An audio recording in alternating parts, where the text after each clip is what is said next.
So here's the thing. This story is about a guy who was in a mental hospital. There's people living there who want to get rid of them or hide them, even if it's just for a little while.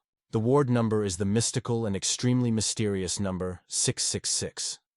It is the number of an apocalyptic beast or even a necromancer. Nevertheless, there is no hellfire in the enigmatic chamber.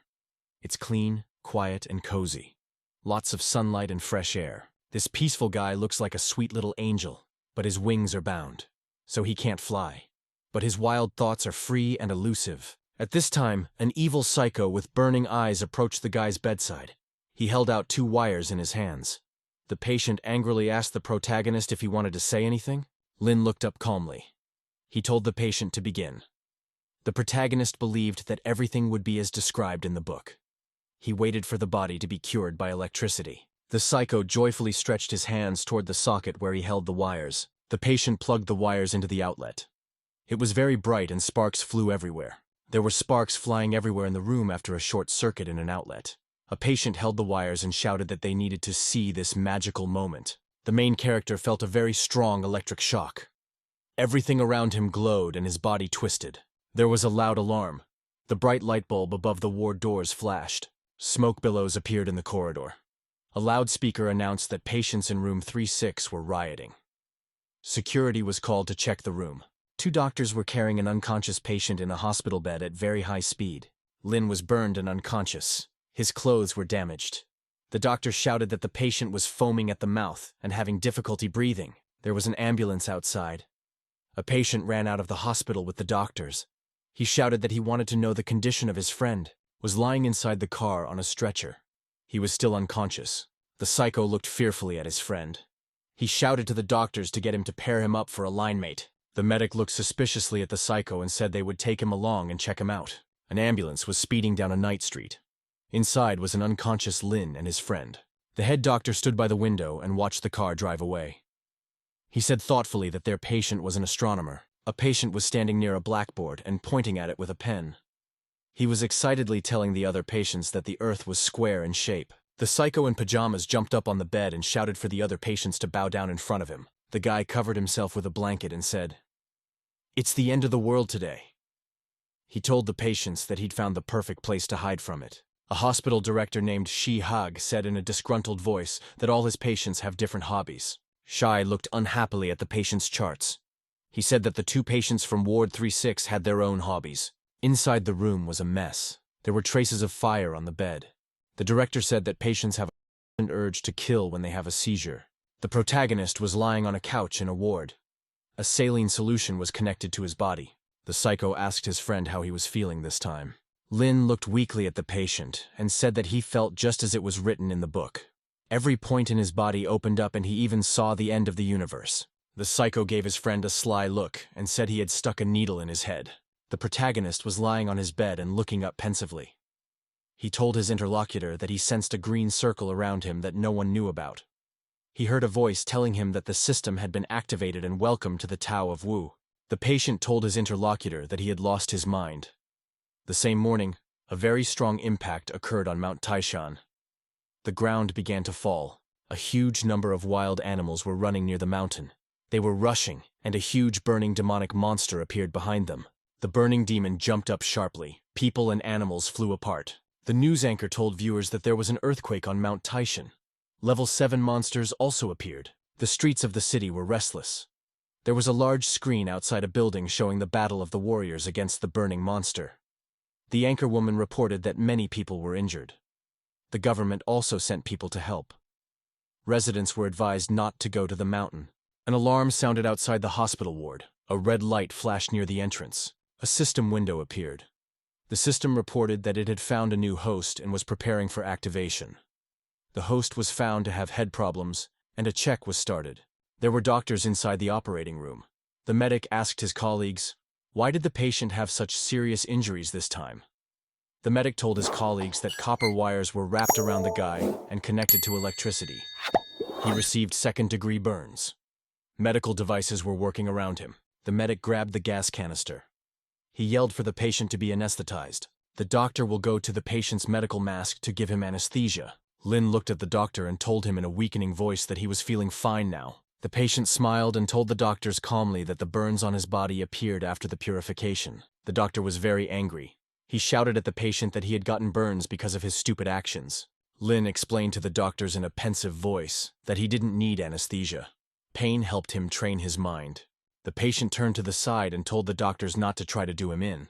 The protagonist grudgingly replied to the doctors that he would not pay them for it. The medic looked angrily at the patient and said that a psycho like him couldn't possibly have money. The doctor put a mask over the patient's face. Lynn told the medic not to try to analyze him. The protagonist remembered himself as he had been when he was 10 years old. He banged his head with a hammer and told his surprised mother that he was practicing a metal head. A boy of 11 grabbed a huge cutting torch and wanted to use it on his naked body. Lynn brought the torch to his body. His mother stopped him in time. From that day on, the little protagonist was taken to a psychiatric hospital to be checked out. The boy on crutches told his mother that he wanted to open 2 acupuncture points on his abdomen. Doctors made a report on the boy's mental health. Lynn was found to be mentally ill in the 5th degree. He was not a danger to society, but he could harm himself. The main character was in the VIP room. Next to him sat an old acquaintance. The psycho was sitting on the bed. He was silently and very concentratedly consuming a banana. Lynn was lying on the bed and looking upward in front of him with concentration. His body was bandaged. His acquaintance in pajamas was sitting next to him. The protagonist turned his head toward the patient and asked him in a haggard voice for another stab with the needle. A doctor came up from the side with a phone in his hands. The psycho cheerfully told the protagonist that he had recently studied a new acupuncture manual. Lynn asked his interlocutor what level his new manual was. The psycho held the needles in his hands. He told the patient that he would use the updated version on him. The patient stabbed the needle into the protagonist's body with a swing. He used a universe-level skill against him. The psycho asked his friend with great excitement how he was feeling. There were many needles in the body of the protagonist. Lynn told his interlocutor in a slow voice that he was hearing a voice in his head. The psycho asked the guy with interest what the voice was telling him. The protagonist concentrated with all his might. He wanted to tell what the voice was telling him. Medical equipment near the patient's body started showing a drop in vitals. He was unconscious. The doctor heard the beeping of medical sensors. He ran up and grabbed his arm. The medic looked at the machine and shouted fearfully for the doctor to come to him quickly. The doctor started running into the room. The patient was unconscious. Someone yelled that the guy's heart rate was dropping very fast. His whole arm was covered in needles. The doctor was frightened. He shouted loudly, "Get the head doctor!" The doctors tried to bring the patient into the patient's life. At this time, the strongman system was activated. The host immediately received a strongman martial arts manual. The medic was sitting there very exhausted. He said in a faint voice that the operation had lasted all night. The doctors were very tired and exhausted. They wanted to sleep and eat. A medic ran into the room with a box in his hands. He shouted happily that he could eat the food he had prepared from his wife. The doctor opened a box of food. There was an appetizing dish of meat and eggs. The medic grabbed the food with his chopsticks with gusto and began to consume it. The door to the office opened and a nurse came running in. She shouted to the head doctor that the patient had been hurt again and needed to hurry. The doctor was very unpleasantly surprised. He stopped eating and looked at the nurse in surprise. The medic jumped to his feet sharply. He shouted angrily that the patient was already right out of surgery. The nurse replied to the doctor that the patient was from a psychiatric hospital. Their hospital did not specialize in this area. It was a bright day. The director of the hospital was in his office. An employee knocked on the door of the room. He came to the principal and called out to him. The guest was holding a paper bag in his hands. He asked the director excitedly when the patient would be brought to the burial. The cemetery manager asked him about it. Shai was sitting at a table drinking a drink. He explained to the interviewer that the patient would not be brought in. The guy survived and his life was not in any danger. The employee told the director not to bother the cemetery manager in the future in vain. She calmly explained to the guy that the cemetery manager was saying that because he was still molod. At that time, the phone rang. The director turned his attention to the table. The doctor on the phone groggily yelled to the director that they had saved the guy, and he went back to doing his own thing. Lee banged his hand on the table. He grudgingly told the man on the phone that their patient was bullying them. The principal smiled slyly at the guy by the door and told him that storage would still be there. The employee was very surprised. He looked at the director in bewilderment. She answered the interlocutor that the guy was in intensive care and he understood everything. Lee was unhappy because he had to save the patient for several hours. He promised angrily over the phone that he would send the protagonist back to the psychiatric hospital. Lee angrily yelled over the phone that he wouldn't want to keep the patient. The guy would scare away all his patients. The doctor continued to be angry. He shouted to the man that they were going to give him back the linchpin in a wheelchair. He pounded his fist on the table and shouted to the man that they had no deal. The doctor got very angry after the conversation. He banged the phone band on the table with all his might. At this time, the hospital alarms sounded sharply. The red light above the beasts flashed. The patient was lying there dozing. He remembered that the movement of the Milky Way was going badly. The patient was lying on a chair in the hallway and remembered what Lin Fang said. The guy was telling him about the voices in his head. The surprised people in the hallway thought they saw a psycho in a chair. The boy grabbed the needles in his hands. He slyly told himself that he could try it himself. A psycho was lying on the chairs in a seizure. Someone shouted fearfully in the distance that a man was dying. The patient was lying in the hospital corridor with his eyes closed. He was foaming at the mouth. The doctor walked over and told his colleagues in a somber voice that he had been told before by the director Lee that there were many emergency and complicated surgeries taking place in this place. It would help for him to accumulate a wealth of experience. The doctor turned away and said that he didn't realize before. How could he have known that this hospital would have many complicated surgeries? The medic went up to the guy with the scalpel. He said he's pulled this kid out of the dead 48 times. Tears came to the doctor's eyes. He shouted in a frightened voice that he finally understood. The nurses ran up to the medic and started wiping tears and sweat on his face. The system informed the host that he had run out of first self-enhancement S rank. He could exchange it to open another location with additional physical stamina. The system reported that problems with the host head had been detected. The default selection process began. Then began a backtrack before opening a new location. The anchorwoman on the television continued to broadcast from the scene at Mount Taishan. The awakened ones were able to suppress the 7th grade demons. But there was a mass of escaped monsters. The patient sat in the corridor of the hotel and listened to the news. The doctor stood outside the ambulance on the evening street and thought. The medic grudgingly said that his colleagues were still in surgery. A nurse came running and yelled that the operation was successful. They had to get the patient back. They were rolling him on a stretcher. He angrily shouted to his subordinates to get the patient into the ambulance. The driver frightenedly told the doctor that he should not personally drive the patient. He wanted to drive himself. The medic jumped into the cab and shouted that he would drive himself. He'll be replaced at the hospital today by a bathtub. The medical vehicle's engine started and it took off sharply. The nurse ran after the car and yelled to the doctor that they had another patient from the nut house. The medic stopped. It was as if he looked out of the cubicle and demanded of the girl that she speak again. A nurse ran up to the cubicle and told the doctor that Van was operating on another psychotic patient in the hospital right now.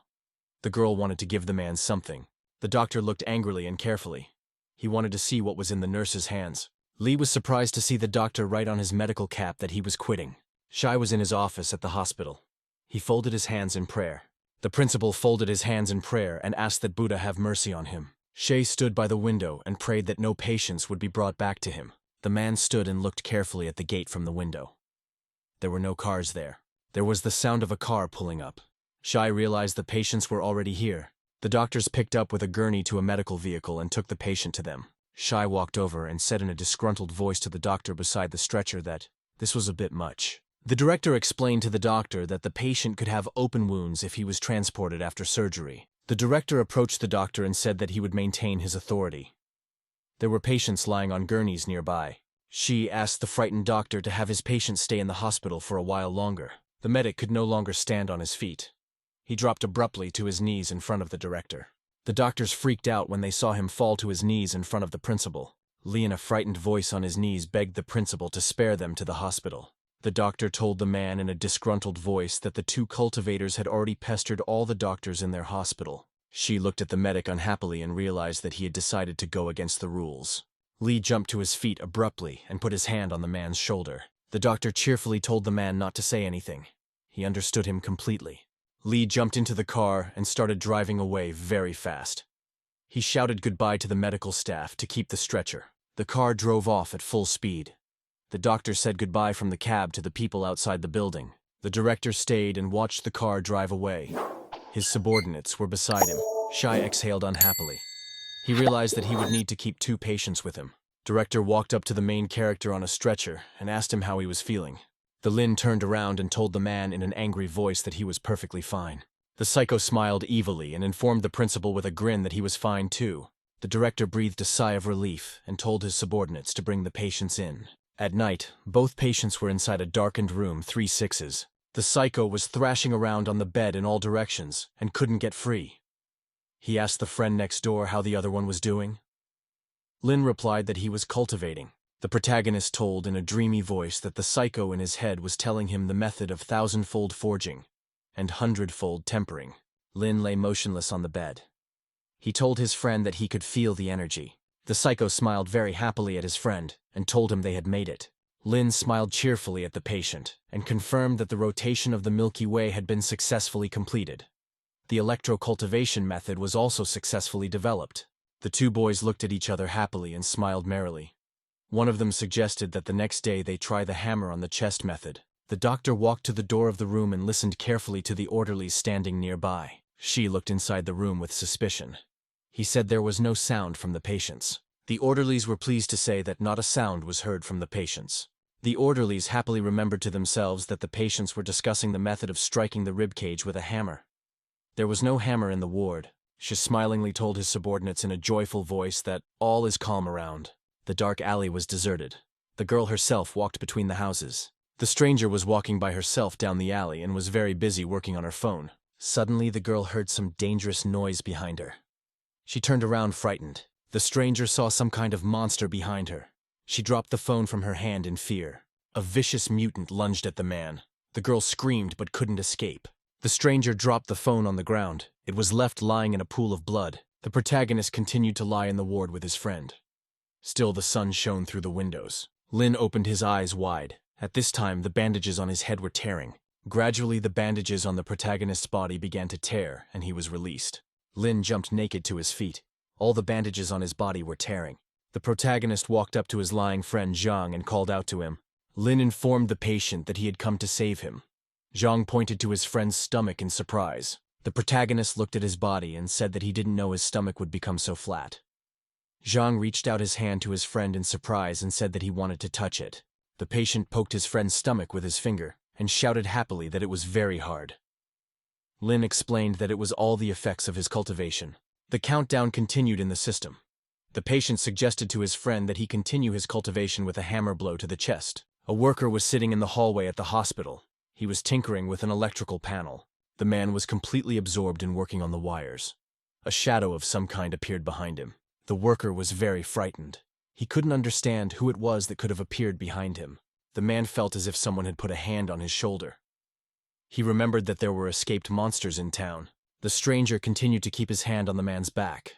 The man was very much frightened. Zhang laughed merrily. Across from him stood a worker who was scared to death. The man took a closer look and realized he wasn't a monster, but an ordinary man from the ward. In Qingshan Mental Hospital, all patients were divided into separate categories of danger. The most dangerous patients in the hospital were the patients from room 666, followed by the awakened patients from the special ward. The hospital also contained various monsters. They were demons of different classes. The man frightenedly realized that the patient from room 666 was in front of him. Zhang greeted the worker with an evil smile. A man in a trembling voice greeted the sick man in front of him with consternation. The worker stood frightened and trembling near the wall. At that time, the protagonist ran to the tool case and grabbed a hammer. Lynn quickly ran off to the side with a hammer down the hallway. Zhang said goodbye to the man with a wicked smile. The employee said goodbye and returned to the patient. The frightened man told himself in a disgruntled voice that it was dangerous to work in this place. The man was packing his tools into a suitcase. He told himself that he was only working here for more pay. The worker looked in the suitcase with interest and noticed that his hammer was missing. The man heard a suspicious noise off to the side in the hallway. He didn't realize what the sound was. Curiosity is man's normal way of knowing death. The hall worker went about his business. Worker walked up to the ward doors and continued to repair them. The man looked through the door window inside the room and was very much afraid. The worker noticed one of the patients swinging a hammer in his hand. The man was startled to see Zhang inside the chamber, wanting to pound the protagonist with a hammer. The worker was very frightened. He realized that one of the patients wanted to kill another patient. Zhang turned back with burning eyes. He said the employee saw everything. A man got really scared. He ran down the corridor screaming that a psycho had killed a man. The system prompted the host to finish the self-enhancement. The guy selected the arms in his body for enhancement. The orderlies pulled the terrified man. He kept screaming that there was a psychotic killer inside the room. The worker kept shouting to the orderlies that everything inside the room was covered in blood. A silent director and a nurse walked beside him. The director and the orderlies went inside the room. The wind from the street fluttered the curtains. The director entered the ward. He asked the patient strictly what they had just been doing. The worker looked around with interest and noticed that the blood had disappeared somewhere. There were traces of water on the floor near the main character's bare feet. The director noticed it. The patients were sitting with cans of drinks in their hands. They explained to the man that they were drinking Coke and Sprite. The man thought. He looked around and found no sign of the murder. The director explained to the employee in a calm voice that there was no murder or blood around. He had imagined it all. The employee frightenedly told the director that he did not want to work here anymore. He demanded that the patients return the hammer to him. The doctor was very angry when he heard about the hammer. He gave the patients a stern look. She demanded in a stern voice to the patients that they immediately give the hammer to the worker. The patients started waving their arms in all directions. Lynn asked, surprised at the man, "What is it that needs to be returned?" The principal pointed to the hammer in the guy's clothes and demanded that he return it. The hammer began to slide down inside the main character's clothes. There were surprised doctors standing around. The protagonist reached inside the garment and grabbed her tool. Lynn took out a hammer calmly and showed it to the doctor as if nothing had happened. The man stepped forward toward the boy and held out his hand for the hammer. Lynn stood motionless. Shar demanded of the protagonist that he calmly put the hammer on the table. The guy held the tool in front of him on his outstretched arm and did not move. People on the side watched in amazement as the patient refused to hand the doctor the hammer. Shai stood opposite with the patient's hammer and did not dare to approach him. The man remembered that today was February 29th. He thought sadly that his birthday might be the day he died. She fearfully stepped forward and said he would take the hammer in his hands. The workers looked at the director with wonder and admiration. The attendant shouted that the man was brave. The man was very excited. He was walking towards the patient and his heart was racing. The headmaster reached out his hand to the lineman's hammer with a trembling hand. The medics around the principal got very excited. They shouted that the director was very brave and had managed to survive. The man handed the worker a hammer and told him not to be afraid. The worker was very happy. The locksmith looked at the director carefully. He noticed that the man was very frightened. Shai was very frightened, but tried not to show it. He wiped his head with a handkerchief. Over the city. It was evening, the sun was setting, and the sky was beginning to darken. There were lights on in the high-rise buildings. A TV presenter told viewers that the escaped monsters would soon be destroyed. The patients sat and looked at the presenter with joy. Some called the journalist their wife, and some called her their daughter. One of the patients happily turned to his neighbor and called him his father-in-law. The two lunatics started hugging each other very happily. At their side stood the orderlies and looked at them with surprise. Jung pointed his finger at the TV and asked his friend if he knew the presenter. The nurse came over and placed a tray of food on the table next to the patient. There were patients walking around. The main character looked excitedly at the TV and said that the presenter was his girlfriend. Jung looked at his friend thoughtfully and said that he believed him completely. The reporter reported that there were traces of the monster on Qingshan Street. The residents were asked to be prepared. The system informed the girl that she had reached the 2nd combat rank. She shouted happily that they could now set out to destroy the monster. 16-year-old Sheng Ying said with a smile to her friends that their 4 2-ranked fighters would be able to destroy 2-ranked monsters. It would be easy for them. Xiang joyfully rushed to her friends. The sword guy suggested that the fighters do it surreptitiously. The guy pulled out a piece of paper with a spell on it. He told his girlfriend that they would find and eliminate the beast. Then they would bring it to this place. Xiang told her friends with admiration that they were outstanding graduates of the higher academy. They could not allow the Yanhai City Special Unit to be looked down upon by anyone. The anchorwoman told viewers that it was Saturday, February 29th. Patients were in the ward. The patient glanced at his watch and told his friend grudgingly that today was March 7th. Lin looked at his friend attentively and said that his watch might be broken. Zhang replied excitedly that he had a Rolex worth several tens of millions on his arm. A guy with glasses came up from the side and told the patient he wanted to look at his watch. The guy looked at the watch through a magnifying glass and said he was going to fix it. He introduced himself as an after-sales service employee. The patient touched his finger to his mouth. He told Zhang that he had bought an expensive watch and was a VIP customer. He promised him a free repair. The patient grabbed a felt tip pen and started using it to draw on the patient's arm.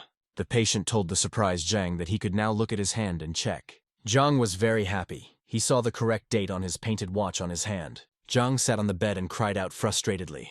He was unhappy because his expensive watch had malfunctioned. The protagonist opened the cabinet next to the bed and took out a carton of soy milk.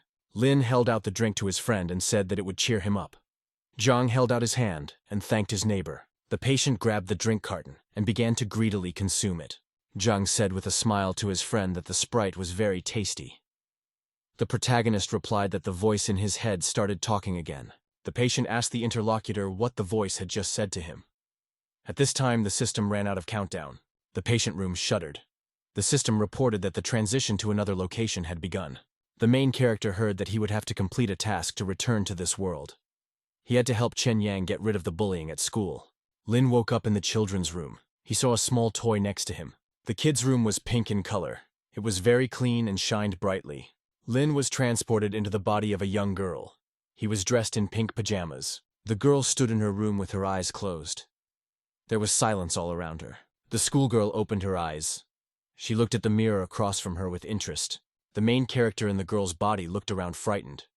He didn't realize where he was. Lin looked in the mirror with great interest. He realized that he had turned into a girl. The woman ran in and opened the door to the room. She yelled to the girl to go hurry up and get breakfast.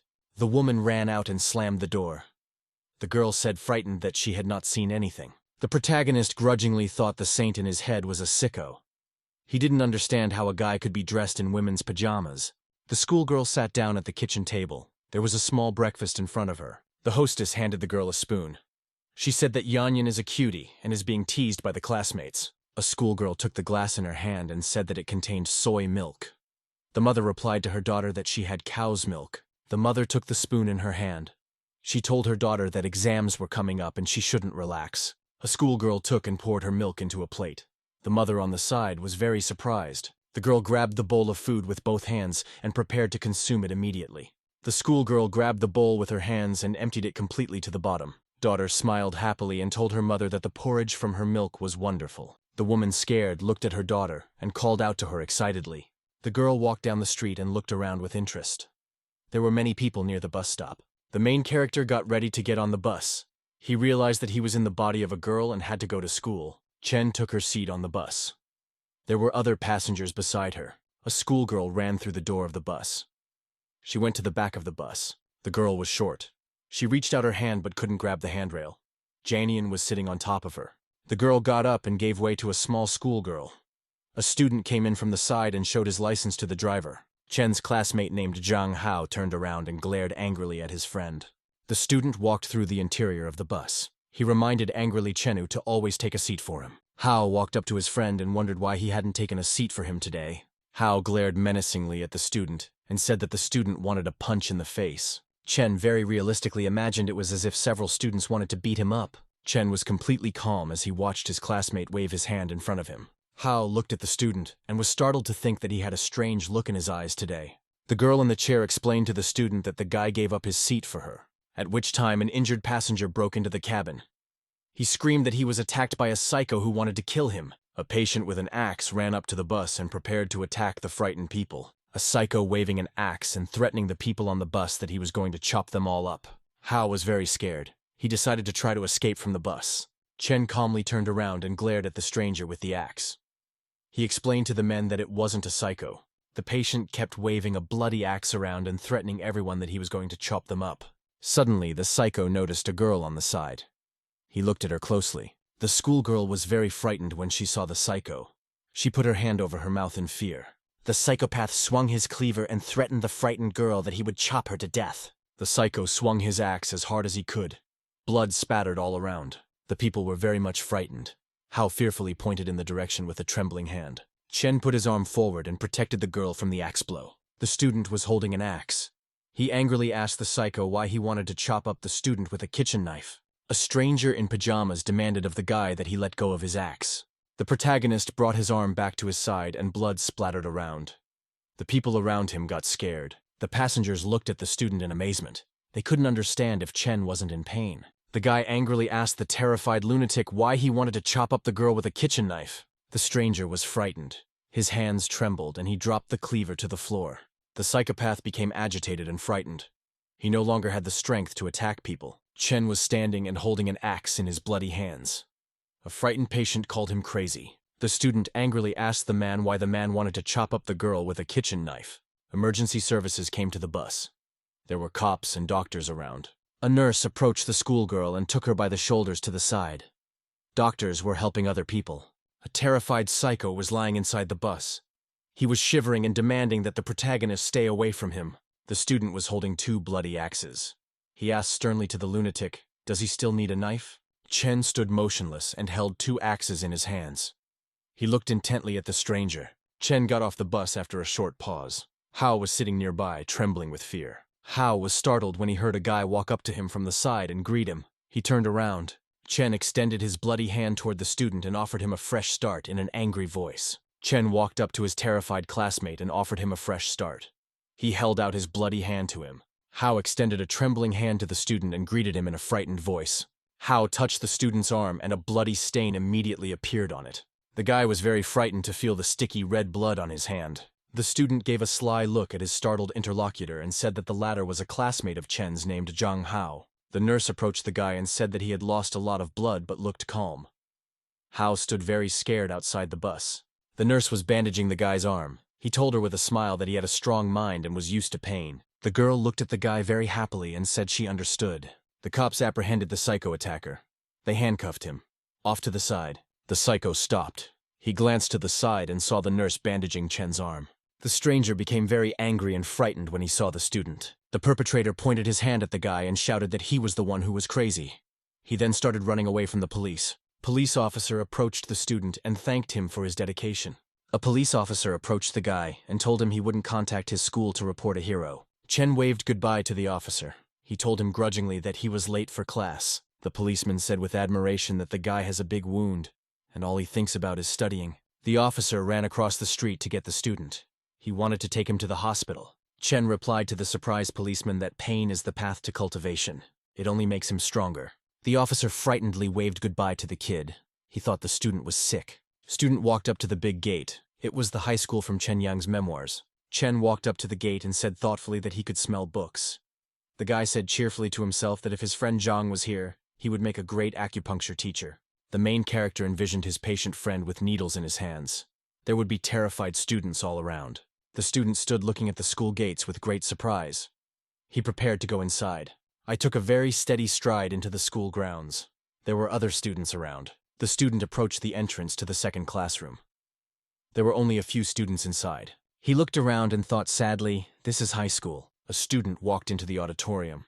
There were only a few students sitting in the entire class. He went to the desk and pulled back a chair. He got ready to sit down. The student sat down at his desk and rested his head tiredly on his hands. Other students walked in around him. He looked away for a long time. He was immersed in memories of his childhood.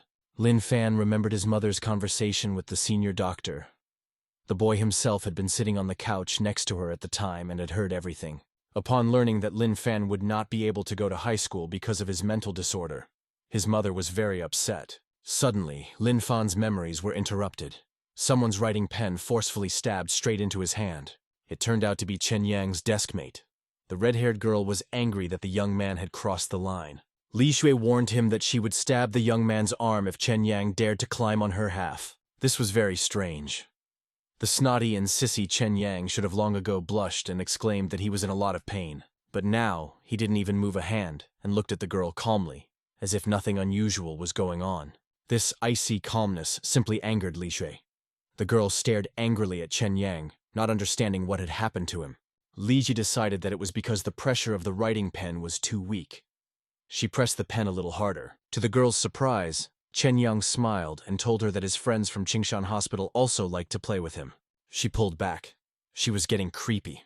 Without controlling her trembling hand, the girl stabbed Chen Yang's hand until it bled. Li Shui crouched down next to her in a puzzled manner. Chen Yang did not react to her in any way despite her pushing as hard as she could. The girl intended to hit him harder and pulled out her pen. Immediately a fountain of blood opened up, splattering her face. Unable to contain herself, Li Shui rushed away in terror. On the way she screamed and roared, and no one immediately realized what had happened. Carelessly twirling the pen between his fingers, Zhang Hao's neighbor with an earring in his ear and blue hair noticed that Chen Yang had offended his girlfriend. The young man clapped Zhang Hao on the back in a friendly manner and promised that he would help straighten out his classmate after class. Zhang Hao looked the same as his neighbor. His hair was purple. The young man said fearfully that Chen Yang was better off not touching him. Yang Zetian was surprised and said that that brat looked more like a baba. He didn't understand why Zhang Hao was so scared. At this moment, Lin Fan and himself approached them and offered to get reacquainted. The young man extended his hand to his classmates in a friendly manner. Lin Fan smiled sincerely and said hello to his classmates. His bangs on his head were fastened with pink hairpins. The blue-haired youth couldn't react calmly to this. Rubbing his nose, he declared that Chen Yang was just a fool. To his surprise, Zhang Hao smiled and got up from behind the desk. He calmly shook Chen Yang's hand as if nothing had happened. Lin Fan smiled and told the young man that he recognized him.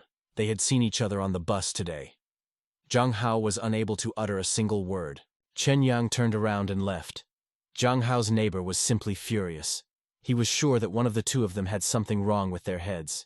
The literature lesson began. A strict teacher in a lilac dress and glasses took the podium. She asked who was ready for the lesson. Everyone immediately hid their heads behind their textbooks. Lin Fan knew from memory that this teacher was very demanding. Since the young man was the only one who did not hide his face, he was chosen. The woman asked him to recite the Ode on the Red Rock by heart. Zetian was jubilant. He knew that Chen Yang was afraid of the literature teacher more than anything else in the world, and would tremble in front of her. To the surprise of the entire class, Chen Yang calmly stood up and serenely informed the teacher that he wasn't ready to answer today. The woman stared at the young man through her glasses. He stared back so fearlessly that the teacher was frightened. Her tears flowed. The teacher and Lin Fan looked at each other without taking their eyes off each other. An oppressive atmosphere was growing in the classroom. Finally, the young man smiled kindly and asked the teacher if he could take his seat at the desk. That innocent smile made the teacher feel uncomfortable.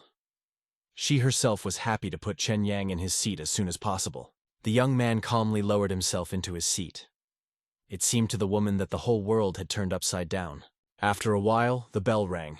The lesson was over, and all the students began to spend their free time noisily. Taking advantage of the fact that no one was paying attention to him, Lin Fan was fiddling around in the corner of the classroom in a concentrated manner. He was looking at the school socket while pulling out his key. Yang Zetian stated to Chen Yang that he was strange today. Placing his hand on Chen Yang's shoulder, the classmate asked how Chen Yang managed to scare Zhang Hao. To his surprise, the brat didn't even turn his head in his direction.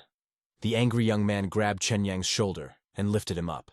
He intercepted Chen Yang by the collar and shouted that there was no need to ignore him. The young man held a copper key in his hand. Turning around, Chen Yang muttered that with the electric current he could become stronger. That was what he needed the key for. Yan Zetian turned purple with anger. He began to suspect that he was talking to a mentally ill person. Chen Yang's hand did not tremble. He confidently applied the metal key to the socket with his bare hands. Everything around him shimmered. The blue-haired young man now no longer doubted that Chen Yang was really crazy. He calmly inserted the key into the socket. The electricity was transmitted to Zetian as well.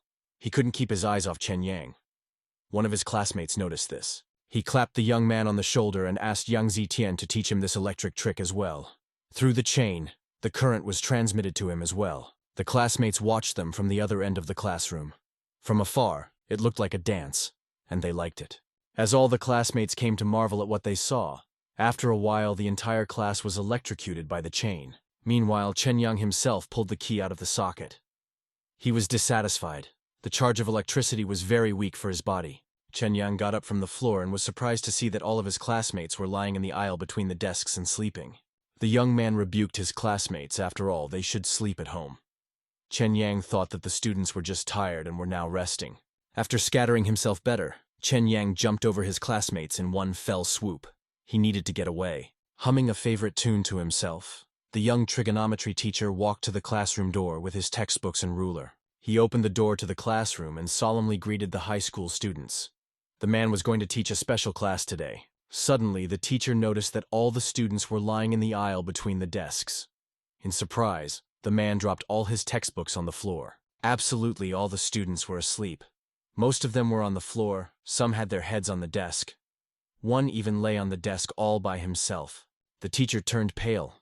He immediately realized that something very terrible had happened and called an ambulance to the school address. The man almost tore his voice off explaining to the doctors what had happened. None of the students moved during the conversation. The teacher was getting angrier and angrier. He was asked to give the reason for what had happened. The man replied angrily that he would like to know it himself. The sirens of the medical crews cut through the relative silence of the schoolyard. One by one, the ambulances drove through the gate. Seeing several reanimation vehicles through the window, Lin Fan realized that they had come for his classmates. They had overexerted themselves too much. Pressing his fingers against the glass in the hallway, Lin Fan looked sadly at the medics. This establishment was beginning to frighten him. Leaving the schoolyard, all the students were talking about the same thing. Chen Yang had become the big news of the day. The young man walked quietly along the school alley and suddenly heard a muffled whisper. The girl was hiding behind a tree. Lin Fan turned around in surprise and told the schoolgirl that he was now Chen Yang. She was quite satisfied with this answer. Blushing with intense embarrassment, the stranger unhesitatingly came out of hiding. Lin Fan couldn't understand what she wanted. The young man asked the schoolgirl why she needed Chen Yang. The girl couldn't muster up the courage. Behind her back, she was holding a love message. Sneaking up from behind, some young guy with a gold watch on his hand snatched the pink envelope from the hands of the beauty. He was wearing a colored shirt, a gold earring dangling from his earlobe. The young man smiled. Other people's letters are interesting to read. Tangji, the school bully, didn't come alone. He was accompanied by two tough guys. Tangji waved the envelope in the air. Realizing that she had lost a personal item, the excited girl immediately turned around and asked, stammering, for the letter back. Tangjai raised his hand with the letter above his head. The cutie's height didn't allow her to reach the love letter. Lin Fan walked in circles behind the unfortunate girl's back and pondered how best to help her. An idea occurred to him.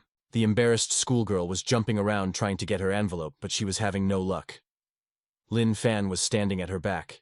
With a swift jump, the young man leaped forward. He hoped that he would catch Tangji by surprise and make it work. While the young man was amusing himself with the beauty, preventing her from taking possession of the letter, Lin Fan snatched the message from his hands in flight. Tangjai looked at his empty hand with bewilderment.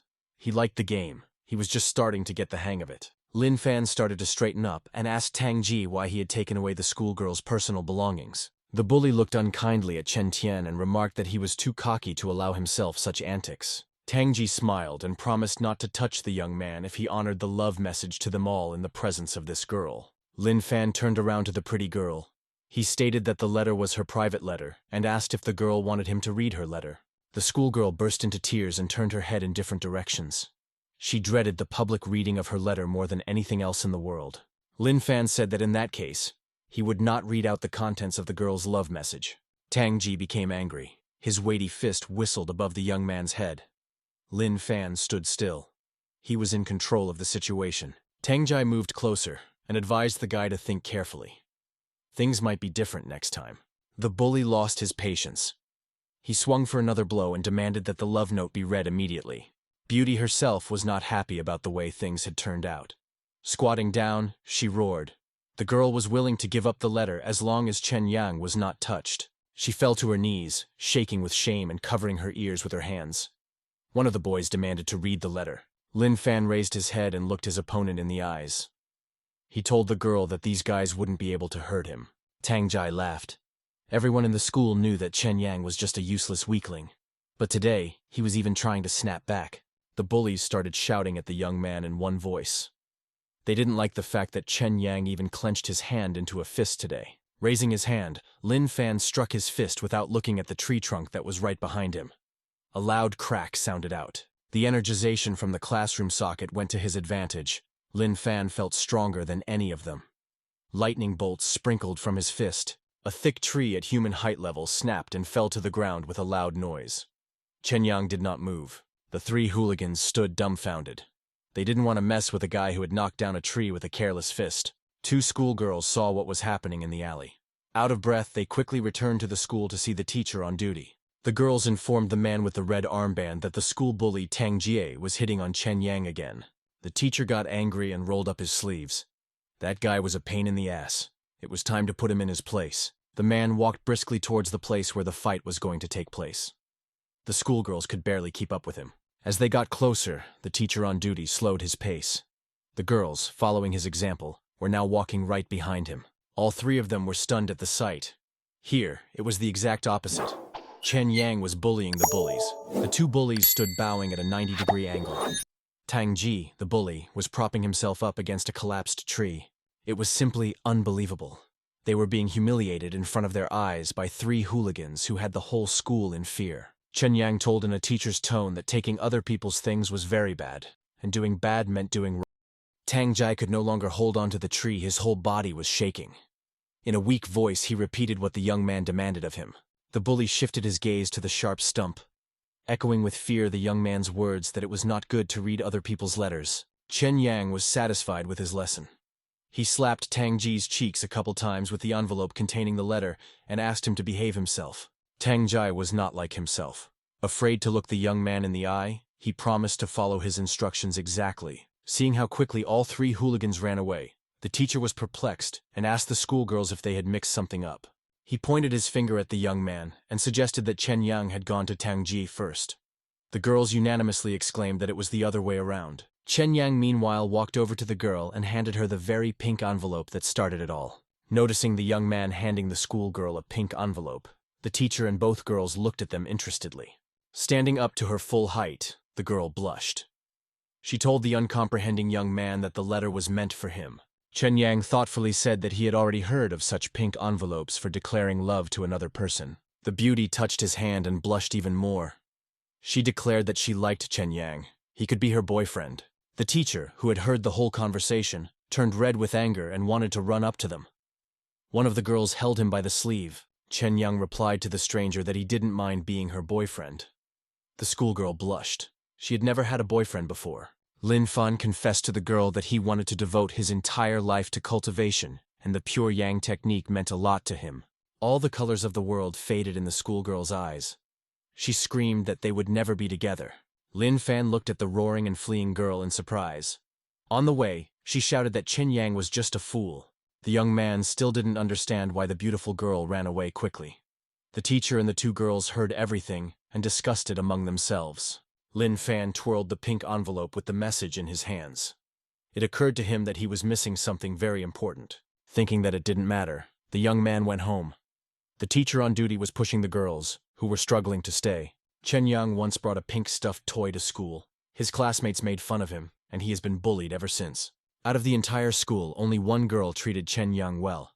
She thought he was gentle, affectionate, and sweet. The young man often dreamed that he would get up the courage to approach an embarrassed classmate for a declaration of love. Chen Yang kneeled for long periods of time and begged the heavens to help him. He wished that the beautiful woman would take a step towards him. In this case, Chen Yang, a little shy, would have unabashedly confessed his love to the cute girl. Unfortunately, this did not happen. After examining the blackened body of the patient, the doctor ordered the young man's clothes to be cut. The nurse wrote down his instructions. Hearing that the clothes were going to be cut, young Zitian sat down on the bunk, begging not to touch his clothes from the famous designer. The young man held out his hands to the doctor, managing to say that these things had cost him a lot of money. The doctor and the assistant were silent. Losing consciousness, Zitian fell down on the hospital couch again, stretching his arms up. The doctor was angry. He was fed up with this. The doctor angrily shouted that he would make all the parents of these school children burn the clothes, no matter how much they cost. The sun was getting lower and lower, illuminating the beds with blackened from electrocution and bandaged patients. 8 school children were lying in the isolation box. All of them were suffering from the consequences of electric trauma in different parts of their bodies. One of the guys didn't understand what had happened at all. He learned from his neighbor that everyone had been electrocuted. It turned out that some people had touched Zitian and were traumatized by the electricity. After that, it's like my memory was blown away. Zitian was fed up with everyone mentioning his name. The young man shouted angrily that it was not his fault.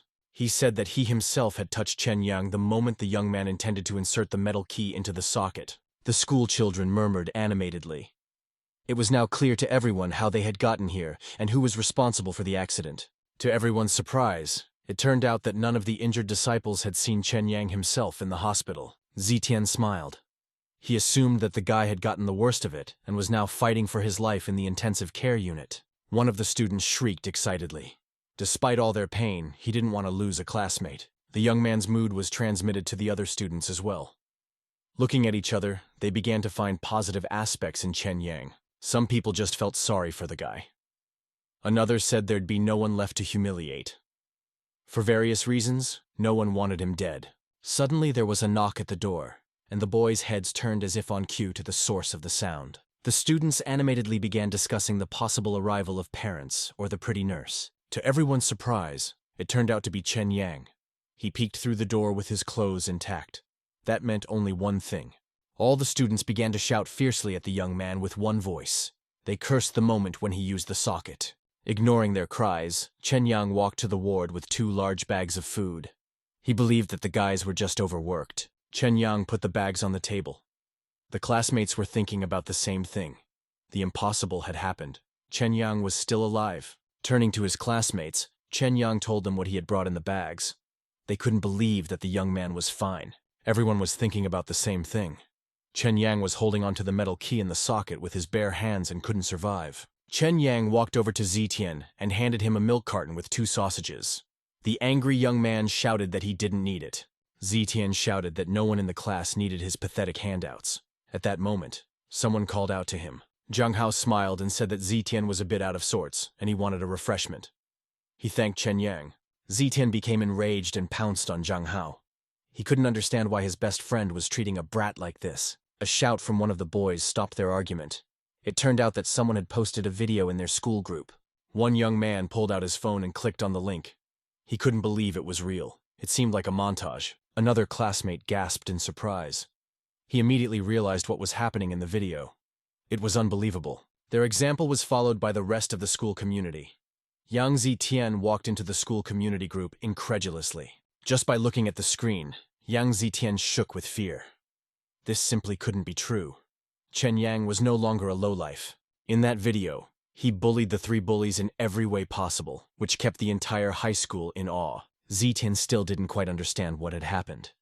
Without finishing the video, the young man put the phone down beside him. His body was shaking with fear. No one had ever humiliated those bullies like this before.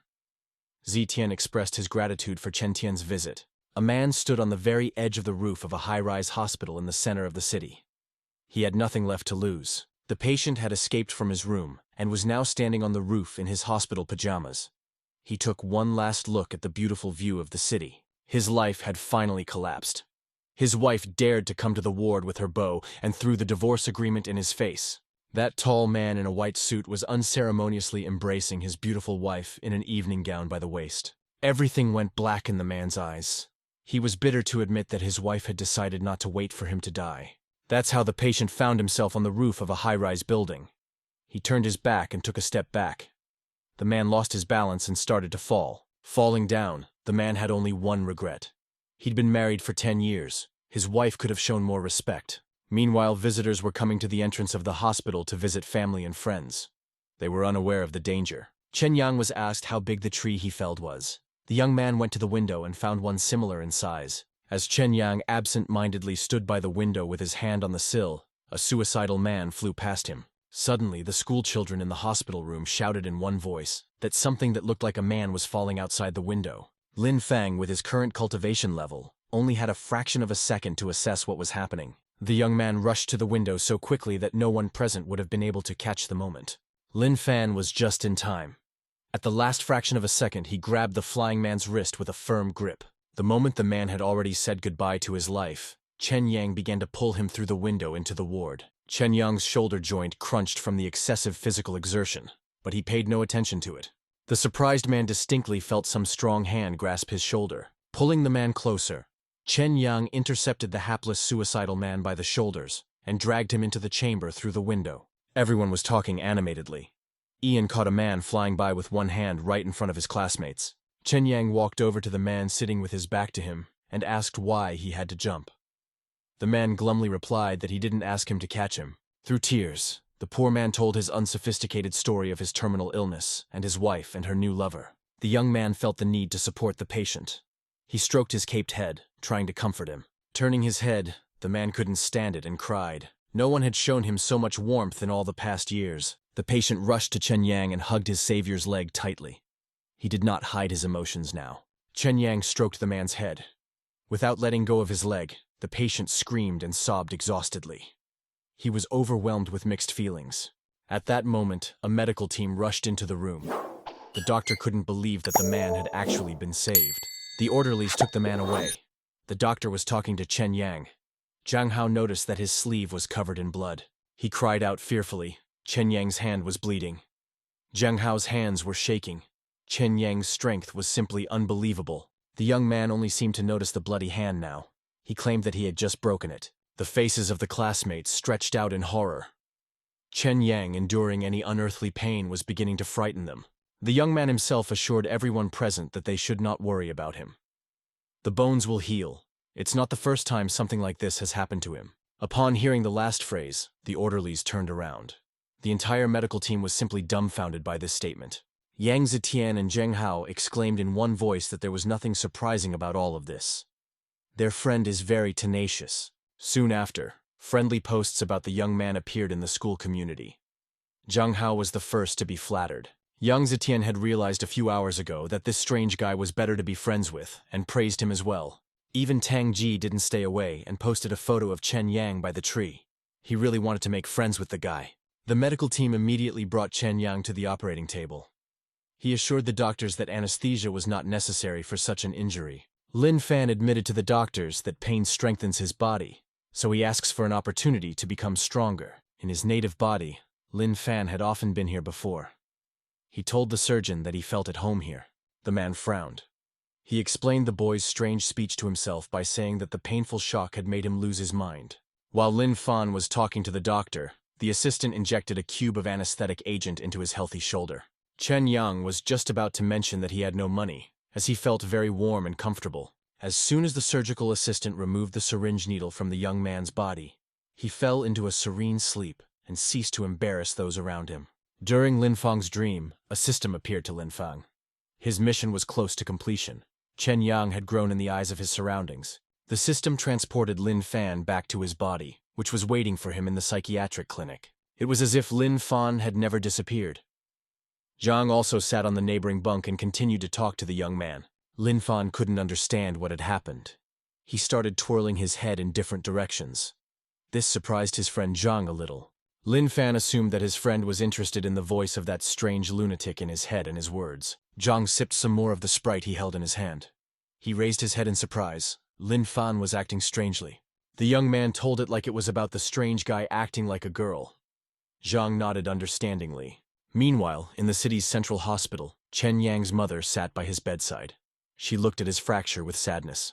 Finally, the young man opened his eyes and tried to get up when he saw his mother. The woman was glad that Chen Yang was fine. A sudden, intense pain pierced through the young man's entire body. It was so unbearable that Chen Yan fell backwards onto the bunk and cried. Clutching his arm, the boy screamed in pain throughout the room. The woman didn't know how to help him. Chen Yang approached the school hesitantly, looking around for his mother. He was very scared to go to the meeting alone. The school principal was solemnly announcing his gratitude to the fearless hero over the loudspeaker. All the students lined up in front of the entrance. Chen Yang saw that the entire high school was waiting for him. The first to stand first were the school's badass bullies. His body shook with fear. The bullies were watching him from afar. Chen Yang knew these gazes well. Nothing good could be expected. Chen Yang timidly walked past the bullies. Every second, the young man waited for an imperceptible signal. He felt that it was a trap. To his surprise, all his enemies and tormentors, including Tang Jie, the school's lightning rod, fell to one knee. They greeted Boss Chen with one voice. Chen Yang didn't understand anything. The voice from the loudspeaker talked about his fearlessness and set all the students as an example. The young man turned pale. He knew very well that he hadn't done any heroic deeds recently. It was very strange. Holding the cast with his healthy hand, Chen Yang walked past his enemies who bowed before him. He himself was having a hard time. The girl who escaped from Lin Fan in the school alley furtively watched the young man. The schoolgirl realized that it was all over now. She cried. Worst of all, the beauty was herself to blame and declared then that they would never be together. In Yanhai City, the mental coefficient of the demons had increased. A meeting was called in the special unit building. 9th-ranked warrior Liu Hai-chan, clad in blue and white robes, couldn't stand it and stood up from his seat. He thought that this was impossible. Lin Dao-ming represented a different academy. He expressed his point of view with restraint, smoking his pipe in a sedate manner. The chairman of the meeting frowned and cast a stern look at the other 4 participants in the meeting. A red-clothed girl named Qin Song represented the Academy of Doctors. She stated that they didn't care about demons. The chairman couldn't stand it and slammed his fist on the table with force. The girl shuddered in surprise. Mentor Yongshin smoothed his long and narrow gray beard. He began to say something about the Buddha, as usual. Several voices asked him to speak out on the matter. Chinsong sat silently, propping her head up with her hand. The chairman displayed the basic information about the demons on the screen. Yanhai's hunter unit was in danger. The man added that he had already notified everyone concerned about the potential threat. The fighters listened to the chairman in silence. Dao Ming took a drag on his pipe, closing his eyes in pleasure. He said that only the chairman would be able to handle such a task. Suddenly, Dao Ming flew out of his chair.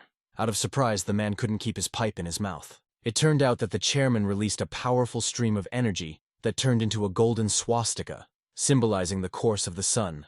A blob of energy flew out from the end of the table with such force that it was enough to knock even a rank 9 warrior off his feet. This stern-looking man with a black eye patch covering his eye was a cross-national ranked fighter. There were only a few of them in Yanghai. The office of the director of the psychiatric clinic was noisy today. The whole staff was celebrating his birthday. There was a huge cake with lighted candles on the table. All the doctors and physicians rejoiced at the momentous occasion and applauded wildly. Haoren was very grateful to the staff. The man embarrassedly thanked everyone who came to his party. While the director of the establishment was trying on the candles, all the employees were showering the man with best wishes. Closing his eyes, Haoren folded his hands at the tip of his nose and prepared to make his deepest wish. At that moment, one of the doctors made his way to the table, pushing everyone along the way. He said that the 2 patients were on strike again. Zhang held up a sign with a drawn circle, and Lin Fan drew 2 circles connected by a dash. The doctors could not understand what they wanted. After a while, they were brought 3 eggs and a sausage on plates. The patients desperately shook their heads in different directions, not wanting food. The doctor asked what was depicted. Lin Fan and Zhang raised their placards at the same time and said in one voice that they wanted exactly what was drawn. The doctors looked angrily at the 2 rioters. Those mugs could mean anything, and they weren't going to play riddles. Seeing the clinic director, both patients squealed with joy. The doctors turned around. The director had indeed decided to personally come to the rebels. Zhang and Lin Fan immediately held up their signs and told the clinic manager that they wanted what was drawn. The hospital director had learned the boys well in his long association with them. He immediately said that he could not give them that. The 2 rebels looked at each other. Each of them read in the other's eyes the readiness to take action. They both fell to the floor of the hallway and started twirling in different directions, begging for the thing they needed like little children. Haoren closed his eyes and sighed heavily. He had no desire to argue. The man ordered the required items to be issued from the warehouse. One of the doctors puzzledly began to ask what it was all about. No matter how hard the man tried, he couldn't figure it out for himself. Several employees went to the psychiatric hospital's warehouse and delivered the right stuff to the ward with the beast's number. Lin Fan sat on the floor and methodically squeezed the 100-kilogram dumbbells. Zhang jumped on the punching bag with joy. The heavy dumbbells cracked after half a day and were abandoned. The punching bag was gutted from the intensive training. Due to his abundant training, Lin Fan's pajamas were torn in the chest area. The stain resembled the outline of a dumbbell. There was an explosion in the tunnel. Whole hordes of rats with angry red eyes fled the scene of destruction. A tall, dark-haired young man in athletic clothes jumped down, holding demon attack runes in his hands. Barely reaching a solid surface, he began throwing golden rune cards, summoning the powers of fire to battle the enemy. The demon in the form of a giant wolf howled pitifully. It was a mourning dog, 2 cards exploding on its torso. Despite the heavy damage, the hound continued his hunt. There were only 4 opponents, and they were not dangerous. The red-clothed girl behind her bestowed a 3-fold treatment effect on all the demon hunters. The young man in a blue jacket and white shirt with a sword behind his back was immediately healed from all the wounds he had received in the previous battle. Frowning, he concentrated chi energy in his index and middle fingers and summoned the magical sword on denial. The boy pointed his hand upward. A stream of energy burst out of his fingers with a distinctive crackling sound, reminiscent of current running through wires. A powerful charge crashed into Morning Dog a little below and to the left of his throat, turning into a sword. The bloody wound began to fountain. The demon howled. The Morning Dog turned around angrily. The sword sticking out of his torso only irritated him. There was still plenty of strength. The demon raised its front paws, about to attack. The bald man with the rosary beads ordered the young man with the sword to step aside. The man clutched the rosary in his hand, transmitting his spiritual energy to it. The rosary responded with a golden glow. The monk summoned his spiritual beast. Stretching his hands upward, he created his enlarged copy, the body of an arhata. The mourning dog grinned aggressively and growled. He was getting tired of these people. It was time to move to action. Releasing its claws, the demon began to lower itself onto its front paws. One blow would be enough to kill a couple of mortals. The mage in the yellow jacket shouted worriedly that they urgently needed to find shelter. The mourning dog launched an attack. Unfortunately, it was already too late. While the monk was restraining one paw of the beast, healer Xiang Ying received a powerful blow from the other. The young man looked back and watched the flight of his battle buddy with horror.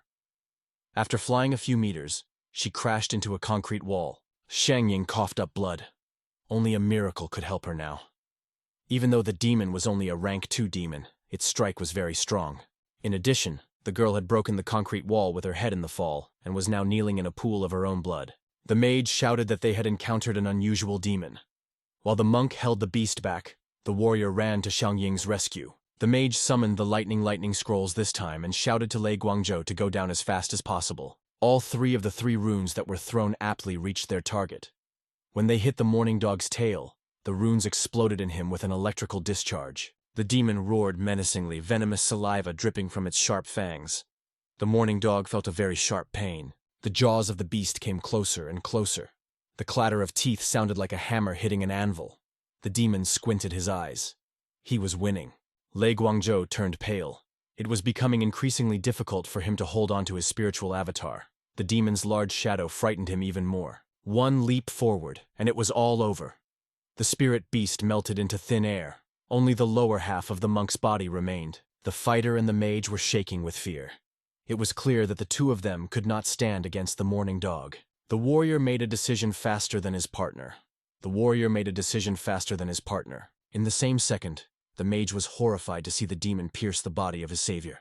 With his last strength, the fighter demanded that the guy flee. His eyes closed. Scarlet liquid ran down his face. The demon pulled a paw with bloody claws from his body. The mage was shaking with fear even more than before. Covering Xiang Ying, he asked the girl if she could get up. Pulling out his sword, the mage ordered the girl to get up immediately. Now he had no doubt that this was his last fight. Xiang Ying looked at him with a dumbfounded look. She couldn't say a word, let alone get to her feet. In the back of his mind, the mage harbored a hope that Xiang Ying could still stand up and help. He ran straight towards the mourning dog. After transferring all his energy to the sword, the young man ran forward. The sword obediently glowed in his hands. It was as if he was surrounded by flames. From her last strength, Xiang Ying created a pill, barely holding her head and almost losing consciousness. This medicine was twice as strong. The moment the mage jumped up with his sword swinging at the demon, his body was surrounded by life-saving healing molecules. There was nothing more Xiang Ying could do for herself or the young man. Her head bowed, and her hands fell to the floor in a pool of blood. The mage launched a punishing spinning sword. Fire lit up on the hilt and the tip of the blade. It was an additional magical effect. Sneaking slowly, mourning dog approached Xiang Ying. He knew that there was no hurry. The hunters were exhausted. The demon stepped onto the girl's body and sank its claws into her. The mourning dog dragged her toward him, stumbling backward. The severely traumatized young man lay on the floor. In a weakened voice, he cried out for help as he performed the last ritual. The young man's eyes burned with the look of a madman. His pupils shone as brightly as if they were 2 suns. The mage's body turned bright golden. The young man hugged the dog's paw and let the solar energy penetrate the demon for the final blow. The wolf howled exhaustedly. He felt the infernal pain, but he couldn't do anything about it. It was seeping into his every cell. The miraculous magic had done its work. The young man himself had already lost his breath and was lying in a pool of blood. The dog's paw began to shrink. The demon whimpered pitifully, its entire mouth bleeding. The mourning dog shrank right before his eyes and became less dangerous. With a broken sword in his torso, the hellspawn rushed away. The deaths of his enemies came the hard way. The mourning dog now looked like a shabby wolf. The bloody footprints that could be used to track a demon. Patients of a psychiatric hospital were taken out for a walk. Some of the mentally ill were happy to chase butterflies. Closing his eyes, Lin Fan sat concentratedly with his legs tucked under him. Zhang was lying nearby, counting ants in amazement. Lin Fan's entire journey had not been traveled in vain. He had reached the level of cultivation where he could take energy from the environment. That's exactly what the young man was doing. The young man's skills had reached the limit of his abilities. Fan didn't immediately hear his friend's voice. Zhang enthusiastically informed the energized young man that one of his ward ants was crying. Jiang noticed that Lin Fan looked rather strange and became worried. He was still holding the ant between his fingers. Lin Fan sat with an absent look, cultivating energy. Because of his overabundance, his body might have exploded altogether. Jiang didn't even realize it. It was important for him to return his friend to his previous state. One of the released needles hit his forehead. Jiang solemnly said that he had used the Milky Way rotation technique. Lin Fan's head and shoulders were pricked with needles. In fact, Lin Fan did not react to Jiang's needles, nor did he react to the trickle of blood that flowed from the wound on his forehead. Lin Fan was covered in sweat. The energy was already sufficient, and it continued to arrive. The young man sneezed loudly, and Jiang flew backward. He was surprised to see dozens of needles flying after him. Jiang shook it off, and regretfully realized that his ward ant had fallen victim to the experiment. One of the needles had pierced through him. The system reported that Lin Fang's inner world was accessible. The young man began to regain consciousness. Blood was streaming down his face. Jiang was still lying in the grass. Lin Fan declared that he could hear that voice again. He thanked his friend for his help. Jiang was overjoyed. He asked Lin Fan how he was feeling right now. Jiang was pleased that his technique had worked. Lin Fan closed his eyes in pleasure. Jiang couldn't even suspect how good his technique was. Lin Fan stated that there was one problem. He was hungry. As if to prove it, his stomach rumbled unhappily. Jiang was simply a walking generator of ideas, and almost immediately told the surprised young man that he had a ripe idea. After a little digging, Jiang caught a large ant. He clasped it between his fingers and invited his friend to eat it alive. Lin Fan looked at Jiang with suspicion. The young man assured him that the back of the ant tasted just like vermicelli, slightly sour. Jiang decided to demonstrate. He picked up an ant and stared intently at the insect, which was desperately trying to break free. The ant's life was in mortal danger. Jiang had already opened his mouth and brought the floundering ant closer. At this moment, lunch was announced. Jiang threw the insect back into the grass. He said that the vermicelli tasted better than the ant. Lin Fan was so hungry that he finished his portion quickly and disgorged his food in front of his indignant neighbors. There were 9 emptied trays in front of the young man. Lin Fan greedily pounced on another chicken leg. The nurse tried to take away the tray and demanded to stop eating, because overeating can make you burst. Holding the food tray with both hands, Lin Fan greedily ate everything he could reach with his mouth. The nurse angrily complained to the principal. Even the empty trays weighed quite a lot. It was hard for the woman to carry them. Lin Fan told the puzzled principal that he was hungry. While the superintendent was thinking about what had happened to his patient and what specialists should be involved, the young man unraveled his spoon. The nurse squealed in surprise. Superintendent Wang said thoughtfully that it looked like a lotriophagy. Several hours had passed since the battle between the demon hunters and Morning Dog. An investigator wearing white gloves photographed the evidence. A fighter in a blue sports jacket was lying near the wall in a pool of his own blood. The stains on the floor and wall had already turned brown. Near the other wall, a dead Sheng Ying was sitting on her knees. One of the policemen reached for the bloody sword. At that moment, a tall man approached the police fence blocking the entrance to the tunnel. He was smoking nervously. A national rank warrior with a black eye patch covering his eye immediately realized what had happened here and frowned. The leader of the special unit took out his phone and reported the situation. A man in a blue suit stood next to him with a notebook, carelessly tossing the burning cigarette butt. The fighter glumly told his interlocutor that the research team was already in place. The cigarette butt fell to the ground and ricocheted a little short of the national ranked warrior's boot. He reported that the demon had gone down the drain. The leader scooted the huge fluted sole of his boot over the smoldering cigarette butt. He assumed the demon was using the stench of the sewer for cover. The man brought his tall boot down on the cigarette butt with force, rubbing it into the dust. The voice in the receiver asked him to be careful. The national ranked warrior ended the call and thoughtfully pressed the red call end button. Without turning to the man in the suit, he tucked his phone into his pocket and informed him that a unit had to be added to the demon's rank. The man with glasses was alarmed. The families of the dead hunters kept calling and demanding explanations. The warrior turned to the man. He ordered the remains of the bodies to be sent to the families and offered his sincere condolences. Turning to leave, the unit director frowned, saying that all 4 of them were very brave, but stupid. The commander realized that the officer might have misunderstood him. Waving his hand, he hastily said that it was not necessary to tell the relatives. The rumors of demons quickly reached Qingshan Clinic. The director demanded to contact the special unit. At that moment, a staff member ran into the office and shouted from the threshold that a patient from the beast number room had scared away the kitchen staff. The principal's body shook. He was already an elderly man, and each new patient's antics hammered negatively on his heart. After waiting for the rhythm to return to normal, the man smiled and asked the employee to tell him what had happened. A couple of hours ago, the orderlies had pulled Lin Fan out from behind the dining room table for an examination at the request of the superintendent. The kitchen staff member was very surprised and asked the attendants who would pay the canteen for the food the young man had eaten. Throwing one last glance at his friend, Lin Fan mentally conveyed to Zhang what he had to do. Zhang smiled. He perfectly understood everything that Lin Fan wanted to tell him, and he had already started to formulate a plan to help. Rolling his eyes higher, Zhang began to sway the table in different directions, diverting attention to himself. Swinging to the side, he banged his head on the surface of the table and turned the other way, dropping his head on the table. The nurse shouted that the man was unwell and needed help. Rushing over to Zhang, the orderlies let Lin Fan go. Taking advantage of the commotion and noise raised by his best friend, Lin Fan furtively left the room. Turning around for a single moment, Lin Fan showed his friend a thumb at the door and telepathized his gratitude. The orderlies were leading the bloodied Zhang away. He smiled contentedly and gave the young man the information in return.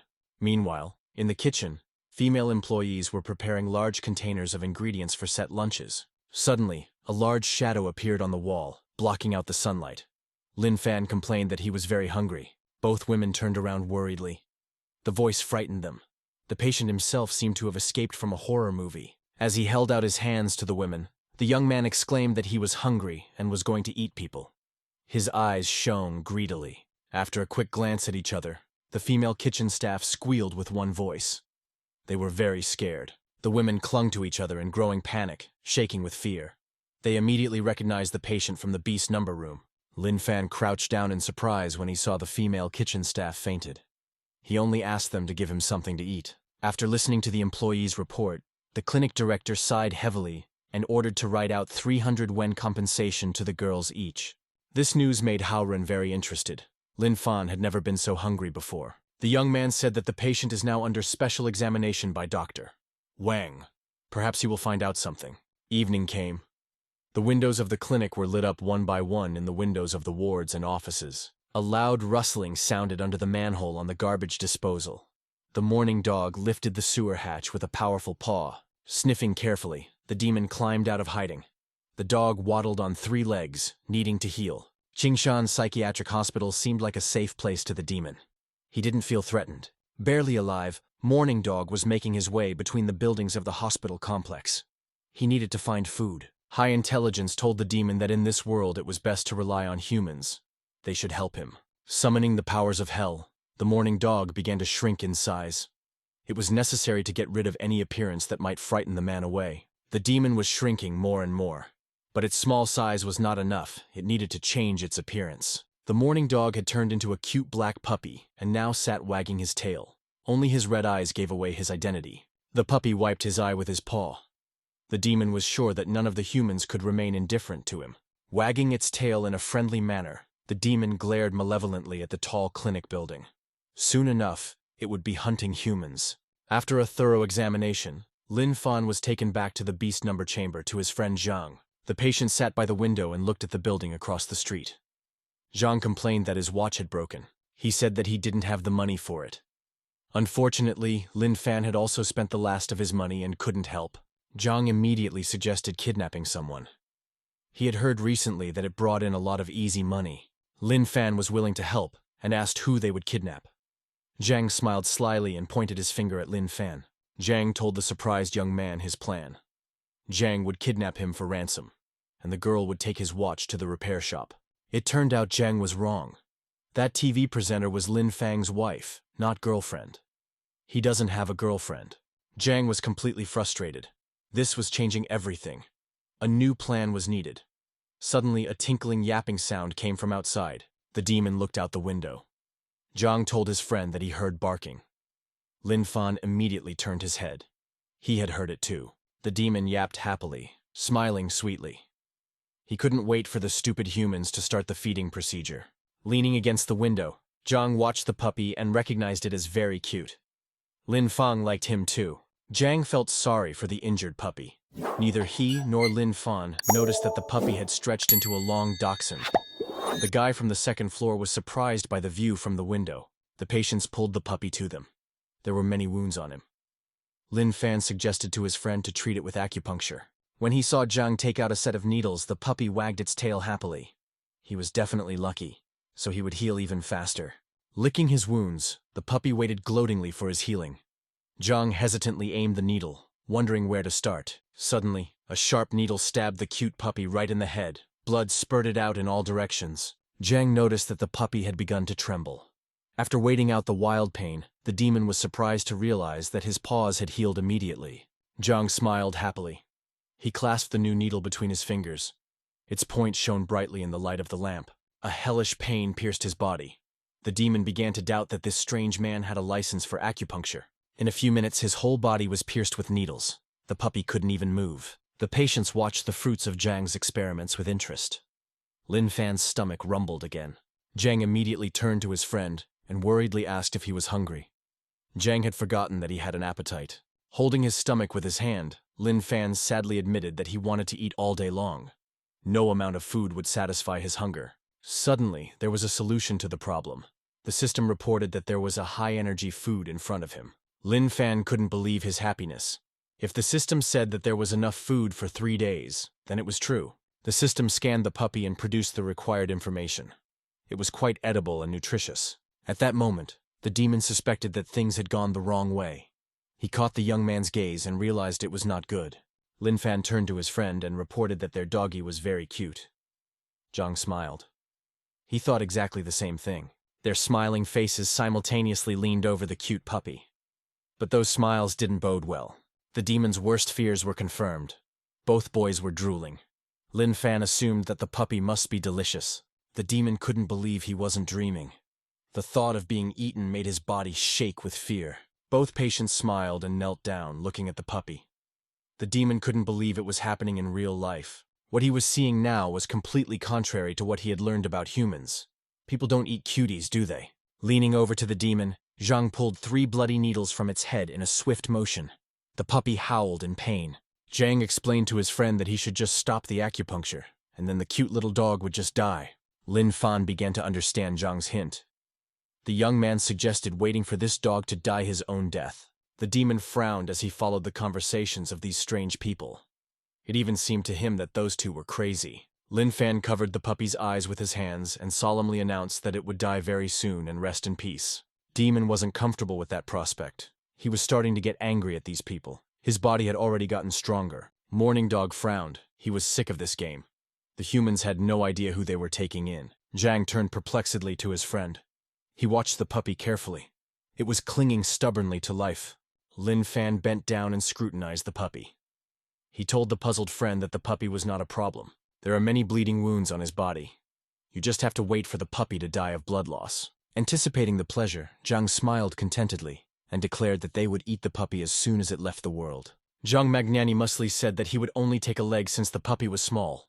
The demon was shaking with indignation. Unsuspecting, the buddies were discussing the puppy's palatability. They didn't see that the dog was grinning viciously. Patience ran out. In front of the astonished patients, the cute puppy turned into a mourning dog. His eyes were bloodshot. Slowly, the demon approached his friends, tearing the bedclothes to shreds with its claws. To his surprise, the people were not frightened. Zhang happily told his companion that now they had enough food for 2. That pissed Dog off even more. No one had ever allowed themselves to humiliate a demon like that. The mourning dog opened its mouth wide and jumped at Zhang, who wasn't even looking at him at this moment. Lin Fan proved to be faster. Jumping towards the demon, the young man caught his lower fang and deflected the blow away from Zhang. It was very painful, and Mourning Dog didn't even immediately realize what had happened to him. That crazy man was moving fast. Lin Fan was in front of Zhang with a lightning leap and pressed down on the fang with one hand and the demon's upper jaw with the other. Zhang watched his friend with interest. Lin Fan continued to hold back the demon's strong jaws, reprimanding him for trying to bite his friend. The fact that the man was able to get so close to him irritated Mourning Dog more and more. He couldn't explain it. Moreover, the stupid man himself had put his hands right into his mouth, and there was nothing to stop him from eating them. The Mourning Dog tried to clench his powerful jaws that would have handled even an iron structure. To his surprise, it didn't work. The jaws refused to close as long as a human hand was in the mouth. Zhang became a little more daring when he saw that his friend was fine. He said that he would like to pet this dog's fur. Lin Fan turned around and allowed the satisfied young man to pet the animal. Right now, the dog was completely harmless. The demon nearly howled when he saw the other man reaching out to pet him. It was completely unacceptable. Unfortunately, there was nothing Morning Dog could do. His muzzle was securely pinned to the floor. The demon was under the control of the psycho. The thought of the man stroking him made Dog furious. He promised himself that he would bite off the hand of whoever did it. Zhang moved closer and timidly touched the ferocious beast. He couldn't wait to stroke its smooth fur. The demon was angry and tried a jerk to free himself from the tight grip, hoping to deal with the insolent men quickly. To Dog's surprise, both of the fangs that Lin Fan was holding him by simultaneously cracked, causing him to bleed profusely. Lin Fan angrily told the demon that he had already warned him. You can't offend his friend Zhang. Cute puppies don't do that. Accepting his fate, Morning Dog lay on the floor with his face on the bed. Tears flowed from his eyes. Zhang stroked him with pleasure. But what was worst, the demon couldn't even recognize this person's strength. Without a doubt, he possessed a high rank. From the young man's pressure on the Morning Dog's jaws, his teeth continued to crumble and grind. The dog suggested that the man deserved a 4th rank. Lin Fan frowned and looked into the demon's eyes. The Morning Dog realized that this lunatic was clearly far above the 4th rank. Zhang couldn't be pleased with his new toy. He stroked the soft fur with satisfaction while Lin Fan restrained the dog. Suddenly, a new thought occurred to Zhang. He noticed that their dog's tail also looked soft. Zhang wanted to watch the dog wag his tail. Lin Fan was a little surprised at the unusual request. The Morning Dog grinned viciously. He wasn't going to make a fool of himself just because they wanted him to. But Lin Fan pressed down on one of the surviving fangs so painfully that the demon immediately changed its mind and wagged its tail for salvation. Morning Dog realized that he couldn't do anything as long as the dangerous man was around. The only thing left to do was to wait for an opportunity. The 2nd-rank demon consoled himself with the fact that the retribution would be severe. The main thing was to break free from the hands of this madman. Zhang was not pleased. It turned out he wanted to watch the tail wagging in a circle instead of side to side. The Morning Dog shook with indignation. He had had enough of being bullied by these strange people and wanted peace. Lin Fan realized that there was no way to do it nicely, and meaningfully grasped his fang, pressing it harder than usual. When the demon felt this psycho trying to just break his fang, he nearly howled in intense pain. Lin Fan affectionately patted the Morning Dog's muzzle and said that wagging his tail in a circle was much more interesting. The demon was almost crying with frustration.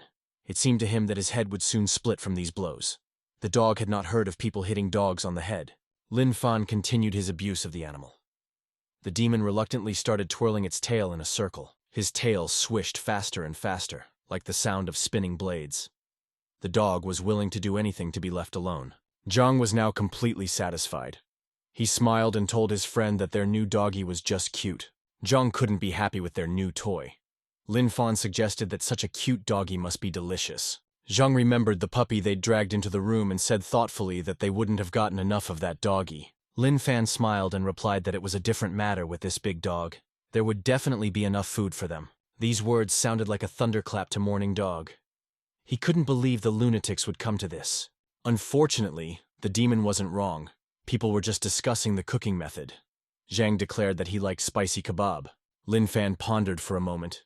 He himself preferred boiled meat, but the voice in his head insisted on roasting the dog. Zhang hesitated for a moment. There was no open fire in their chamber. Lin Fan frowned in agreement. That option was out. The Morning Dog pricked up his ears in fear.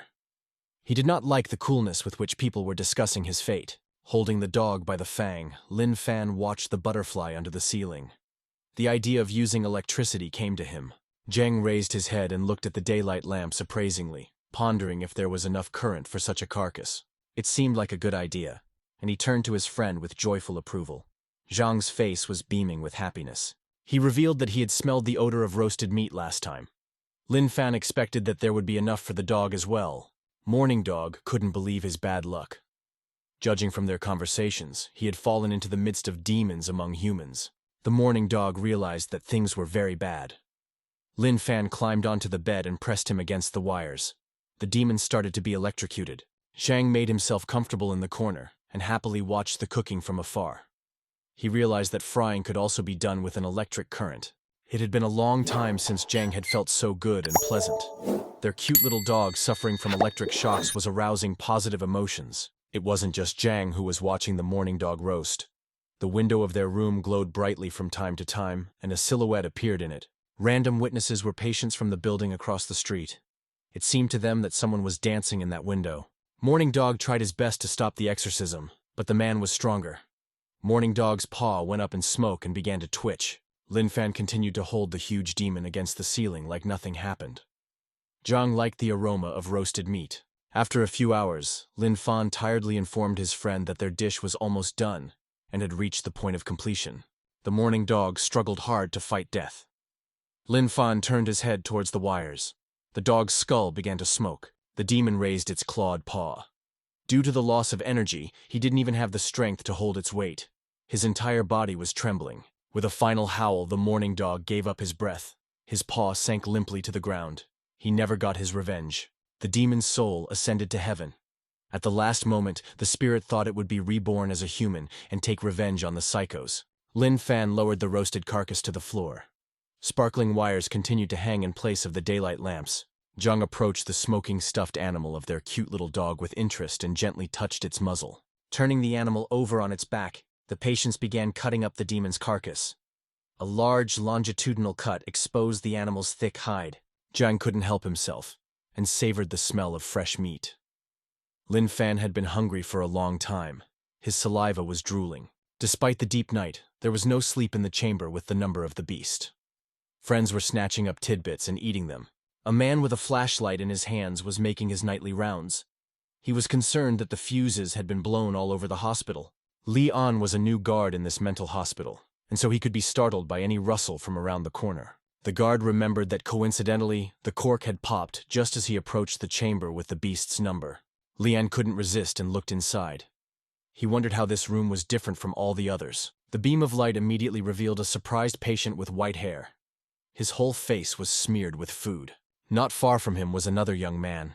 He had a strange and wild look in his eyes. They seemed to be eating the same food. But worst of all, there was some kind of head with fangs behind them. Those guys obviously wanted to hide it from the others. The guard turned white with fear. He could not believe that cannibalism was being practiced here in one of the wards. Moreover, those two lunatics smiled wildly and offered Lynn a taste of some freshly cooked meat. The man froze in place. His heart was pounding frantically. Lynn was glad that they were on the other side of the door. The guard could no longer stand on his feet and collapsed exhaustedly, dropping the lantern from his hands. His body was shaking from the horror he had seen. Dropping the lantern by the door, Lynn rushed running down the corridor, screaming frantically on the way that a man had been eaten in the ward. After a few minutes, 2 orderlies and the director led him back. The director asked the guard if he was imagining things. Lynn swore that those eyes were looking directly at him. He's scared to go back to that creepy place. Unlocking the heavy door, the director entered the room and turned on the light. The lighting problems had already been fixed. Haoren frowned at the restless patients and informed them that this was exactly what he expected to see in their room. Both patients were lying on their bunks under their blankets and diligently pretending that they had just woken up because of the principal's arrival. The man looked around the room. No human remains were visible. He was about to leave. Suddenly the headmaster saw a very strange object. He knew for sure that it should not be in the ward. When he was asked about the origin of the object, the patients unanimously replied that it was simply a rug made of dog hair. That dog-eared carpet that took up 3/4 of the room could only evoke fear in a sane person. The man bent down determinedly and took a piece of wool to sample. It was very soft and reminded him of something. The headmaster tried to smile. The man immediately realized that he was holding the wool of a second-rank demon. These two were scaring him. Haoren asked the patients what they had been doing tonight. Without hesitation, the boys answered unanimously that they had slept. The man wondered incredulously if they had gotten out of bed. He wanted to find a clue and get them out of bed. The patients turned their heads in different directions and swore that they had never thought of such a thing. They had slept soundly all night. The guard, almost crying, proved to the angry principal that he had clearly seen them eating someone's head. The angry man demanded to see what Lin Fan was hiding. He was now certain that he was the one who had killed the demon. Lin Fan threw back his blanket, demonstrating that there was nothing hidden underneath. The young man confusedly said that he had nothing. A bright light struck the headmaster in the eye. The man squeezed his eyes shut and demanded that he immediately take out what was glowing. The guard and the orderlies looked at Lin Han in surprise. A strong, blinding beam of light was beaming from his abdomen. The director angrily held out his hand and demanded the light source. The young man did not resist and gave him the flashlight. The man turned off the lantern and looked suspiciously at the patient wards. It became clear that the guard wasn't lying. Howren decided to find out and ask some questions about the origin of the demon skin mat on their floor. The patients immediately turned their backs to the wall and wished him a good night. Zhang pretended that he was already snoring. The man slapped his forehead tiredly. No one would have guessed he was only 54 years old with such gray hair. It was useless to prove anything to these stubborn guys. The director sighed heavily and flicked the light switch. The door slammed shut. No one could stop the friends now. They knew that the principal would be off their backs now. As soon as the room door closed, both patients immediately threw back their blankets and got out of their beds. They didn't want to sleep at all. Lin Fan turned to his friend and looked at him worriedly. Zhang wondered if his buddy was hungry. Lin Fan replied thoughtfully that he was not hungry right now, but there was something he wanted to know. Zhang moved closer. Lin Fan asked why the principal never finds Zhang's needle when searching and only pays attention to him. Zhang smiled. This was his professional secret. In order to search for needles, one had to know of their existence. The young man laughed and revealed that he simply hides his needles in his lush hair during the principal's arrival. Lin Fan thought about growing his hair out. He could hide clues there too. Zhang liked the idea. Meanwhile, the special unit headquarters was in full swing. The second-rank demon was nowhere to be found. Lighting a cigarette, the national rank warrior thought tiredly about the relatives of the dead. They demanded retribution every day. The man promised himself that he would hunt the creature down soon enough to skin him and grind his bones into powder. Suddenly there was a call from his old buddy nicknamed Kanyaga.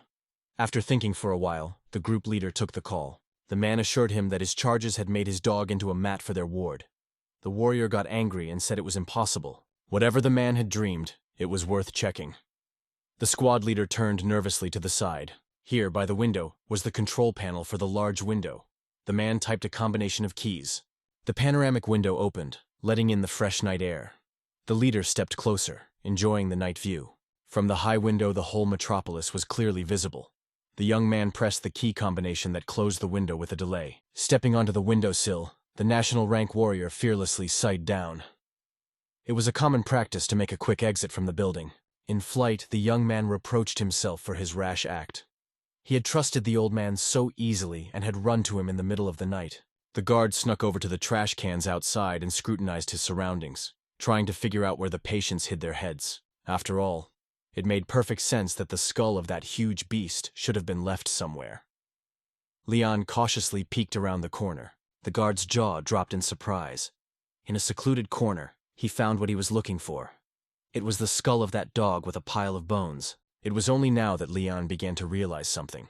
He could now see that the head that the boys had eaten at night was huge. Suddenly, the demon's skull snapped out of place and flew past the guard as if carried by an unknown force. The young man turned pale and glanced in the direction where the skull had flown. He had never seen anything like it before. Leon turned back to the pile of bones and became even more frightened. That pile of bones was disappearing by itself before his eyes. This time the beast's spine had disappeared somewhere. It was just ribs and a few bones, which were no longer a valid argument. The young man was shaking with fear. Every child knows that bones and skulls cannot move by themselves without help. Leon didn't have time to continue his train of thought. Something supernatural lifted his body and threw him onto the concrete. The clinic guard lost consciousness from the strong blow. He did not even have time to realize what had happened to him. The director carefully looked around the surroundings and found an open hatch. He immediately realized that the demon had come from here. The man leaned over the hatch and crouched down on his knee. The director looked inside, hoping to find something interesting. He was so engrossed in his occupation that he couldn't see the demon's huge skull rapidly approaching him. At the last moment, the director intuitively sensed danger and turned around. He had never seen flying skulls before. It turned out that the dog's skull wasn't moving on its own. It was being held in front of him by a national-ranked warrior. Stopping in front of the headmaster, the young man recognized that this was their second-ranked demon. He inquired as to how it had happened. The man closed the sewer manhole and stood up. He tiredly reminded his interlocutor that he had already talked about it. The leader of the group could not believe it. He exclaimed that no ordinary person could defeat the demon. It was obviously a complete lunatic. The director recognized that his patient was a mentally ill man. But there was more. He held out a small magazine with a blue cover. In this journal, the administration analyzed all the actions of patients from ward number 666. The squad leader flipped through several pages. Each of them testified to the young man's abilities. The man raised his head incredulously, looking away from the report. He couldn't believe that everything in the journal was true. If the reports were to be believed, it turned out that Lin Fan had brought himself to a mortal state every time and survived in the process. The leader was beginning to believe a little. Apparently, those two patients had really tortured the demon dog to death. The man inquired how they had managed to do it. The director laughed and admitted that the details were unknown. But his dog had been eaten. The warrior with the black armband thought he had misheard at first and asked the headmaster again. The man smiled and repeated his words. The leader of the special unit turned pale. Even his fighters couldn't defeat the morning dog. The man continued to smile. He was well aware of the strong impression his words had made on his interlocutor. The warrior closed the report log and handed it to the director. He expressed his desire to meet that guy in person. The next day, the patients from the demonic room were sitting quietly on the lawn, basking in the sun. Nothing out of the ordinary. Zhang suggested looking at the bright sun. The loser is the one who looks away or blinks first. Lin Fan calmly looked directly at the sun as if it were an ordinary object. It didn't blind him at all. Zhang could barely hold on. With his last strength, the young man pulled back his eyelids to keep his eyes closed. He shouted to the young man that he would still lose. Lin Fan felt sorry for his comrade. He knew that he could ruin his eyesight. Fan admitted his defeat. Zhang started jumping for joy and squealed that Lin Fan was the first to avert his gaze and lost to him in this competition. On a bench in the shade near the patients sat the director and a warrior with a black armband. The man was watching the boy closely. He knew that a normal person would have gotten a retinal burn long ago if they looked at the sun for so long, but the young man was unaffected. Meanwhile, the patients once again played a game of gazing into the sun. Once again, Lin Fan gave in, and Zhang jumped for joy. The man made a decision and turned to the director. He asked that the patient be given to him personally if the hunch was confirmed. Up until this point, the gray-haired director had been resting quietly in the shadows and enjoying having both of his patients in plain sight. Hearing the strange request from the hunter leader, the man seemed to wake up. His eyes widened in surprise. The angry principal turned to his interlocutor and asked excitedly if the man was joking. The clinic director's interlocutor didn't like his indignant tone. He turned to Haoren, threatening him. The gray-haired man immediately changed his line of demeanor and clapped his interlocutor on the shoulder in a friendly manner. He says he doesn't see a problem with it. The warrior can take the patient. As a gift, he provides his friend as well. Trying not to laugh, the director said he was giving them away on one condition. He would not take them back to the clinic. In addition, the hospital disclaims responsibility for any actions of the patient. The man began to suspect that it was not that simple. He slammed his fist on his open palm, demonstrating his ability to protect those guys. The group commander assured them that nothing would happen to them under his tutelage. He could easily protect them from any demon. The director smiled. He was actually more worried about the special unit itself, not the patient. The squad leader explained his decision. He was desperately short of men. Demons were coming from everywhere, and he could use such guys. Haoren turned away, hiding his face from his interlocutor. He was now regretting having given his wards to this man. The black-suited warrior slid closer to the edge of the bench and jumped to the ground, pushing off with his hands. Without turning to his interlocutor, the hunter leader spoke of the demon's high intelligence. The footage from the video cameras confirmed it. The clinic director sighed heavily. He was a little worried that his former patients might make more trouble. The warrior assured the man that his life was tied to the city and he would not back down, no matter how strong the demons proved to be. The squad leader looked glumly at the man in front of him. He was determined not to retreat in the face of danger, no matter what happened. But you can't do anything alone. So the man took every chance he could get to train new fighters to defend the city. Meanwhile, Lin Fan and Zhang continued to quietly bask in the sun and have fun, unaware of the twist of fate. Seeing a huge shadow looming over them, the two mental patients turned around in surprise and raised their heads. The national-ranked warrior said that he already knew that they had killed and eaten a second-ranked demon last night. He began to ask different questions. The patients turned to each other and began to mentally discuss the line of behavior. The guys started shouting that they hadn't eaten or killed anyone, and that they were hearing about the case for the first time. The man frowned. He hadn't imagined these guys would deny everything. The commander didn't see anything wrong with killing a demon. Summoning magical powers, the man wrapped his hand in a blinding golden glow and unclenched his fist. The warrior's hand split the air with a whoosh. None of his subordinates could follow his swift movements. Seeing the stranger's hand very close by, Zhang cried out fearfully. Lin Fan didn't even twitch even though the palm was near his eyes. The golden glow from the unfamiliar man's hand was reflected in the young man's pupils. Lin Fan couldn't believe that he had met a fighter of such a level. The man quickly analyzed the young man's abilities and decided that nothing good could come out of him. The guy has a slow reaction time. Zhang grew a little bolder. He began to suspect that this man had come for a reason, and he moved closer to his friend. The young man whispered in Lin Fang's ear that the man wanted to help him with his cultivation. The warrior looked at them with suspicion. Both boys turned to him. Their faces were beaming with happiness. Zhang expressed his sincere gratitude to the stranger for his help. The man didn't understand anything at all. He hadn't offered these strange guys his help yet, and they were already thanking him. Lin Fan frowned and informed the surprised leader that his candidacy was not suitable for them.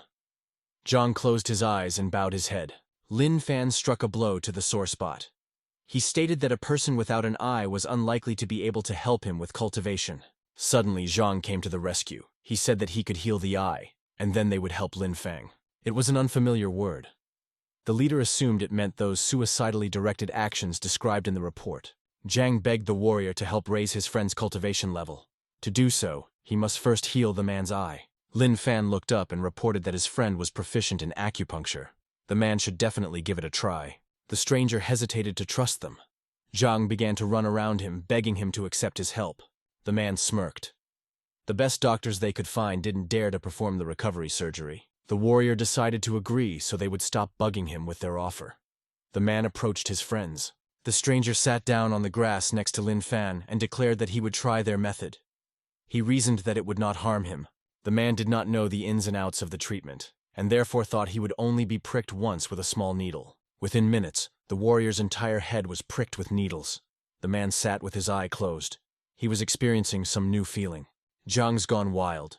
He thought he was the greatest guru. Clasping the weapon between his fingers, the young man plunged the needles into the patient. The young man's movements were hard to follow. He acted like a shaman from a long-forgotten nation. Another needle pierced the man's forehead until it bled. He was surprised to learn that each acupuncture had its own name. Satisfied with himself, Zhang struck a pose and carelessly raised his hand up with another needle clamped between his fingers. The young man proudly announced that this was his special technique, developed over many years of observing space. Zhang reported that his method was effective and everyone was recovering. In fact, Lin Fan was his only test subject. The great warrior smiled faintly. He considered it a great success that he could sense something with his other eye. The man initially took it as a ridiculous joke, but the acupuncture was able to touch the right nerve endings. At that moment, another needle stuck above the bridge of the nose of the surprised man. Drops of blood splattered on the grass. This sensation was quite different. The hunter leader felt as if something had entered his brain. The stranger began to slowly slump to the ground with his head down. He could no longer feel anything. His body could not resist. Lin Fan noticed just in time that something out of the ordinary was happening. He quickly put out his palm. The young man managed to prevent a dangerous fall for the warrior and held him by the chest. The man's body collapsed. Lin Fan lifted up his new acquaintance and informed his buddy that he had fainted. Zhang was greatly surprised. He assumed his technique wasn't perfect. The only good thing was that it had been tested on a stranger first. Lin Fan held the man up so that he wouldn't fall. Zhang confidently said that he understood what was wrong. It would not happen again. The young man pleadingly asked his friend if he wanted to experience it for himself.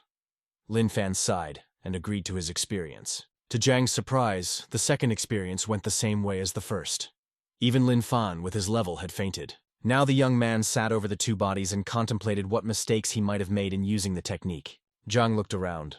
As a pity, there was no one else around to volunteer for the experience. Sometime later, the clinic director was surprised to find 3 unconscious men stabbed with needles. Looking closely at Zhang's hair, the gray-haired man realized how he had managed to hide his needles all this time. Even a national-level warrior was lying unconscious, deciding to try out his patient's method. It was an ordinary day at Huatian Hospital. In the emergency room, visitors were served without much hurry. Suddenly, a small black landline phone on the reception desk rang. It only rang on one occasion. That's why all the staff around him looked at him with such horror, as if an explosive timer had gone off. The staff already knew who they were dealing with. They were wringing their hands, howling and wailing. But there was no way out. The call had to go out. As soon as the clinic director said hello to the hospital administrator, he replied that he understood. The ambulance was on its way. The gray-haired man smiled and added that a third person would be added to that duo today. The administrator took note of this irritably. The hospital staff knew their business. They clearly and quickly ran out with the gurneys and drove back with the patients. In a coordinated motion, the staff closed the rear doors of the cruise and the medics quickly took their seats. One of the medical vehicles was driven by driver Juan with a bleeding eye patch. The clinic director and the orderlies noticed with undisguised surprise the white bandage covering the chauffeur's eyes. Juan turned around and explained that he had recently had surgery, but that didn't change anything. He knew the road just fine. In front of the surprised onlookers, the engine of the ambulance started, and Juan raced to the hospital, confidently picking up speed. Unlike Juan, the other driver zigzagged, occasionally getting on two wheels. The principal and the two orderlies looked at both crews in horror. The gray-haired man gave a thumbs up. Those guys are clearly professionals. The administrator at the hospital frowned at the trio being delivered. He was getting tired of seeing these guys. He followed the patients into the operating room and watched through the glass, hoping they wouldn't survive this time after all. The young man slapped himself heartily for his wrong way of thinking. It left a crimson mark on his cheek. The administrator was ashamed of himself. A doctor who had sworn to save people had no right to wish them dead. The young man caught himself thinking that he had to think about it. The two of them were too often annoying to the clinic staff. Now, for symmetry, the administrator slapped himself on the other cheek. His head turned by inertia. The young man couldn't take it anymore and dialed Hao's number. He shouted angrily into the receiver that it had only been 2 days. The receptionist's face was getting scarier and scarier. He yelled that now they had to deal with 3 assholes instead of 2. The clinic director was calm. Smiling, the man reminded me that he had offered to keep those 2 at the hospital. The young man was getting angrier and angrier. Hao said that he had sent him some monetary compensation as an apology. This news cheered up the administrator a bit. Without interrupting the conversation, he logged into mobile banking. The transfer was indeed received. The clinic director asked that those guys be held back for a while. If he refused, Hao promised to report the administrator to the police for taking a bribe. The young man was simply enraged. He shouted that that was the end of their conversation. The clinic director didn't need anything else. Hao politely said goodbye. Meanwhile, the doctors were examining Lin Fan. The system reported that he had reached the next level. 2 nurses in pink coats were walking side by side and gossiping about another patient from the very same clinic. The scared-to-death guard named Lian was now being spoon-fed soup by his girlfriend.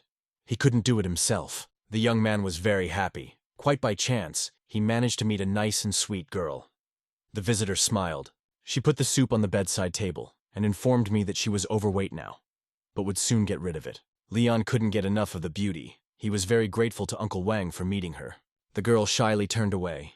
She promised to give the man words of thanks from her new boyfriend. Smiling, the visitor peeled Leon's apple. The young man decided to confess to her at once that he was infertile. Leon suspected that the girl might break off the relationship with him after this, but still asked if she would agree to the marriage. Sweetie held out an apple and said she didn't see any problem with that. A child could be taken from an orphanage. Leon was over the moon. His life was getting better. He said he wanted to have a girl. His future spouse wanted a boy, and the young man generously gave in. He would do anything to be near her. The doors of the room creaked open. The superintendent entered the room. He was holding a report on a patient. The man with the glasses said the young man needs to avoid stressful situations. He can be discharged tonight if he wants. Suddenly, the door swung open. A nurse in a pink coat said worriedly that the post-operative patients had arrived. After swinging open both doors, the nurses wheeled Lin Fan in on a gurney. Leon immediately recognized the guy who had brought him here. The man's hand shook. Pointing to the lying patient, the young man stammered and at first could not say a word. At some point, Leon inarticulately said that that man from the demonic room had eaten a human. His heart could not bear the experience. The young man fainted. The supervisor could not understand the reasons for his stress. Lin Fan and Zhang were lying on the neighboring bunks. Their eyes were still closed. The guys were sleeping peacefully after the surgery. Leon whimpered like a child. The young man looked away and said that he was not going to be in the same room with the two of them. Lin Fan started to wake up and wiped his eyes. Leon fell at the superintendent's feet, begging to be transferred to another room. Lin Fan at this moment told the doctor that he was hungry. Leon, barely hearing these words, shook with fear. The young men's gazes met. Leon was sure that Lin Fan could swallow him whole without choking. The young man fell to the floor, hysterical. The superintendent was angry. He saw no reason for the patient's anxiety. The young man kept thinking about how a single needle could incapacitate him with his body having a defense against bullets. Suddenly he heard familiar voices in the next bunk. The two men were in the same room, and they wanted lemonade. The warrior turned his head back, trying to focus. The young man couldn't believe that some psycho had managed to knock him out. Lin Fan and Zhang noticed that the acquaintance was no longer asleep and ran over to him. Zhang was glad that the man was awake. He sadly stated that the eye could not be cured, but if the young man was okay with it, we could try again. The leader of the group turned his head and frowned. At least he was in the hospital. Nothing would happen to him. Zhang was very pleased that this man had kindly allowed him to once again try to heal his eye. Turning to his friend, he said that their acquaintance was a very good person. Lin Fan bowed his head. The warrior humbly folded his hands on his chest. Running a 5-fingered hand through his fluffy hair, Zhang retrieved his arsenal from there. He was excited to begin a new experiment. The young man clasped 4 needles between his fingers. He exclaimed that this time he would definitely succeed. A few minutes later, an agitated nurse was pushing the orderlies who were rushing a gurney with a stabbed fighter. Lin Fan comforted his sad friend. He cheered Zhang up and told him that everything would work out next time. The man who returned from surgery was even more outraged. He was forced to wear a brace because of a dislocated cervical vertebra. The warrior couldn't find an explanation for it. Even when his bones were shattered, the young man did not lose consciousness.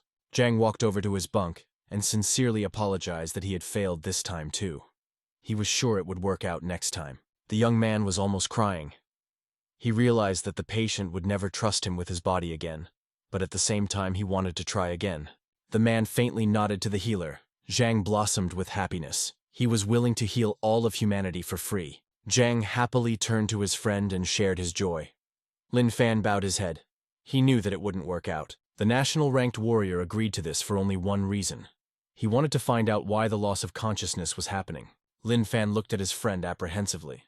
Zhang winked at him and asked his patient to remain calm. Preparing the needles, the young man clasped one between his fingers and promised that this time he would heal the man. The same nurse screamed exhaustively a few minutes later, calling for the superintendent and the orderlies. She looked at Lin Fan suspiciously. Zhang's body was shaking. Kneeling down, he sobbed.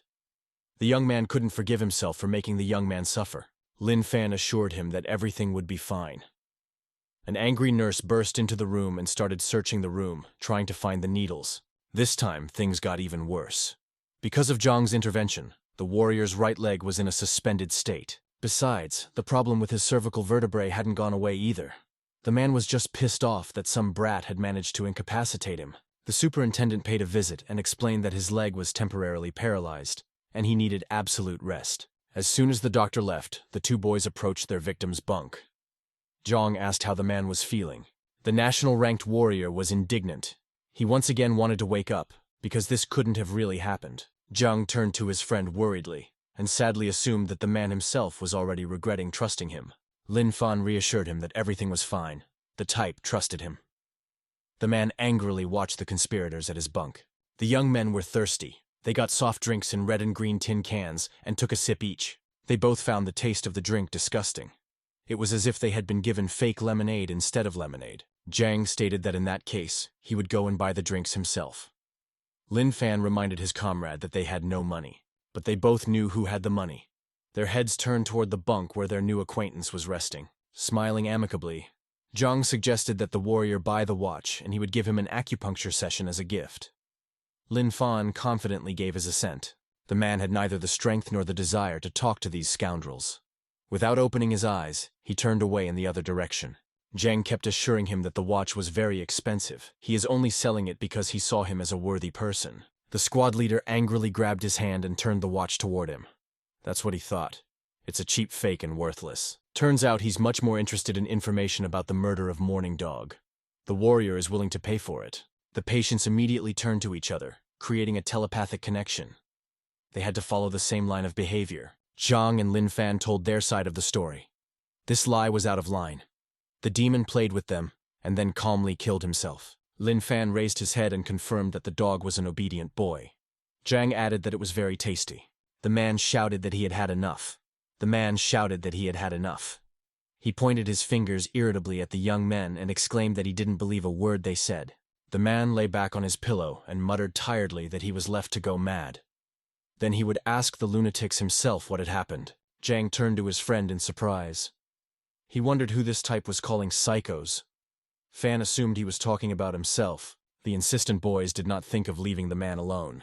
They came up to him and began to shake the hunter. Interrupting each other, The young men told the angry man that they had told on Morning Dog and now wanted money. The warrior realized he wasn't going to get anything else. He reached into his pajama pocket and started pulling out a gold bank card, carelessly tossing it to the boys. The man said that it contained 500,000 yuan. The two patients looked at the strange object with astonishment. Lin Fan twirled the bank card, but neither himself nor Zhang could figure out how this could replace money. The leader said that he didn't really need the money. They could spend as much as they wanted. Lin Fan couldn't understand why they needed this thing.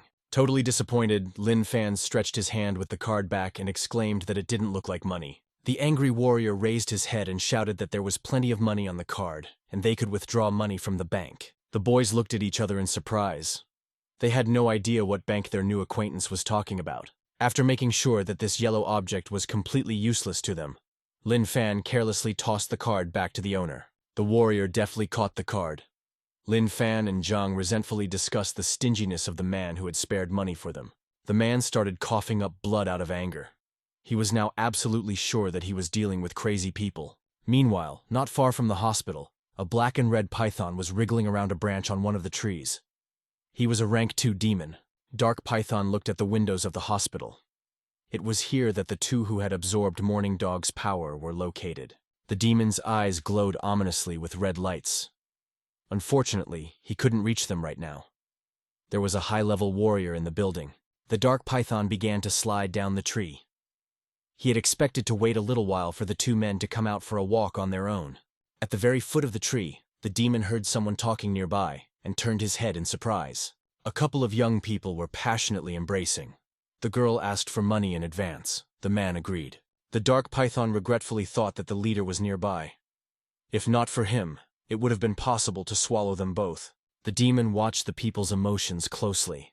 He saw the man get dressed and walk off in the other direction. The girl leisurely counted the money and smiled. The dark python remembered that such women were called fallen women. The demon stared obsessively at the blonde. He was determined to eat her. Still, the warrior was in the building and unlikely to notice his presence. A huge snake's mouth hovered over the unsuspecting girl's head. Smiling, she hid the money she had earned. Suddenly, the dark python smelled Morning Dog's aura nearby and decided not to touch the beauty. His target was very close by. The demon crawled back regretfully, peering cautiously out from behind the tree. The blonde wasn't happy. She hadn't earned much today. Two young men were walking down the alley. Python immediately realized that they were the ones. The girl thought she could make money off them. She smiled and waved her hands invitingly. Lin Fan kept wondering where to buy drinks. Zhang looked around. Seeing the pretty blonde, patients approached her and asked her where they could buy water and some food. The girl frowned and asked if they were gay. She angrily demanded not to waste her time if they were not interested in her figure. Lin Fan turned to his friend in surprise and asked what she meant. Unfortunately, Zhang didn't know it either. Lin Fan tried to explain to the angry blonde that they were hungry and thirsty. It would be nice if she helped them. The girl took a closer look at the strange guy's hospital clothes. She knew that patients dressed differently in the hospital. While those guys were talking to each other, the blonde girl on the pants of one of them recognized the familiar emblem of Qingshan Hospital. It's all clear now. They were not gay but just mental patients from Qingshan Psychiatric Hospital. The girl remembered that day again. It was evening. She raced like a madman in search of her sister and kept calling for her. Around the corner of one of the abandoned buildings, the blonde saw her sister in hospital pajamas being thrown to the ground by some type. Smiling impudently, the tall young man called the girl crazy. He was holding a doll, which the patient thought was her child. The man laughed and offered to let the girl watch her own child fly apart. He kept his promise. Falling to her knees, the girl in hospital pajamas pleadingly held out her hands and begged for her son to be left alone.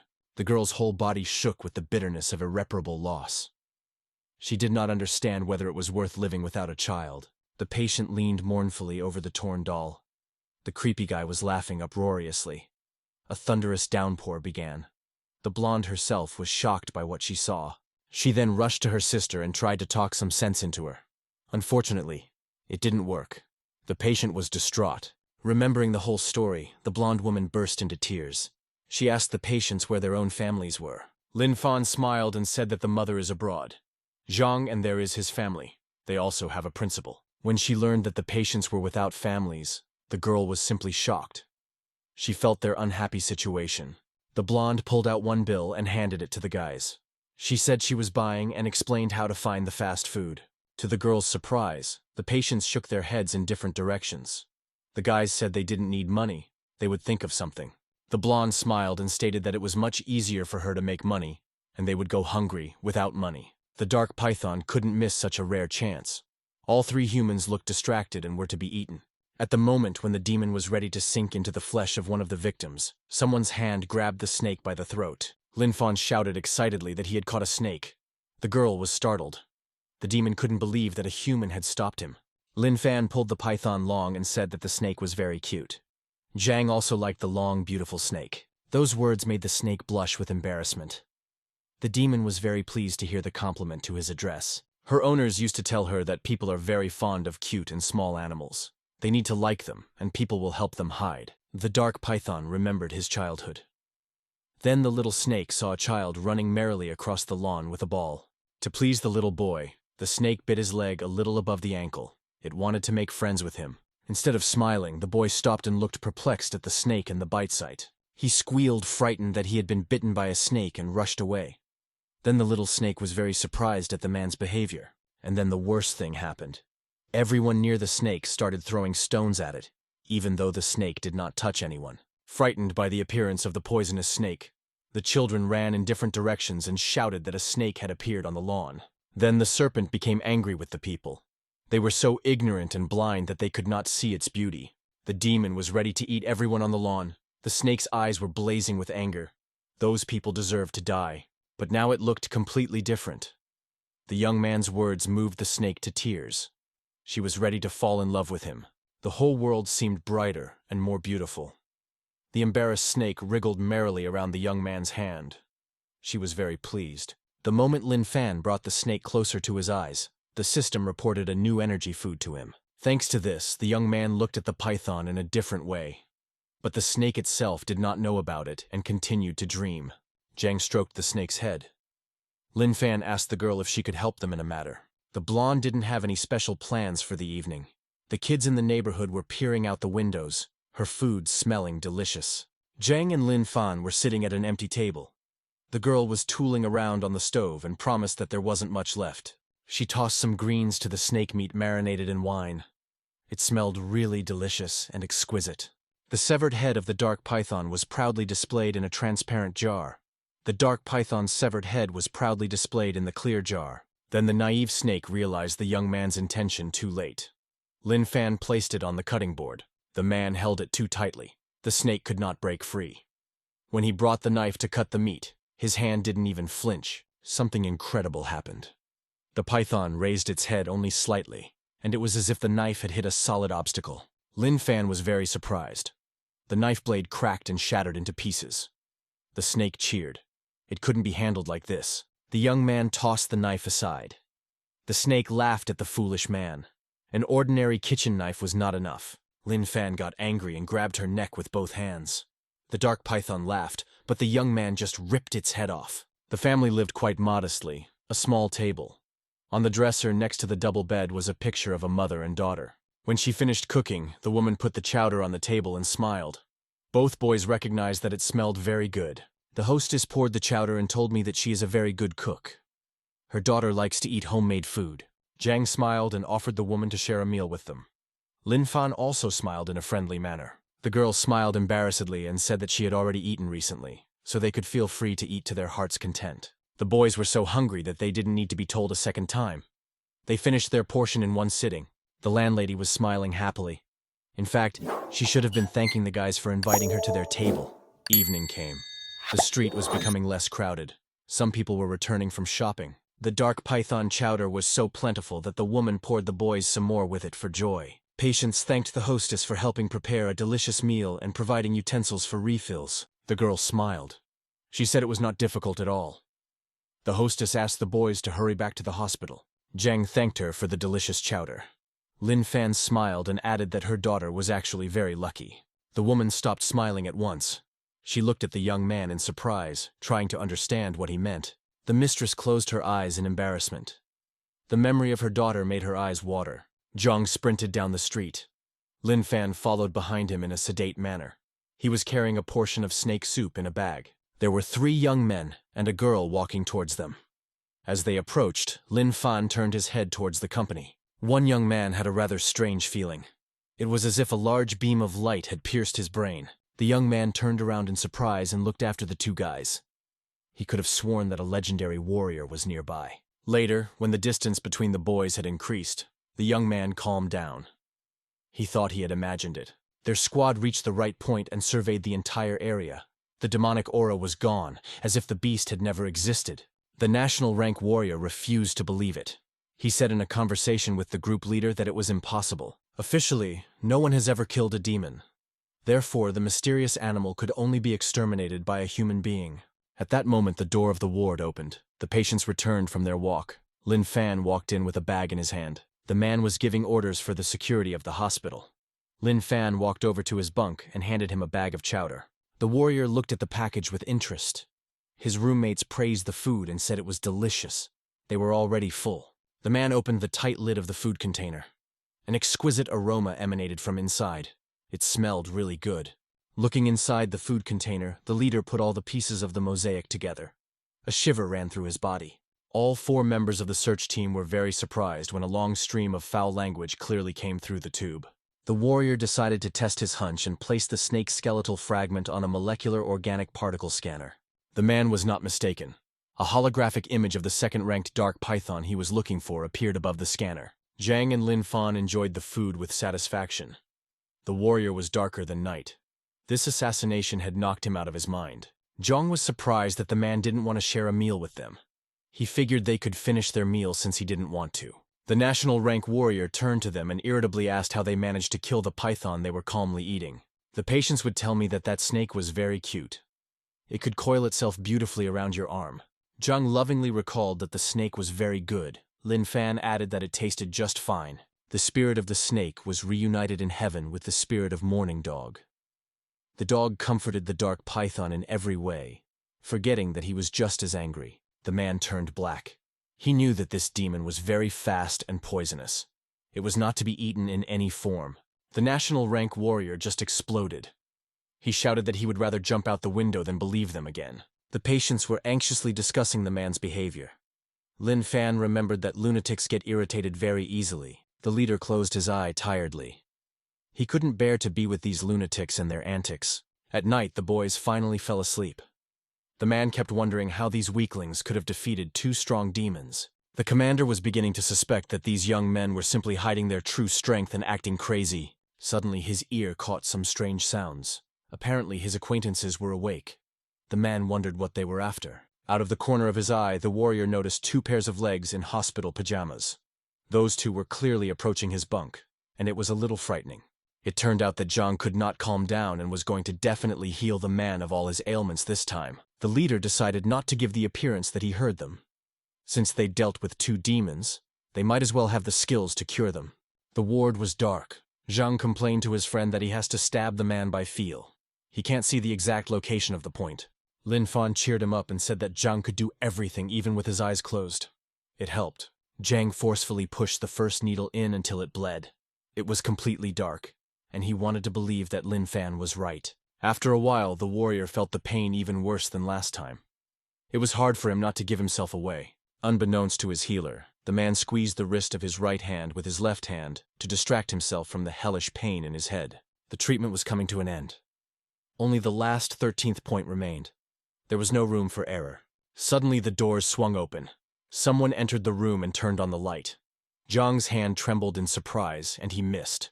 The nurse who came in for a checkup was simply furious. She angrily demanded to explain what the guys were doing to the patient. Meanwhile, the warrior felt that he was getting worse. It was impossible to bear the inhuman pain. Out of his last strength, the hunter leader stretched out a trembling hand towards the nurse. He felt that he was close to death. The man's arm fell limply to the edge of the bed. He was no longer moving. The nurse realized that the worst had happened. She wailed hysterically that there had been a murder in the ward. The girl dropped the lantern from her hands because of the strong impressions. The gurney was traveling down the hallway at meteoric speed. The man was found to have a massive cranial hemorrhage. Zhang admitted to Lin Fan with bitterness in his voice that he couldn't hit the last needle accurately and was worried about it. Lin Fan replied that there was no need to worry. Next time, Zhang would definitely do the right thing and cure the man. From that moment on, they were both firmly tied to the bunks hand and foot. The seat of the neighboring bunk was empty. In fact, Lin Fan was also very worried about their acquaintance. He really wanted the man to come back alive. A nationally ranked warrior was brought into the operating room. The supervisor demanded that he shave his head carefully, as the wounds were still bleeding. The lights on the operating table were turned on. The surgical team reported that they were ready to start the operation. The superintendent outlined the area of the skull opening with an instrument. He said that we could start saving the patient. Suddenly the man's eye opened. He was clearly surprised to see himself on the operating table in the bright spotlight. The superintendent almost turned white with fright. The patient was saved by a miracle. The patient was saved by a miracle. The warrior silently watched the surgical team and the marking tool in the hands of the superintendent. The assistant was frightened too. Breaking the pause, one of the doctors said they were glad they did. It would have been worse to wake up during surgery. The supervisor informs the assistant that the patient woke up accidentally, and all vitals are normal. We need to get him back to his room. The assistant approached the man and asked if he wanted to stay in the hospital. Together with those lunatics, he might get hurt. The assistant suggested moving the warrior to a separate room. The man frowned at the doctor in response. He seemed crazy himself. Their gazes met. The assistant was frightened. He had now learned that the mentally ill were easily irritated. Meanwhile, the supervisor was looking at the X-rays of the patient's injured body parts. At first, he thought someone had made a mistake. According to the scans, the patient's cervical vertebrae and leg healed by themselves. The doctor realized that the cast was no longer needed. Turning back to the patient, the doctor was surprised to find the bed recently empty. The man had indeed left without assistance. The national-ranked warrior was now completely bald. His skull shone as brightly as a light bulb.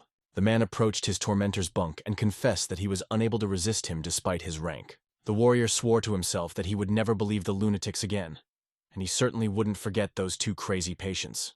The man caught himself thinking that now he would remember it for a long time, no matter what. That thought made him even angrier. Lin Fan suddenly opened his eyes. He was glad that their acquaintance had returned and promised that Zhang would definitely patch him up. Without saying a word, the man turned his back to the young man and headed towards the window. Lin Fan watched him cautiously. The bald commander with the pirate's black armband opened the window. It was pouring rain outside. The man climbed out with his feet on the windowsill and said they would see each other again. Standing in the window aperture, the national rank warrior turned his head slightly and said that he was mistaken. He actually wanted to say goodbye. Just at that moment, a nurse entered the room. When she saw the man jumping out of the window, the girl screamed in fright. She could no longer react calmly to the events in this chamber, and so the girl's face flushed with screaming. Meanwhile, the man calmly reached the ground and landed smoothly. He had no intention of leaving life this way. The people who were standing near the hospital saw that he calmly jumped down and walked on. One guy even fell to the ground in surprise. The warrior dutifully pulled out his cell phone and dialed a number. At the same time, he gave the middle finger to his room, which was on the 15th floor. Clinic Director Howren dialed the unit leader's number for the umpteenth time, but no one answered him. Desperate, the gray-haired man put the phone aside and held his hands to his head in contrition. The call kept going, but the national-ranked warrior didn't even think of answering the call. Some time passed like that. The director of Qingshan Clinic got a call from the irritated head of the hospital. He was very angry. One of the lunatics had jumped out of the window. Hao was calm. He asked if the hospital had officially confirmed the patient's clinical death. The superintendent was a little surprised by the strange tone of his acquaintance. He confusedly said that the guy had left and couldn't be found. Now the clinic director understood. It wasn't about the psycho. He assured the director that it was okay. The hospital wasn't responsible for that guy. The head of the hospital exploded and turned to shouting. He angrily reported that the lunatics were sitting still. The superintendent shouted so loudly that the director could hear everything through the tube on the table. The man had not paid for the treatment. Suddenly, the superintendent's phone buzzed. He angrily squeezed the phone so hard that it began to crack at the seams. The reanimobile was speeding through the city with its siren blaring. The head of the hospital had taken pity on his staff and was now driving the lunatics back. Zhang was sound asleep and did not see what happened during the night.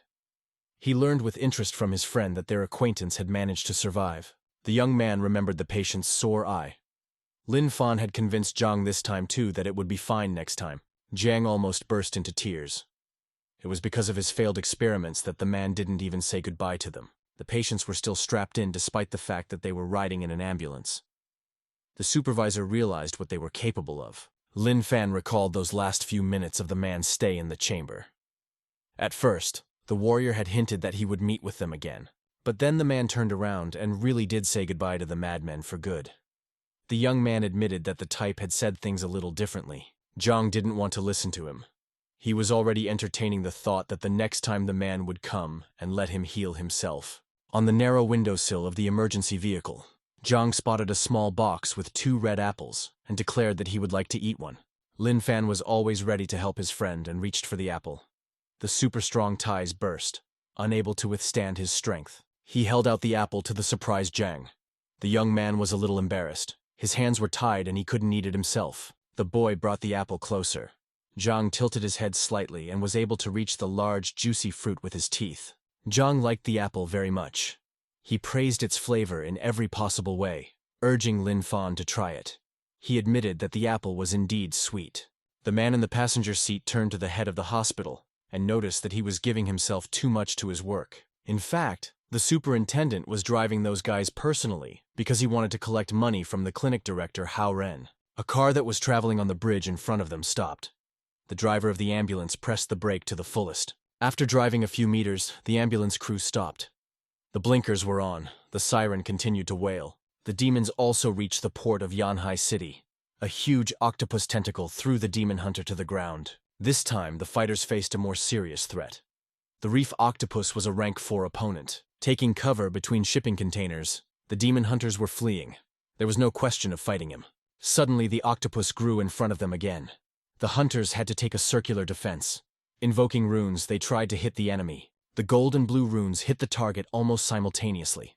Unfortunately, neither hit did any visible damage. The reef octopus did not like the hunter's actions. A thick black smoke seeped from the pores of its tentacles. The hunter with glasses shrieked in fright. He had been in the special unit for a long time and knew very well what it was. His partner was also frightened when he saw the deadly black fog. A demon couldn't create such a thing. The group commander made the decision to retreat. This fog was very toxic, they could all die. While the rest of the hunters stood in a stupor and couldn't move, the girl set an example and was the first to run away. The others followed suit.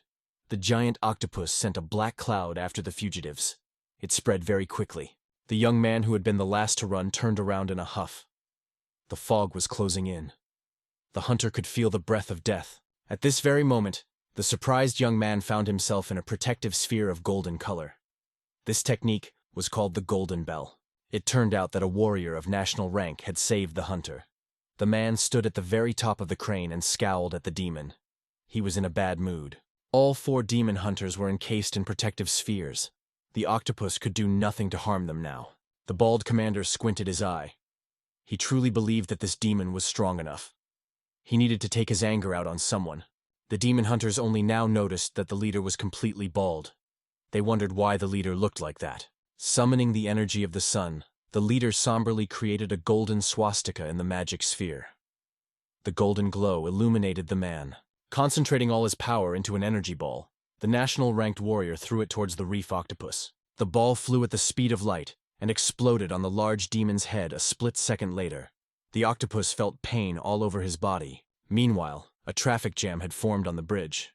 For unknown reasons, both lanes were at a standstill. Drivers kept hitting their klaxons. The hospital superintendent couldn't understand what was going on. His neighbor said uncertainly that something strange was ahead. Suddenly, the driver saw people running past his car. They were all moving in the opposite direction and shouting about the demon. The man turned fearfully to his companion.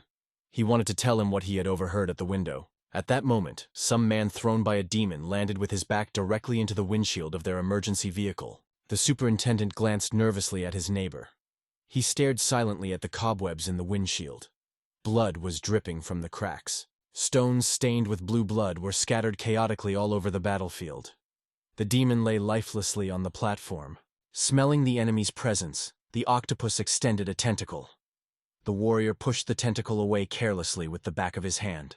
The demon hunters looked fearfully at the head of their unit. They had never seen such a huge monster before. At that moment, a member of the information department came panting toward the leader. He had a tablet in his hands. The young man with the goggles displayed the image on the tablet screen. He exclaimed that they had captured another demon. The commander frowned at the red dot on the map. Something large was moving across one of the city bridges. Meanwhile, on the bridge, panic was growing. People were screaming and running away. A crack appeared in the pavement of the bridge. Lin Fan informed his friend that he was hungry despite having eaten an apple. Zhang was still tied to the bunk. The young man sat up on his bunk and reported that the voice in his head was making him seek more and more energy to keep going. The hospital superintendent ran out of the emergency vehicle and pulled the man off the windshield to examine his wounds. There were people running around. All this panic was caused by a smaller octopus. In some of its tentacles, it clutched the trucks. The demon was bleeding blue blood from its wounds. A passenger in the emergency vehicle ran up to the superintendent, who leaned over the injured man and said they had to run right away. The man cold-bloodedly reported that there was a blood-clotting agent left in the car. He demanded that it be brought to him. The passenger rushed to the car and shouted from behind the door that he was underestimating the threat. The demon would be here soon. Suddenly, a small electronic purple watch on a black rubber strap flew at the passenger. The man looked at his watch in surprise. The supervisor asked him to bring the medication and leave. The doctor said he was handing over this watch and the employee should keep it. The passenger anxiously clutched the watch in his hand. The man shouted that the superintendent couldn't help anyway. All these people are already dying. He could die himself. The superintendent said that he received this watch from the first child he saved the day he became a surgeon. Turning to his interlocutor, the doctor glumly admitted that he had promised himself that day never to abandon the dying. An interesting thought occurred to the man. He tried one last time to persuade the stubborn doctor who had not changed his oath. The young man exclaimed that there were 2 guys tied up in the back. If they left with the patients, that would be their salvation. The supervisor immediately lost his temper and turned black with anger. He told the employee that he did not need to think about them. The man thought he had misheard. He ran to the back door of the van and opened it. The young man shouted to the patients that they had to leave immediately. The man said he would set them free. The boys looked at each other perplexed. The man let them go, so it wasn't an escape. Zhang tensed up and tore the strong ties with his hands. Lin Fan looked at him in surprise. His friend had become stronger. The man at the door couldn't believe his eyes. No man could free himself from the secure straps. Panic was growing on the bridge. A huge wave of dust, metal, and glass was coming toward them, sweeping away everything in its path. The man grabbed Lin Fan's hand and shouted to run back. Zhang raised his hand and smiled. He had an important question to ask, anticipating the pleasure beforehand. Both loonies questioned their savior with a smile on their faces about how cute that demon was. The hospital employee was shocked. Never in his life would he have called a monster a cute creature. The man remembered that this octopus calmly grabbed cars with its tentacles. He replied that the demon was a bit of an amateur. To the employee's surprise, Lin Fan nimbly escaped his grasp and smiled. The young man stated that in that case, they would not go. The octopus was already very close by. Zhang laughed merrily and said that they would go find a cute demon to play with. The man shook with fear. He'd been scared to death of demons, but these 2 could intimidate anyone with their serenity. Meanwhile, a reef octopus was moving quickly across the bridge. The demon had had enough and was now looking for his father. Lin Fan laughed sinisterly.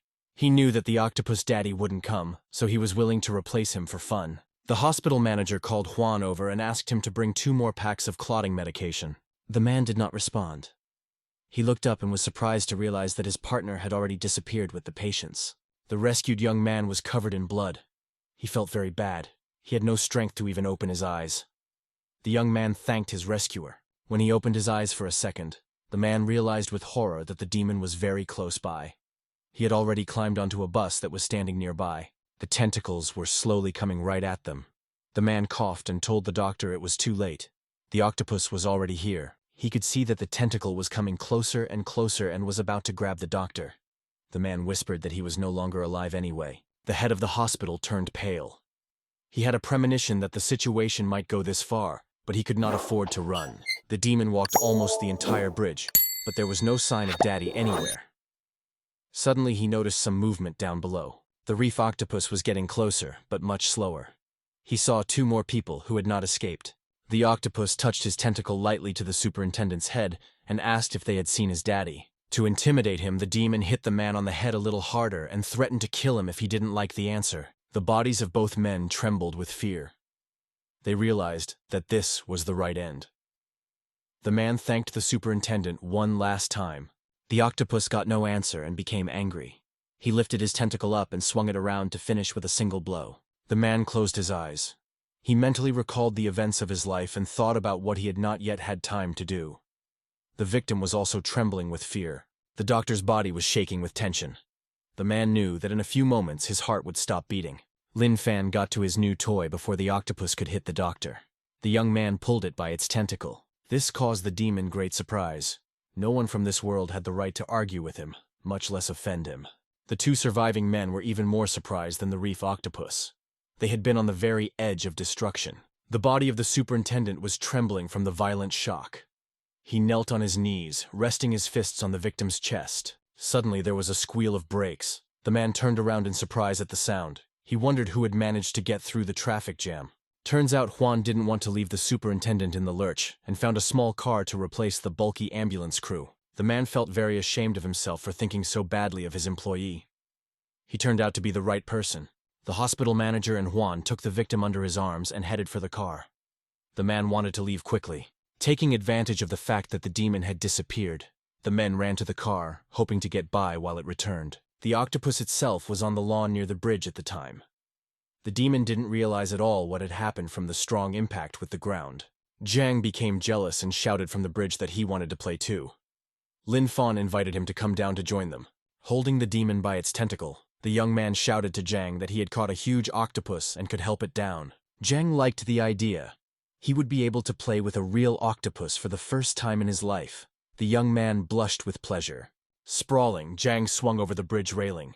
The demon looked at the falling man with astonishment. The reef octopus only at the very last moment discerned the young man's intentions and frowned angrily. Jang landed on the demon's head and rolled merrily down between its eyes. The octopus didn't immediately realize what had happened. Once down, the young man began to stroke the tentacle and poked it with his finger. It had a soft and delicate skin. Jang liked it.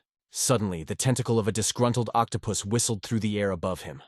The demon shrieked that people were looking for death. Another tentacle flew very close to the young man. Jang stopped smiling. This was no longer an innocent game. The octopus picked him up and tossed him aside. Jang flew forward at a tremendous speed, spinning around his own axis. He could see absolutely nothing. The young man fell to the ground and tried to recover for a while. Lin Fan stepped on the tentacle and said that the octopus was naughty. Lin Fan absent-mindedly said that he saw the demon trying to hurt his friend, so he didn't push the tentacle hard. Unfortunately, it had broken off. Jang got up from the ground and looked at the huge tentacle with blue blood gushing out of it with interest. Jang exclaimed that he didn't see it as a big problem. The octopus still had quite a few of these tentacles. At this time, the reef octopus himself was trying to crawl farther away and give cries of help to his father. He was in great pain from his wounds. Lin Fan looked at the octopus thoughtfully. He had to admit that Jang was right. The demon still had some limbs left. Octopus was very angry that he had been so humiliated and insulted. He swore that he would kill his abusers. Jang had run off somewhere, so Lin Fan decided to act alone. He grabbed the nearest tentacle and pulled it towards him. The octopus tried to break free and pulled the young man in the other direction. Lin Fan stood on the ground like a pillar and didn't move from his spot anywhere. The tentacle snapped off with a crunch because of the tension. A river of blue liquid poured out. The octopus screamed in pain. Not far away, Zhang found a barbecue grill and charcoal grill on the lawn. He remembered seeing one on TV. The octopus continued to roar and threaten. Lin Fan methodically tore off one tentacle after another. The octopus wriggled as best it could. The demon tried to batter the young man with all his remaining limbs and showered him with a hail of blows. One of the tentacles hit the young man's head painfully. Lin Fan was surprised. He didn't expect the octopus to be so agile. He sank his teeth into the tentacle with anger and pulled it to the side. The demon cried out in terrible pain. Lin Fan grabbed another tentacle in passing and pulled towards himself, aiming to rip off both tentacles at once. Suddenly, the young man's keen sense of smell picked up a fragrant odor nearby. He lifted his head, still holding the tentacle. The smell was getting stronger and stronger. Lin Fan couldn't stand it anymore and reluctantly let go of the demon. It smelled very delicious. Now the reef octopus itself heard the fragrant smell and was surprised. Whatever it was, it smelled delicious. As it turned out, Zhang had quickly figured out what to do, and was now grilling a piece of tentacle, liberally pouring oil on it. He was almost jumping with delight. The sesame oil gave a special flavor to the delicacy. The young man was anticipating the pleasure. Lin Fan came running at the smell and saw Zhang at the grill. The octopus couldn't stand it either and came after the torturer at the smell. Suddenly the smile slid off the demon's face. The octopus realized what was causing that fragrant smell and turned pale. His entire body shook in indignation at the sight of his tentacles indifferently slicing into small slices. The demon screamed, stretching its tentacles toward the sky. He was sorry for the lost tentacles, but the sacrilege of them made him even angrier. Jang had just finished the first batch of tentacles and offered his friend a taste of the delicacy. Lin Fan had already been licking his lips for a long time. The young man happily sank into the tender meat of the octopus.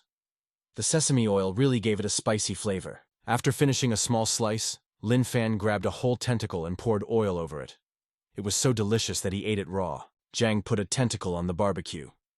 After pouring oil on it, the young man confusedly said that this was the last tentacle. Jang guiltily admitted that they had eaten all the tentacles they had, though it seemed like there were quite a few. Lin Fan was just finishing a large piece of food. The young man said that it was still not enough for him. He wasn't full yet. The demon was left completely tentacleless and was now sobbing with bitter tears. Lin Fan nonchalantly stated that the tentacles were not enough. The octopus now wished he had finished them off at once. He was now completely helpless, with only one head left. Jang heard its pitiful howl and turned around. He said thoughtfully that there was only one head left of the octopus.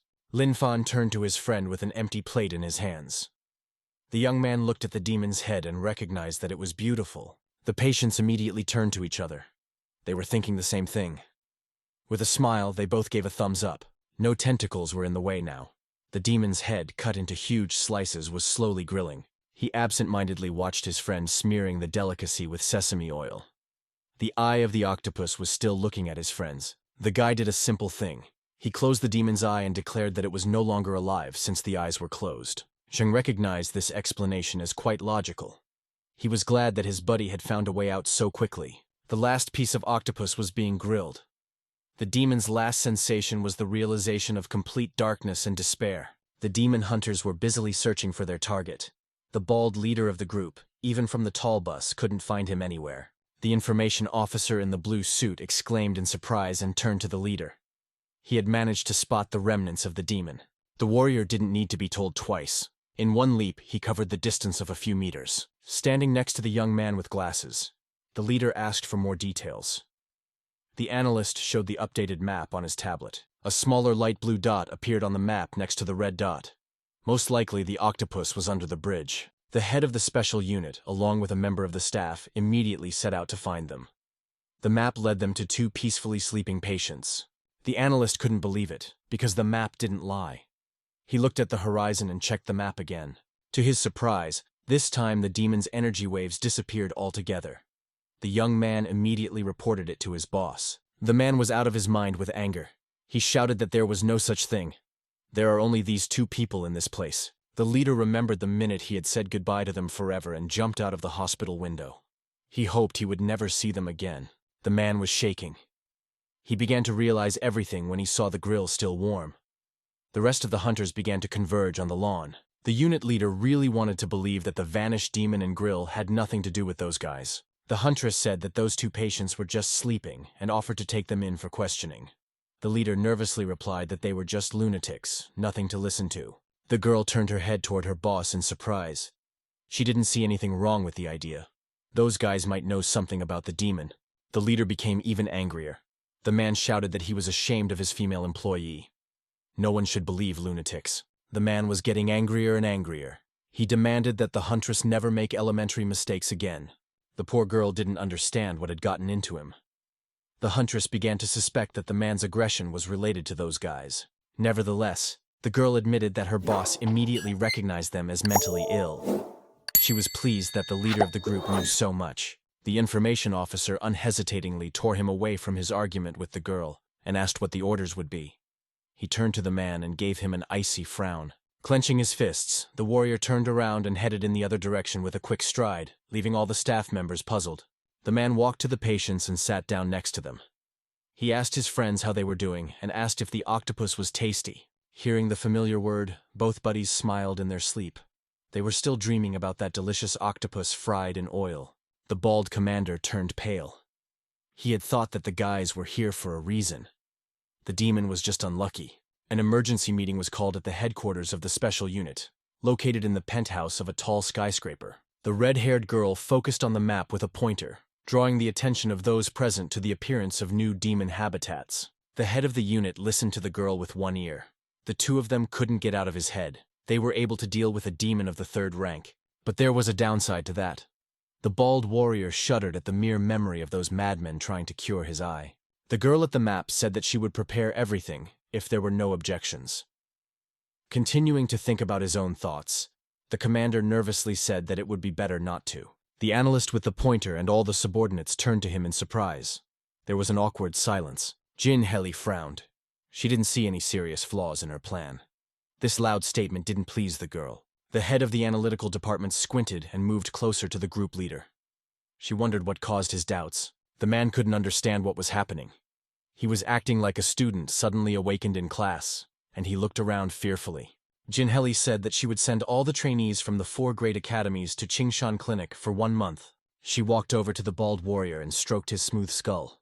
The touch made the man shiver. Flirtatiously sitting down on the edge of the table next to the leader of the group, the girl tilted his head forward slightly and asked if there were any objections. The 4 best graduates of the academies were silent and thinking the same thing. None of them liked the idea of ending up in an insane asylum, but Shannel looked at them so menacingly that no one was willing to cross the military advisor of the capital headquarters. Only a national rank warrior suggested that this test was too cruel for yesterday's graduates. The girl smiled. She admitted that she was beginning to doubt the leader already, who thought the test was too easy. Shannel moved to the edge of the table and explained that hunters should be trained to deal with unknown phenomena. Jumping down from the table, the analyst added that demons are unpredictable. So for the fighters, a stay in the clinic would be the best preparation. The girl turned around and smiled affectionately at the leader of the special unit. She was pleased that the man was in solidarity with her. The image of those 2 lunatics with needles between their fingers stood before the group leader's eyes. He couldn't get them out of his mind. His 4 subordinates had no idea what awaited them at Qingshan Clinic. The first counselor seemed like a sweetheart to them. Shannel returned to the map and frowned as she explained the appearance of demons in various places in the city.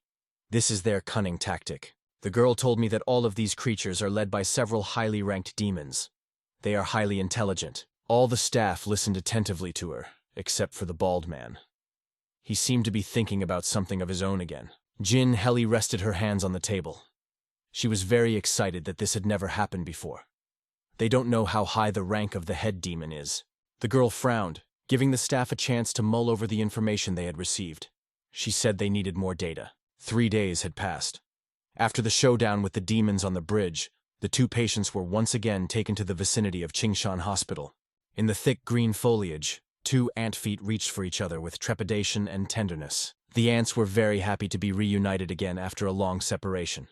The spouse was finally able to return home. As their paws came together in boundless love, both insects were horrified to see a huge 5-fingered hand descending toward them. The ant clutched between his fingers was struggling desperately to get away. They both sobbed, anticipating a long separation. Zhang carefully placed the ant on the ground. After looking around, the insect quickly oriented itself in the space. The young man watched the ant with interest as it quickly ran in the same direction the hand had taken it from. Zhang reached out for the insect and gently picked it up again with 2 fingers. The ants didn't even have time to touch each other. The young man looked at the ant with interest. Both insects were shedding tears. The wife who stayed downstairs thought Zhang was too cruel. Suddenly the young man heard someone calling him. He had to look away from his experiments. Lin Fan whirled his head around. Seeing his friend nearby, a satisfied Zhang tossed the angry ant back into the thick grass and ran out of hiding. The buddies hugged each other in joy. Zhang said that all 3 days while Lin Fan slept, he had been practicing his experience with the ants. At the foot of the big tree, Zhang told his friend that he becomes like a pig while sleeping. Lin Fan couldn't believe that he had slept for so long. He immediately pictured himself with a large pink patch. 3 days of sleep would indeed suit a pig more than a human. Lin Fan put his index finger up to the tree trunk. He said that the psycho in his head had been explaining something to him all 3 days. The ant's consort wasted no time. She quickly tore open the burrow so that she could quickly take shelter in it. The ant watched her admiringly. He said joyfully that he was glad to be back home, and those cruel people would not get them. At this moment, Lin Fan followed the instructions of the voice in his head and poked the tree with his index finger. The trunk cracked. A beam of light burst out from the young man's index finger. When Lin Fan touched the trunk, there was an explosion inside the tree. The energy flow was so strong that it broke a thick tree trunk and raced onward at the speed of light. Lin Fan looked puzzled at the traces of destruction. Zhang was jumping for joy. His best friend had become even stronger. The ant was too late to notice the rapidly approaching trunk of the falling tree. He did not have time to run away. His spouse, who was digging a burrow, turned around puzzled as a huge shadow loomed over the area around her burrow. She screamed hysterically and shed tears when she realized that an unexpected natural disaster had claimed the life of her spouse. Zhang did not hide his admiration, happy for his friend. However, the young man only saw his own merit from the acupuncture treatment. Lin Fan didn't want to upset the young man. He smiled happily and admitted that he had become stronger thanks to Zhang's technique. The queen of the ants came to her husband, or rather to his body. The ant was crying because she could not believe in his death. While the queen ant was mourning the death of her husband, another ant came up to her and told her not to cry. The ant said that even though number one was no longer alive, she had them. A swarm of ants at the same time came up to their queen and began to praise her. The womb wiped her tears with an imaginary handkerchief and thanked her husbands. At the same time, the other patients wondered how such a huge tree could fall. The people were glad that no one had been crushed, but they needed to clean up the place as soon as possible. Lin Fan and Old Man Zhang stood by the transformer box. Old Man Zhang asked did Lin Fan really want to try it, since they said on TV that it was dangerous. Lin Fan pointed to his head and said that the psycho in his head was saying that everything was fine, while his friend was worried that according to the principle, psychos couldn't be trusted. However, the guy looked at his friend and said that he had faith in him because he could definitely save him. Old Man Zhang literally glowed at such a remark. The guy blushed and said that he too believed in the main character. However, after that, he wondered how Lin Fan would be able to reach the transformer box since it was quite high. Lin Fan thought that he would be able to jump up. Crouching down and figuring out where to land, Lin Fan soon found himself on top of a transformer box. The guy looked down and let his friend know that he was okay by giving him a thumbs up. Old Man Zhang was extremely surprised that the protagonist managed to do it the first time. Old Man Zhang's eyes literally lit up with light, and he began to praise the main character. However, at the same moment, the iron bottle fell to the floor with a clatter. Standing next to the madman was a doctor. He was the supervising physician Van, who diagnosed the protagonist with alatriophagia.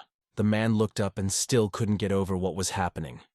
In desperation, he began to call for the principal. Lin Fan, still on the transformer box, was covered in electric current.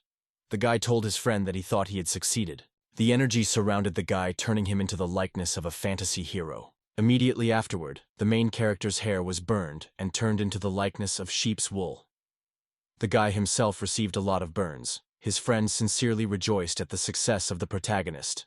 After stepping back a bit, the doctor called his director and with sweat on his face said he had a problem. The director immediately realized that the patient from room 666 was the problem. The man exhaled and said that the ambulance would be here soon. Suddenly, the transformer abruptly stopped supplying electricity. However, it wasn't for long. Just moments later, a bright light engulfed the protagonist, and there was a huge explosion that threw the protagonist to the ground. A lot of people were very much frightened by the burnt body of the protagonist and started screaming. What's amazing is that the grass under the protagonist became electrified and literally burned. The doctors surrounded the protagonist and kept the other patients away because they were worried that the ground might also be energized like Lin Fan himself. Electricity still surrounded the protagonist in the same way, and occasionally burned the blades of grass around him. However, the barricade of doctors definitely couldn't stop Old Man Zhang. He was obviously worried about the protagonist and squeezed past them. The doctors tried to talk the guy out of going near him, but he was clearly agitated enough to ignore it. Suddenly, Lin Fan raised a black-as-pitch hand. The guy said don't go near him because he was alive. However, Lin Fan said that he was only a little tired and wanted to sleep. Worried about his friend, Old Man Zhang abruptly approached the protagonist and tried to grab his hand. However, Lin Fan was still electrified, and the current slipped between his fingers. Immediately after that, Old Man Zhang literally flipped over from the reaction taking place and fell to the floor. The doctors told their director to take a look at it, and realized that instead of one corpse, there were already two. The head doctor was still wondering if it was really worth calling an ambulance. The doctor and his assistant were in the operating room. The man was literally crying as he was shouting from his workload that it was his time to save, not the patients. The man complained that he was just a doctor, not God, and wondered why he should take such difficult cases, literally sobbing. His assistant tried to cheer him up and clapped her hand on his back, understanding all the doctor's feelings. The man said that even though the indicators say he is still alive, but his body is 90% burned and it is simply impossible for him to be alive. Another man, apparently the supervising physician, said that if he still had signs of life, they could not abandon him and every effort should be made to save him. The man put on his robe and went into the operating room. The girl excitedly asked if he was going to personally perform the operation, to which the man agreed. 10 hours later, the green light above the operating room lit up. It meant the operation had been a success. The supervising doctor went to the other doctors and said to bandage him well and send him back. The assistant agreed and said that on top of everything else, the director of the psychiatric hospital, Hao Ren, was here. However, the supervising physician was literally seething with anger and could not contain his emotions. The angry doctor came out of the operating room and shouted the name of the director of the psychiatric hospital with all his might. And the strange thing is that the director himself just stood there calmly and listened to all the insults. The doctor said that he would not accept any apology from him or the hospital and told him to get out of here. Howren smiled radiantly and said that he had come to make arrangements to arrange a yearly subscription at the hospital. The head doctor was already in a bad mood, so hearing the proposal made him even more angry. Suddenly his gaze was drawn to the fire extinguisher that was behind the glass for safety. However, this clearly did not stop the man, and he broke the glass from the special bench and began to threaten the director of the psychiatric hospital with it, cursing him in parallel. After seeing the man hold the fire extinguisher high by his head, the other co-workers tried to calm him down and dissuade him from killing himself. However, this clearly did not stop the man, and he only talked about how he wanted to kill the man. The colleague, with sweat on her face, talked about how the doctor had performed a 10-hour operation and needed to rest. However, it wasn't long before the man relaxed and let go of the seemingly non-threatening weapon. Howren exhaled and said that he wanted to take an annual pass to save money and asked what was the big deal. The next day, Old Man Jiang slept at the foot of the protagonist's bed with a loss of consciousness. Fortunately, there was nothing supernatural. The protagonist received a message congratulating him on completing the body hardening. The system correctly informed that the energy technique had moved to the middle stage ground level. Immediately after hearing this news, Lin Fan's eyes went wide. The guy, being completely bandaged, got out of bed and started looking around. The system said that this technique required the cultivator to have an extremely stable mental state, a calm heart, and harmony with himself. As a result, Lin Fan was proclaimed the fastest cultivator in the history of mankind. The man clutched his skin. Suddenly, his skin, as if it had been completely burned, broke easily, revealing beautiful ruddy skin. After Lin Fan took off his burnt areas, he began to pat his friend's head. After that, the guy rubbed his eyes and was greatly surprised that Lin Fan had actually woken up. In front of him was a completely naked Lin Fan, who nevertheless looked in better health than anyone else. Rejoiced at such a success of his friend, suddenly the tray fell down with the medicine. The nurse who had just come in couldn't believe what was happening and backed away. Very soon the protagonist was surrounded by doctors, who were surprised that on his body just overnight appeared such a beautiful skin. She was so light and soft that she was glowing, which obviously could not help but make the main character even more beautiful. Suddenly the doctors perked up their ears and wanted to try to get to the protagonist. However, the guy turned back in embarrassment and blushed, pretending he had nothing to do with it. The unknown man looked into the distance. He asked did Lin Fan jump on the transformer box to commit suicide. The man was still considering whether or not to try and take him on as an apprentice, but none of that mattered to him now. Looking down, he said that these two were the crazies, but they were roommates anyway, and we should go put candles for them later. Suddenly the man's headset lit up. The earpiece announced that there was a call from old Haniga. The man accepted the call. However, after hearing the information, he stood up abruptly and with a pale face asked if they were alive. The man could not believe that they were not dead after that. His eyes were wide open, and he wondered if his third-rank warriors could withstand the strain of being hit by a transformer box. The man was covered in sweat and realized that at least a rank 4 was needed. He wondered if those two crazies with congenital bodies were above the 4th rank. The man's eyes reddened, and he realized that screwing 4th-rank warriors with special innate bodies would be very helpful. Howren leaned back and thought with a dreamy expression as the one-eyed man thought again. The man realizes that if they survived, they have the ambition to live. At the same time, the happy director was caught up by 2 employees. They asked if the old man didn't come here to negotiate the conditions of Deputy Lee's subscription. They didn't understand why he had decided to leave abruptly. Howren turned around and said that it was not worth it, because he was afraid that as soon as he woke up, he would grab the scalpel. The employees were covered in sweat at this assumption of their boss and asked if it would come to that. The man only smiled radiantly in response. He said that the man was obviously tired and should get a good night's sleep. The director himself was not averse to a good night's sleep. At the same time, in one of the bunks, a girl was feeding her boyfriend. She asked him if the temperature was good and if he was hot, she could blow on it. The guy said not to worry. Tuck looked at the girl's bag and asked what happened to it. However, the girl said that there was nothing wrong with it, because it was just torn, but it could still be worn.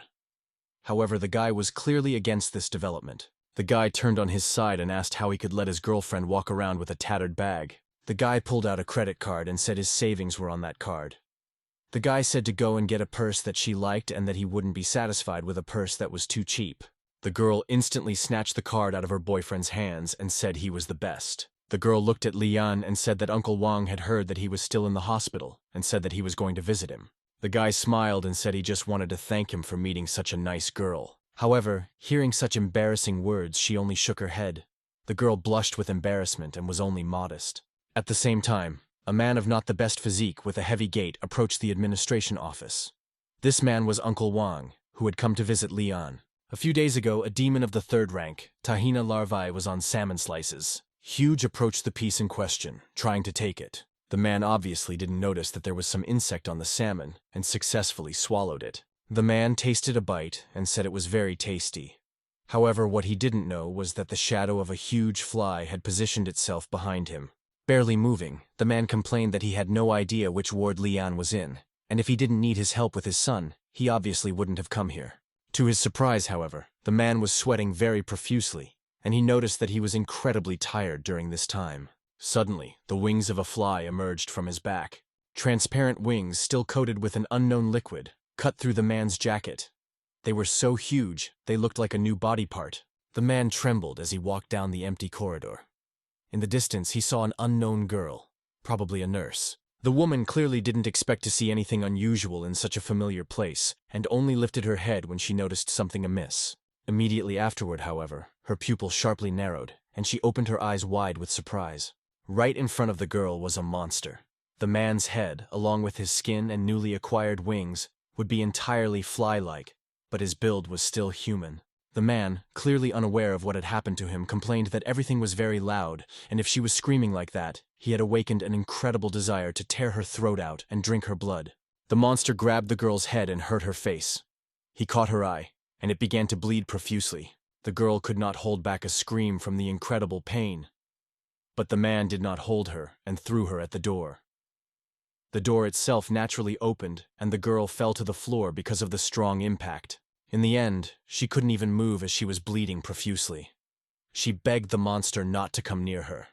At the same time, the room that the monster threw the girl into turned out to be the main character's room. The guy looked at the newcomers in bewilderment, just like Old Man Zhang himself, who didn't understand what was going on. While the teenagers were trying to realize what was happening, the man grabbed the nurse's head and squeezed it so hard that she turned blue. The woman was unable to say anything or was grunting. In her unconscious state, she begged to be saved. However, the monster paid no attention to her at all, thinking only of how to slit her throat. At the same time, the clash was finally noticed by the other patients and staff. They started running away from the monster in panic, realizing that they didn't stand a chance against it. The monster, on the other hand, was no longer able to adequately express his speech. He only spoke of a bleeding throat and the inability to scream. Watching the multitude of people pass by the door, the nurse couldn't help but cry. Still conscious, she begged for salvation, slowly closing her eyes. However, suddenly, the needle was thrust into the monster's arm. As it turns out, next to the monster sat Old Man Zhang, who with a serious expression tried to give acupuncture to the newly arrived guest. Old Man Zhang, with a smile on his face, he said that acupuncture could help him in this case, and even though he was a scary guy, would still help him. However, the monster clearly didn't appreciate such concern, and asked incredulously if the guy was looking for death. Immediately afterward, he tossed the already half-alive nurse, who wouldn't factually wake up anymore, into the wall. Immediately after that, the man reached for Old Man Zhang, who couldn't even move. However, just before it fell, the monster's arm was stopped by someone. Old Man Zhang, with a nonchalant face, only watched it. Lin Fan stopped the monster's hand and told him not to offend Old Man Zhang. Old Man Zhang told his friend that he only wanted to help him, and asked him to ask for him whether he could do it or not. Lin Fan looked at the guy and agreed with this. As if not understanding or realizing the seriousness of the situation, Lin Fan asked if he needed his friend's help. The monster clearly did not understand the guy's question and only dreamed of slitting his throat, which he repeatedly said. Old man Zhang watched the scene with a nonchalant face. Suddenly, Lin Fan fractured the monster's arm in one easy movement, and a sea of blood poured out from the severed artery. Still with an unspeakable expression on his face, Lin Fan asked threateningly if the monster needed his friend's help. The monster clearly tensed up when he saw this attitude of the protagonist. He couldn't help but notice his broken arm and turned pale. However, he clearly didn't realize what Lin Fan was saying and only started cursing the protagonist. He started repeating that he would kill the guy. Suddenly his wings glowed. The monster suddenly ducked in front of the protagonist. The guy obviously didn't understand what he was trying to do or shook his head in bewilderment. As it turns out, Monster made only lunge to hit the protagonist again. He said he would chop the guy up, clearly intending to do so. However, Lin Fan was clearly not worried before this strike. He looked at him as if the man was moving in slow motion and he would be able to react at any moment. Suddenly the guy took the wings with his bare hands and stopped that blow. The monster himself was even surprised at this during the circumstances, because he did not believe that his sharp wings could not that they hurt the protagonist, so they were stopped with such ease. Suddenly the main character's eyes lit up red. This was not a good thing for his opponent. With a sharp movement of his hand, the guy ripped the wing from behind the man's back, who cried out in pain. Blood continued to flow down the peculiar blade-like wings. After such a short fight, the monster was already lying on the earth, completely covered in blood and unable to move. Lin Fan still did not realize that his companion was completely unable to speak. He said that he was badly injured and asked if he needed his friend's help. Once again, not hearing a reply, Lin Fan grabbed the monster by its clothes, bringing it closer to him. He grabbed him and lifted him up. He repeated that he thought the monster needed his friend's help and asked if the man thought so. Lin Fan turned to his friend and said that he could start since he said he needed to. Still holding the monster by the throat, he just brought it closer to his friend. Old man Zhang raised his hand to his chin and asked why the guy was holding it this way, since he must be very uncomfortable. However, Lin Fan's speech said that this was the way he had previously held the girl, so it was likely that he liked to hold himself this way. Old Zhang smiled radiantly at his friend and gestured that everything was fine. The monster only continued to wince in pain. The guy with the zoodle face said that he was hurt very badly, so it was time to treat him. Right after that, he stuck a thick needle right in the center of the monster's face. From such a sudden movement, a lot of blood naturally gushed out. It was obvious that Old Man Zhang had absolutely no professional experience in this field, and the monster only continued to scream in pain. It wasn't long before Old Man Zhang finished his technique and called it the half-step universe rotation technique. However, this technique did not look like such a technique at all, as it was pure mockery from the outside. Old Man Zhang concentrated and said, "The last needle is coming." The monster looked at this thanks to his many eyes and couldn't help but realize that this action was very dangerous, and he felt a danger he had never experienced before. Suddenly the monster regained his composure, and right before the end of the procedure told the guy to stop.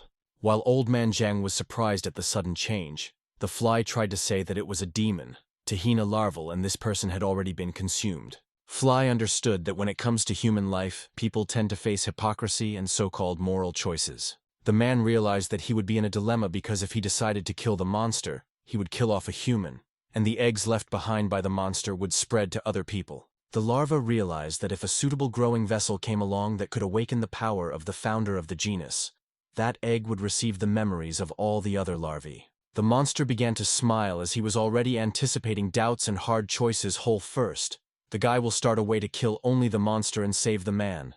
However, very soon, he will be convinced of the hypocrisy of their morals. However, Old Man Zhang did not stop and said that the 13th needle was approaching. Immediately after the operation was over, the monster cried out loudly in pain. A lot of blood poured out of his face, which was covered with all the needles. The man landed on the ground, unable to control himself. The monster didn't understand why this was so, because he wasn't completely different from the people he'd met before.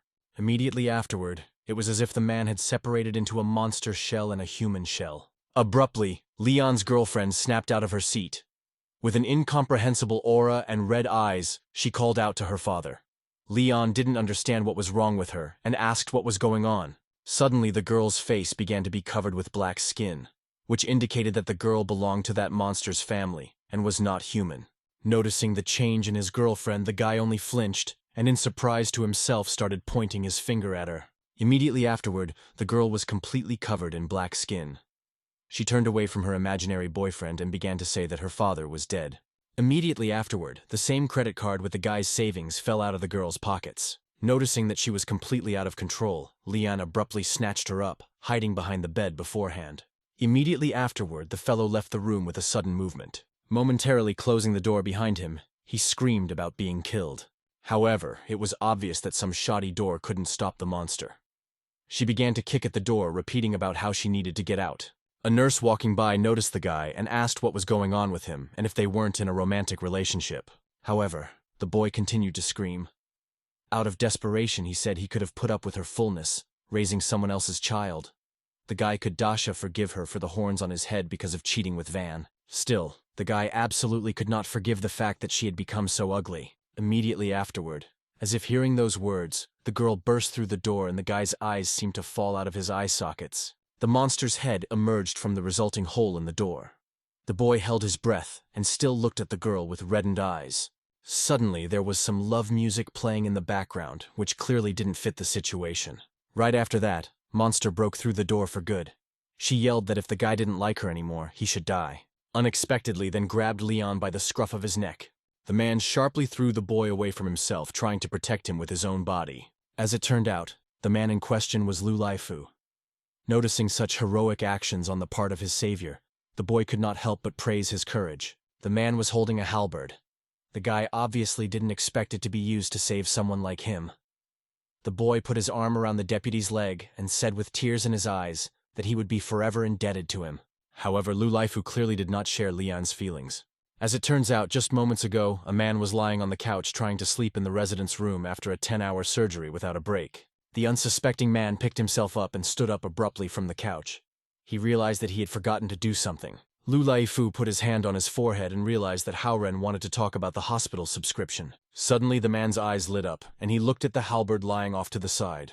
Abruptly taking it in his hands, he ventured out with a manic expression to check out the season ticket. But let's get back to our sheep. The monster in the form of a girl could not keep herself off balance and slowly approached her opponent. Lu Laifu was clearly nervous and covered his back to Leon, who was looking at him with adoration. The man was talking about Chief Huang already calling the special division. Suddenly, the chief came running to the deputy and said that he had gotten through and they would be here soon. Upon hearing this information, Monster became angry and made a desperate lunge at her opponent. She cursed him to die and called him a loser. At the same time, upon hearing the insult in his direction, Leon shouted that the girl was cheating on him anyway, and because of that, she couldn't be considered good. After Monster took a swing at the company, the deputy abruptly plowed the guy to the floor and dodged the blow himself. Leon only blushed and said with gratitude in his eyes that Lu Laifu had saved him once again. However, the man realized that this was far from the end of the story. Trying his best to concentrate, he shook off the guy who was lisping like this, saying that he was disappointed in girls, and now Lu Laifu was the dearest person to him. Suddenly, an unfamiliar voice sounded out of nowhere. Someone took out 3 talismans and spoke the name of the technique.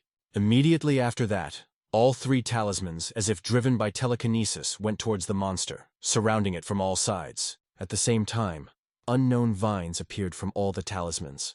They wrapped around the girl and did not give her a chance to escape. As it turned out, a group of help arrived. Half of the team turned to Lu Leaf and Leon and told them to leave while the other group started attacking the monster's body. Soon enough, the girl's entire body was burning in bright flames. She screamed in agony and pain because she couldn't do anything. Immediately after that, the man behind him uttered another sword-flying technique. A moment later, the very same sword pierced the girl's neck, which clearly meant imminent death.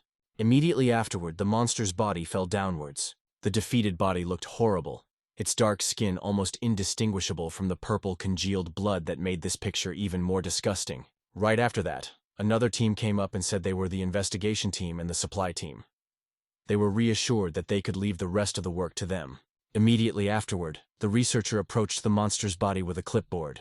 The man said that the energy waves of the second-rank demon Takana larval demon had disappeared and death was confirmed. He also said that they had picked up the signal of another third-rank demon, and it must have been the father organism of this demon. The man had already started talking about having the warriors of the battle group go to eliminate it as something strange happened. Suddenly, the belly of the woman who was possessed by the monster began to swell and tear even more from the inside. He mentally, but a huge red appeared on the tablet, which warned of high energy activity. The entire relief team slowly turned back around. Their faces paled as they realized that something had happened that no one had expected. Right after that, another monster burst out of the girl's stomach. At the same moment, a siren warned to evacuate the civilians and look for reinforcements. Lynn, who still hadn't escaped from there, abruptly fell to the floor from shivering, and only stuttered. Absolutely everyone was trembling with fear and didn't understand where such a demon could come from here. Realizing that things were bad, panic spread among the people even more than before. People couldn't control themselves and started running for the exit. However, their attempts were clearly fair game since the giant fly with 3 heads was out for revenge. The monster began to smash everything around while Lin Fan along with Old Man Jiang went about their business with calm faces. Old Man Jiang turned to his friend and said that he understood why they were running away since they had killed a man. However, he did not understand at all why everyone else was running away. The guy said, "Look how certain," and he turned his head sharply. The back appeared to be a 7th-level demon, Tahina the Larval, the founder of the race. The giant monster was wreaking chaos everywhere and vowing vengeance. Old Man Jiang turned to his friend and asked where to look since all he could see was just a huge fly. However, Lin Fan said to only look at it. However, let's go back 10 minutes earlier before the 7th-rank demon appeared. The main character's company looked at the body of the man with the detached monster shell, and not both of them realized that he was most likely already dead. Unexpectedly, Old Man Jiang burst into tears as he sincerely wanted to just save him, and he didn't know that he would suddenly die. Lin Fan began to console his friend and says that it wasn't his fault at all. He said that if he failed, he was probably destined to die now. Meanwhile in heaven, all of the main character's victims were trying to comfort the newly arrived man, who couldn't believe the main character had turned his tongue at this. Old Man Jiang still couldn't calm down and said that he had treated him to death, and the director had said that killing people was illegal. The guy realized that he would go to jail, but Lin Fan said that since they had treated him together, they would be held accountable together. Hearing such remarks of the protagonist, all the victims instantly abandoned their attempts to calm the newcomer and became very angry. In one tons, they wanted to see when the company of the protagonist would answer for everything. Suddenly, Lin Fan broke the nearest glass window with his fist. The guy smashed the window and said that they would escape while Old Man Jiang looked at him with an incomprehensible expression. Seeing this action of the guy, all his victims mentally choked on blood. They did not believe that this was a kind of response. However, Old Man Jiang was on the same wavelength as the hidden hero. His eyes lit up and he said that it sounded like a really fun idea. Pretty soon, the company was gathering through the window. Suddenly, the nurse awoke, and despite the unfolding events, turned to them. The girl realized that even though those patients were whacked-out lunatics, she still owed them a debt of gratitude. At the same time, the company of the protagonist only smiled. The guys obviously didn't understand why they deserved such praise, but they were happy to hear it. It wasn't long before Lin Fan jumped down from the window. The guy stared sharply, trying to minimize the possibility of detection. Realizing that there was no one around, the guy turned and looked up. He opened his arms and told his friend to jump because he would catch him. At the same time, panic was spreading around as people were afraid of the terrifying demon. Lin Fan along with Old Man Jiang hid behind the bushes and camouflaged themselves to wait for the opportune moment. At the same time, the headquarters received information about the appearance of the 7th-rank demon and its location. They realized that the ones they had sent out were only rank 4 and urgently needed reinforcements. However, they were not at all sure that the group they had sent out would be able to return.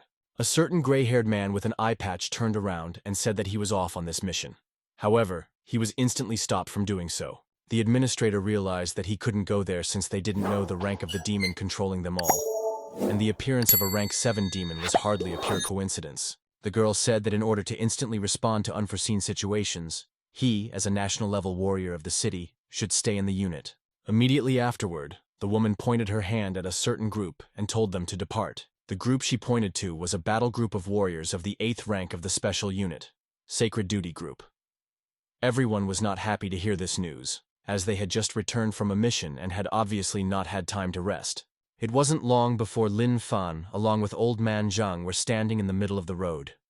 While everyone else was trying to scramble away to save their lives, the main character's group was gawking at the monster. At the same time, Monster had only one single instinct: to kill all living things in search of revenge. The incomprehensible voice of the main character's company did not understand at all what he was trying to say. Immediately afterward, a food information sign appeared in front of the protagonist's eyes. The system provided the protagonist with a recommended method of preparation, and after reading it, Lin Fan was drooling, even though the situation clearly did not have it. Lin Fan pointed at the monster and said that the psycho voice in his head said that they could cook it. Meanwhile, one of the rescue team extended his hand, trying to get the team's attention. However, what no one expected was that Lin Fan would stop the monster's entire onslaught with just one finger. Following this, a huge energy beam appeared on the protagonist. It instantly pierced one of the monster's heads, and it screamed in incredible pain. At the same time, the very same rescue couldn't believe what was happening and wondered if he was hallucinating. When Lin Fan effortlessly blew off the head of the huge monster, the monster started screaming loudly in pain. At the same time, Old Man Zhang only rejoiced at his friend's success. Lin Fan looked at his finger and said that the voice in his head said that this blow in calm would kill him. The system agreed with the statement and said that the first step was to accumulate energy, and the second step was to release it. However, Old Man Zhang very quickly doubted this suggestion, and asked how Lin Fan planned to get it since it was very big. Unexpectedly, Lin Fan made a sudden jerk of air, his strength it literally blurted out. A moment later, Lin Fan was in the air right above the monster, who had yet to realize the gravity of the situation. Lin Fan swung his fist about to finish the creature off without leaving it any chance to counterattack. Immediately after that, Lin Fan destroyed the second monster head. The lifeguard who was observing all of this action, although he couldn't move, still understood that Lin Fan possessed incredible power. The unexpected man turned pale and wondered who Lin Fan was. At the same time, the monster howled even more from the incredible pain. He was clearly in a bad mood and had lost his temper. Lin Fan deftly took advantage of this moment and jumped, trying to get another head. After that, Lin Fan gave another kick towards the monster, causing it to fall right onto a nearby building. But nevertheless, Lin Fan had not calculated the force of the blow, and the fact that immediately afterwards, he would start to rapidly fall downwards. Hesitantly landing, Lin Fan looked up where the monster was already located, ready to full-fledged attack. Immediately after that, the monster's incredibly sharp claws rushed towards the protagonist. Despite the fact that the guy dodged for quite a long time, however, it could not happen forever. Right after that, the system activated the defense skill of the impenetrable golden body. This way, Lin Fan didn't get hurt at all when he was hit directly. The monster Edge was not surprised that such a powerful so-and-so had left not a scratch on the protagonist and flustered. The guy grabbed the huge monster's coif and wrist with a sharp hand movement like it was an incredibly easy task for him. Immediately after that, with his remaining hand, Lin Fan counterattacked that very same hand. Immediately after that, the monster's arm seemed to crumble, and a huge amount of blood poured out. At the same time, Old Man Zhang didn't even pay attention to the protagonist's fight. Suddenly the guy raised his head and realized that he and the protagonist had different tastes, and wondered if they were going to fight. At the same time, Lin Fan was still fighting the monster. Old Man Zhang looked at the protagonist for a short while and thought, "Is Lin Fan hungry? Because he couldn't otherwise want to eat a small fly?" However, right after that, the guy's face became disgusted because he was not going to eat it. Because it was very disgusting. Lin Fan quite soon defeated this monster and headed towards his friend. The guy tried to ask something, however, Old Man Zhang interrupted him. His friend was in apparent apathy, as he was afraid that the protagonist along with him had different tastes. However, Lin Fan instantly refused his premium food and tossed it aside. Lin Fan said that it wasn't like that at all because it was ugly, not cute. At the same time, the system was extremely disappointed that he was throwing away such valuable food because it was a waste of food. However, Old Man Zhang was clearly happy to have the protagonist answer. He asked if he really thought that she wasn't cute at all, and if they wouldn't fight then. Lin Fan with a calm face agreed with the guy's assertion while the system was tearing up with indignation. It couldn't believe that Lin Fan was throwing away rank 7 food in such a simple manner. At the same time, people were working in the collapsing one trying to contain the barrier, not trying to make sure the ruins of the building didn't crush the people underneath. At the same time, the rescuers were trying to minimize injuries to the people there as much as possible and support the barrier makers. One of the girls, apparently the leader of the group, said to hang on, all the boss's reinforcements are sure to be here soon. Quite soon, there was a distinctive sound that the energy waves of the high-rank demon had disappeared, and it was most likely destroyed. At the same time, Lin Fan along with Old Man Zhang were moving away from the destroyed building. Old Man Zhang was literally glowing with energy, and asked if they would continue the escape if they didn't eat this fly. Lin Fan said with a full deadpan expression that they really should continue their escape. The system once again warned the protagonist that such valuable food was not on the road. The system tried to continue listing the reasons, but it didn't have time. Lin Fan literally slumped down here in fatigue. The system was expecting this because it wanted to say that this was the first time the host had used such a large amount of energy and needed to be replenished immediately. Old Man Zhang abruptly lowered himself in front of the protagonist because he thought that the guy was dying. He really cried and started to shake the body of the protagonist. The guy was really angry, so much so that he was screaming as hard as he could. When he heard the screams, a rescue team came to his rescue. Suddenly, someone called out to the guy and asked what happened here. The rescue team came running and didn't understand where the 7th rank demon had gone. Suddenly, one of the team members said that there were still remnants of the energy wars in the air. It wasn't long before another team member stated the monster's death. He pointed at it and told his team to get closer. However, they could not accept this fact, because it was hard to believe that the monster was dead before they came. They were warriors of the 8th rank of the Sacred Duty Squad. Shu Duokyu, one of the team members, did not understand who could kill such a ferocious monster. At the same time, a healer, apparently also one of them, told Old Man Zhang not to worry because he was fine. He would wake up soon. After that, the girl checked on Old Man Zhang. She realized that he was perfectly fine as well. However, the girl realized that it was strange that the young guy had channels like an old man. Then one of the team members told the girl that they would help the people in the building. She heard this and said that she would catch up with them soon. Suddenly, the very observant lifeguard from the previous group reached out and called out to the girl. Xiao clearly didn't expect that there would be someone else she had missed. The man struggled to say that Lin Fan was the one who had killed the demon. However, the man had no sooner finished his sentence than he turned with his own blood here internal injuries. Seeing how injured the man was, the girl instantly rushed over to him and told him not to waste his strength. The girl took out another pill and mouthed the name of the technique. After that, the pill was unbelievably inside the guy's body without any intervention. Xiao moved the man closer to the tree and realized that it was very good that there was an eyewitness to the incident. The girl said that she would first help the people in Building A after coming back for him. Immediately afterward, the girl drew away from the company with a sharp jerk. The rescue team, along with the ambulance, were recycling and trying to save everyone with more than they could. The rescue team then approached the company of the protagonist. The man stated that there were no open injuries and that he had probably fainted from the impact. Old Man Zhang agreed to this. At the same time, the rescuers said that if their relatives came here, they could leave with them. Suddenly, Lin Fan opened his eyes as if he had woken up from a nightmare. Old Man Zhang was very happy that his friend had finally woken up, and at the same time, the protagonists made a sudden jerk trying to stand up. Suddenly, the nearest rescuer, the one who was watching the actions of the protagonist, began to admire and praise him. Lin Fan started whispering with his friend. The guy said that he had already forgotten that they had killed a man while his friend wondered if so many people had come to catch them. With a pale face, Old Man Zhang asked if they really needed to get away. Lin Fan said that he didn't know why they were here, so it was really better to leave. His friend quickly agreed with this decision and supported the protagonist. While Old Man Zhang and Lin Fan were trying to disguise themselves under the bushes and escape the gaze of everyone watching, the same fan of the main character was spitting blood, however, tried to stop them. Realizing that he had missed his idol, the guy began to literally sob. At the same time, he was approached by one of the rescuers who wanted to bring the team something to eat. The man thought that their family had already taken them away. It wasn't long before the main character's team found themselves on the street. Old Man Zhang and said that this was their first time walking on such a busy street. Lin Fan said that this is indeed true. However, even in case of anything, he is there to protect his friend. The guy was extremely happy with the words of the main character. You said that if he ever needs help, we can always contact. Lin Fan and Old Man Zhang were literally jumping with happiness. At the same time, everyone around them looked at their group as if they were idiots. People instantly realized that they were mentally ill. Quite soon, Lin Fan and Old Man Zhang were lying in a clearing together. Old Man Zhang asked his friend if he remembered when they had eaten fried octopus at this place.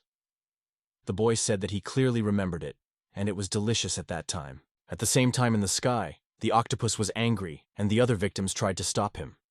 However, the man himself only rubbed his chin. As the man began to sink into his memories, the octopus's eyes lit up with a red light, and the other victims only sympathized with the would-be victim. A moment later, the octopus was rubbing his round belly, wiping away the remains of his food. He said that humans tasted good too, both in meat and soul.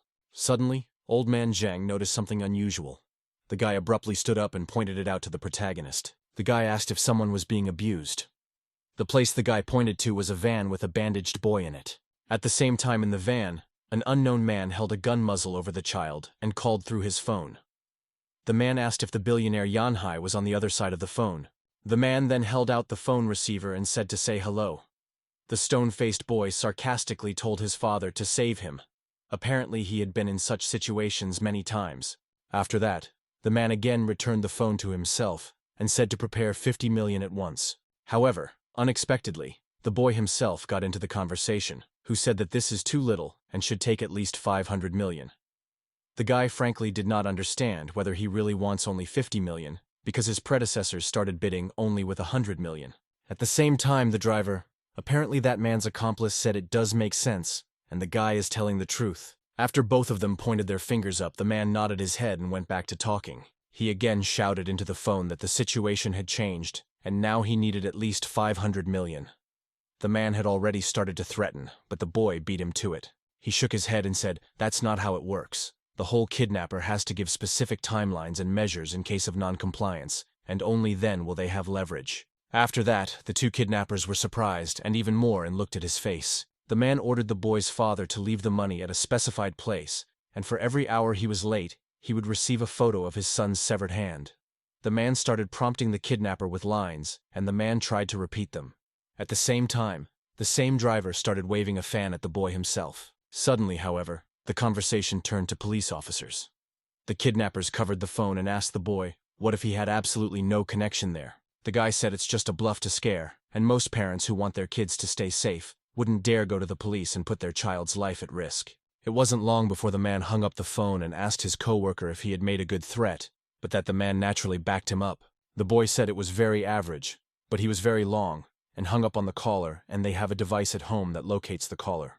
When the kidnappers jumped at this surprise, the boy said with a calm face that they must have already determined where they were, and within 10 minutes the guards would be here personally. The visitors attempted to threaten the boy again by placing the muzzle in front of his face. However, he said quite calmly that Kidnapper Me was even able to memorize the phrases the boy spoke. He had to dictate phrase by phrase, and it took 47 minutes and 8 seconds. Hearing so many impertinent phrases, the kidnapper again put the muzzle of his gun in front of the boy. The man was clearly enraged and ready to kill him, while his partner tried to stop him because he realized that a huge amount of money was involved. Suddenly, the old man Zhang walked up to the van and asked if they were quarreling.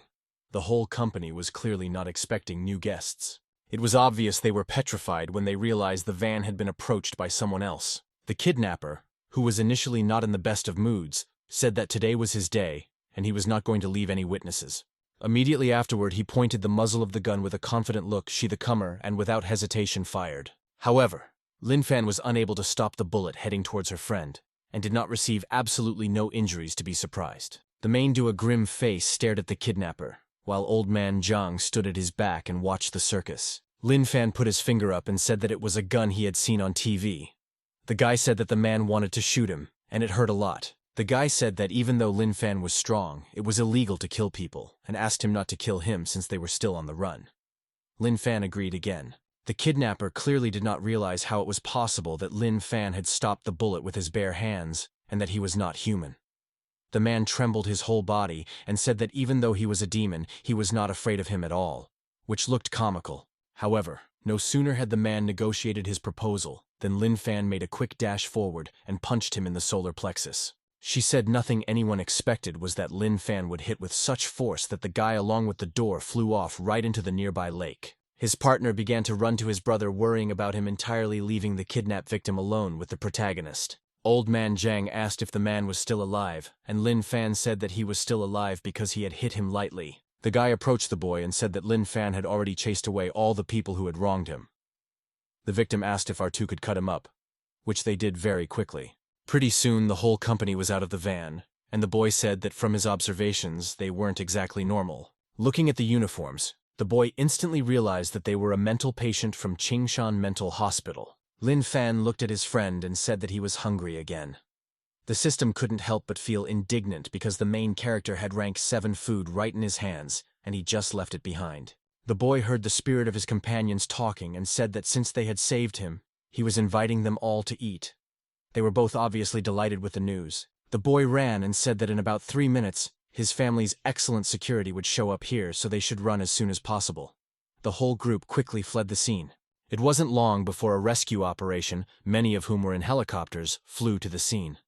It was announced via loudspeaker that the location had been confirmed, and it was necessary to make sure the young gentleman was safe. It wasn't long before the rescue operation began. At the same time, the kidnapper's partner and the man himself were not far from the van. The buddy was trying to resuscitate his friend, who was obviously unable to help himself and was not regaining consciousness. At the same time, the kidnapper's partner realized that this was their chance to get out of this whole situation and started thinking quickly about it. It didn't take him a huge amount of time, and the partner turned his head and said that a very handsome boy had been kidnapped by 2 men who were dressed in hospital pajamas. The guy said his brother tried to intervene and only asked if they were okay, for which he was beaten up. The buddy was shedding crocodile tears and said that the 2 men didn't have an ounce of sympathy. The man immediately asked where they had taken the child to.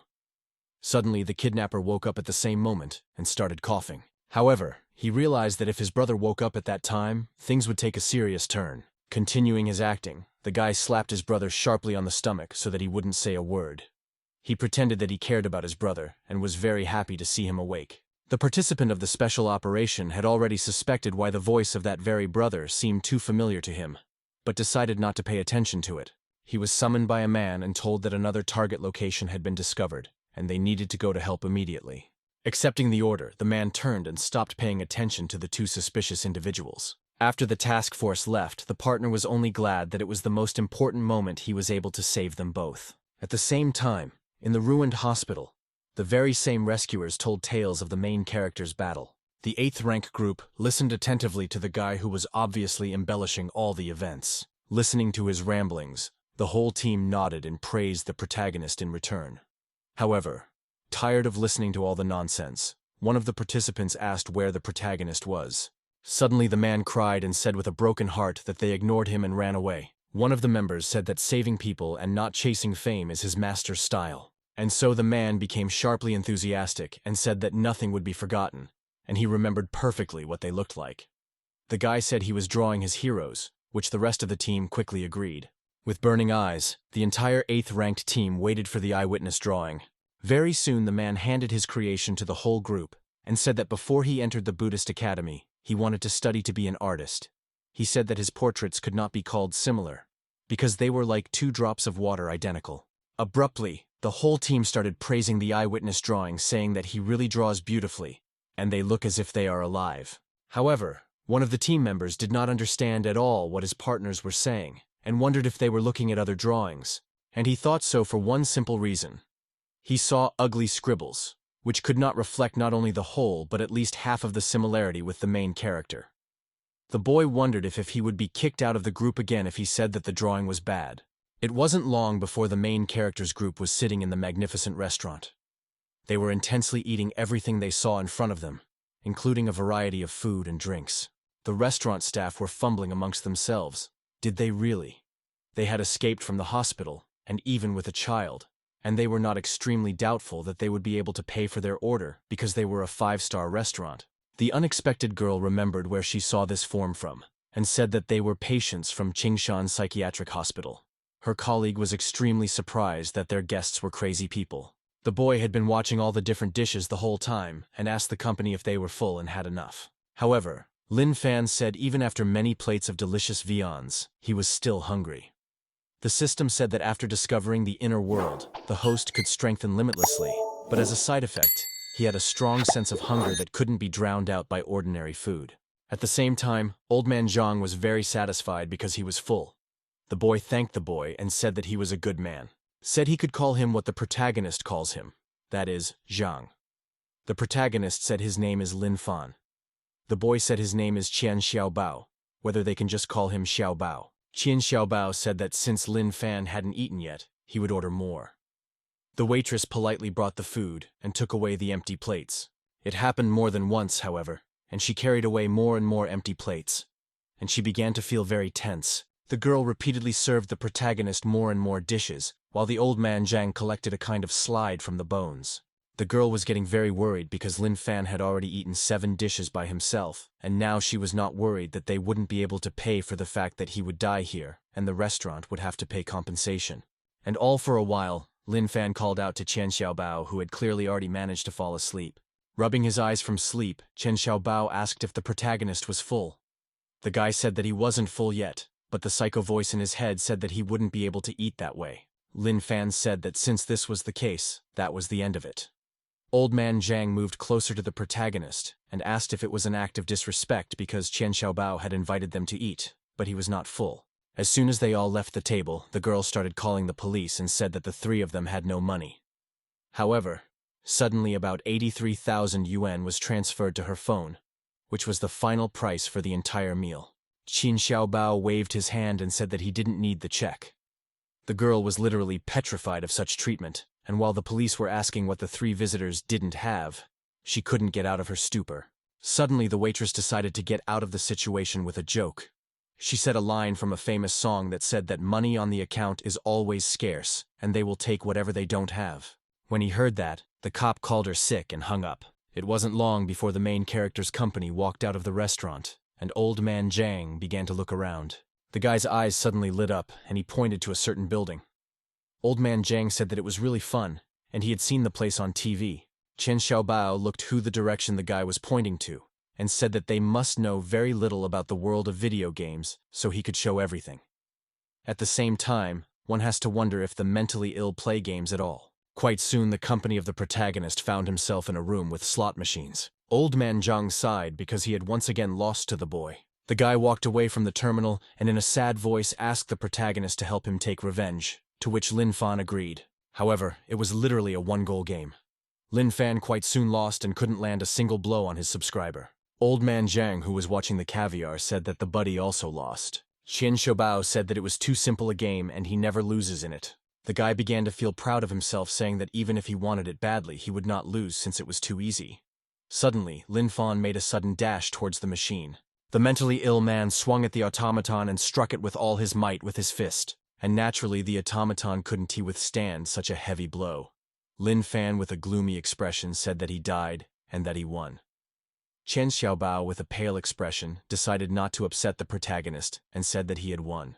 At the same time, everyone else there took offense since they would not be able to play fighting games. Old man Zhang was extremely happy about such a victory, and was literally jumping with happiness as they walked to the next machine. However, the guy thought that even though they are crazy, the protagonist has too much strength for such. Qian Xiaobao recalled that when Lin Fan hit the kidnapper, he thought that he was already finished. Lin Fan said that he didn't have tremendous strength at all and was still hungry. The guy was tired and had no strength. At the same time, a small red dot appeared on his forehead. As it turned out, the title character was being stalked by Sniper, who shot him in the head with 1 crisp shot. Immediately after that, Lin Fan started falling down and everyone else became worried about what had happened to him. Suddenly, the boys' rescue team burst into the arcade. They broke the windows and used ropes to get into the hall. The man pointed his guns sharply at the company of the protagonist and told no one to move and put their hands up. A lot of guns were pointed at Old Man Zhang and Lin Fan. The buddy tried to wake up the protagonist as he was very scared because of and for the guy himself. The member of the special operation told me to move, or else they would get shot in the forehead. Old Man Zhang was literally crying with fear as he remembered Lin Fan saying that the shot from this gun was very painful. At the same time, the young gentleman's mouth was covered, and he was pushing the man's hand away from him with a pale face. Chen Xiaobao understood what all this could threaten and said not to shoot. However, it was too late. The man shot Old Man Zhang in the head. However, unexpectedly, Lin Fan was able to deflect his buddy's head so that the bullet wouldn't hit anything other than his hair. The man was extremely surprised that this was even possible, because he was shooting at close range. Suddenly, Lin Fan grabbed the gun with his hand and pointed it upwards, and with human strength he bent it to a state of disrepair while the man trembled with fear. The eyes of the protagonist glowed with a bright, ominous light, and with his whole facial expression. With his other hand, Lin Fan lifted the attacker by the neck and began to strangle him. The other members of the protagonist's operation, however, still hadn't put their guns away. The man trembled because he was absolutely shot in the head, and there is no way that the protagonist survived. Chen Xiaobao broke free from the hands of the members of the operation and told everyone to immediately lay down their weapons. The guy understood the risks and said that they didn't hurt him because they were his friends. The members of the special operation looked at the boy with apprehension, but still laid down their weapons as ordered. Chen Xiaobao, with a pale face, approached the protagonist and said that they had opened fire without understanding the situation and they were at fault. However, he apologizes on behalf of their family. Realizing that this was clearly not enough, Chen Xiaobao bowed his head to the protagonist and apologized. The boy asked that Lin Fan bite off a personal guard if he considered the boy his friend. Lin Fan looked at the begging boy with a sinister expression. Suddenly, Old Man Zhang realized that this was his way out and started to calm everyone down. He patted the protagonist on the shoulder and said that Chen Xiaobao was really their friend, and friends should protect each other and forgive each other. Hearing such words from his buddy, Lin Fan let go of the bodyguard's neck and agreed with these words. Chen Xiaobao only exhaled when he managed to resolve the situation. Lin Fan tried to call out to his friend. However, he did not have the strength at all to even stay on his feet, and he immediately fell down here helplessly. The system said that this hunger was due to a side effect from the discovery of the inner world, and reported that the host was being driven into anabiosis for self-preservation. Old Man Zhang was even more worried about the protagonist, as he did not understand why Lin Fan had abruptly lost consciousness. He pressed himself against the protagonist's chest, trying to hear the pounding of his heart. Finally hearing the heartbeat, Zhang exhaled and said that Lin Fan had just fallen asleep. Chen Xiaobao didn't understand how he could just fall asleep in such a situation, and asked if that was the case. The buddy said that it was really just a dream, and last time Lin Fan fell asleep like this for 3 days. However, the guy said that according to the principle, if you sleep on the floor, you can catch a cold. It wasn't long before a group of protagonists were on their way to an elite car, and the news was being heard in the middle of the whole area. Chen Xiaobao turned to look at the screen and asked what the unit was doing. The demon was defeated by 2 masters and showed the same scribbles. Chen Xiaobao asked if they had completely lost their minds. It wasn't long before the entire team was inside the car, and Chen Xiaobao told his driver to take them to Qingshan Psychiatric Hospital. The driver legitimately asked what to do about the kidnappers, but the guy said that these fools did not escape, and since they were lucky in life, it was not worth pursuing them. At the same time, Kidnapper was hitting his partner since he was gold, that the latter hit him so hard that he almost drove off to the other side. His buddy begged him to stop, but it clearly had no effect. At the same time, the headquarters didn't understand how no one had yet found the master who had killed the Semirang demon, although they had released information about him 12 hours ago. One member of the octogenarian team still didn't understand why people didn't doubt the quality of these portraits one bit. Suddenly, someone with a loud stride came rushing straight towards the hero team. The girl very soon found herself right beside them and being enraged through the portrait of the protagonist and Old Man Zhang. She was literally flaming with displeasure, and asked who allowed them to put something like that on the air. The woman was clearly unhappy that they did not think at all, and the image of the special unit, and did not see that now people are writing on the internet because of this picture. Who is the most artist asked if the internet praises his artistic skill. However, the girl abruptly cut off and said that everyone writes that they have completely lost their head. While the artist was in a state of despair, straight team that doubted the sanity of his colleagues literally, he realized he was normal. The woman then turned to the 8th-ranked team and asked if they lacked intelligence. The furious woman said that the 3-month vacation of the Sacred Duty Squad was cancelled, and in 3 days, the rookies would be interned in a mental hospital, and it was the 8th-ranked team that would be responsible for them. However, the woman was adamant, and asked if they, and only now remembered that they were 8th-rank warriors. The artist started crying in the corner of the room, because he felt that he was the reason the whole team would be forced to do this, and they just didn't want to offend him. The very man who had been doubting his team finally realized that his colleagues had actually done it just to support him. However, his musings were interrupted by another team member who said, not ironically, that he was really good at drawing, and they all thought so. Immediately afterward, the rest of the girls began to follow this team member, and the man fell into an even greater stupor. He began to suspect that he just didn't fit in with them. At the same time, the head approached the surveillance office. The man asked what they had already done when he had only been gone for a short while. Everyone else was clearly glad to have him back. The man walked over to the monitor and asked what she had already let such a ridiculous thing go live. The very member of the team who was about to separate himself from the rest of the group realized that since the head called the drawing absurd, it was probably his comrades who had problems with their heads. But since they were all buddies, he would naturally forgive them. Suddenly, the man looked at the drawing and instantly realized who they were, and stammered, and asked if they were the ones who had done it again. A member of the team literally fell out of a stupor since the head recognized the masters. He was the one with the problem, and not the rest of the team. At the same time, Hao Ren called the deputy. The man said that he had already heard about the appearance of the 7th-rank demon in the hospital yesterday, and asked him to accept his condolences.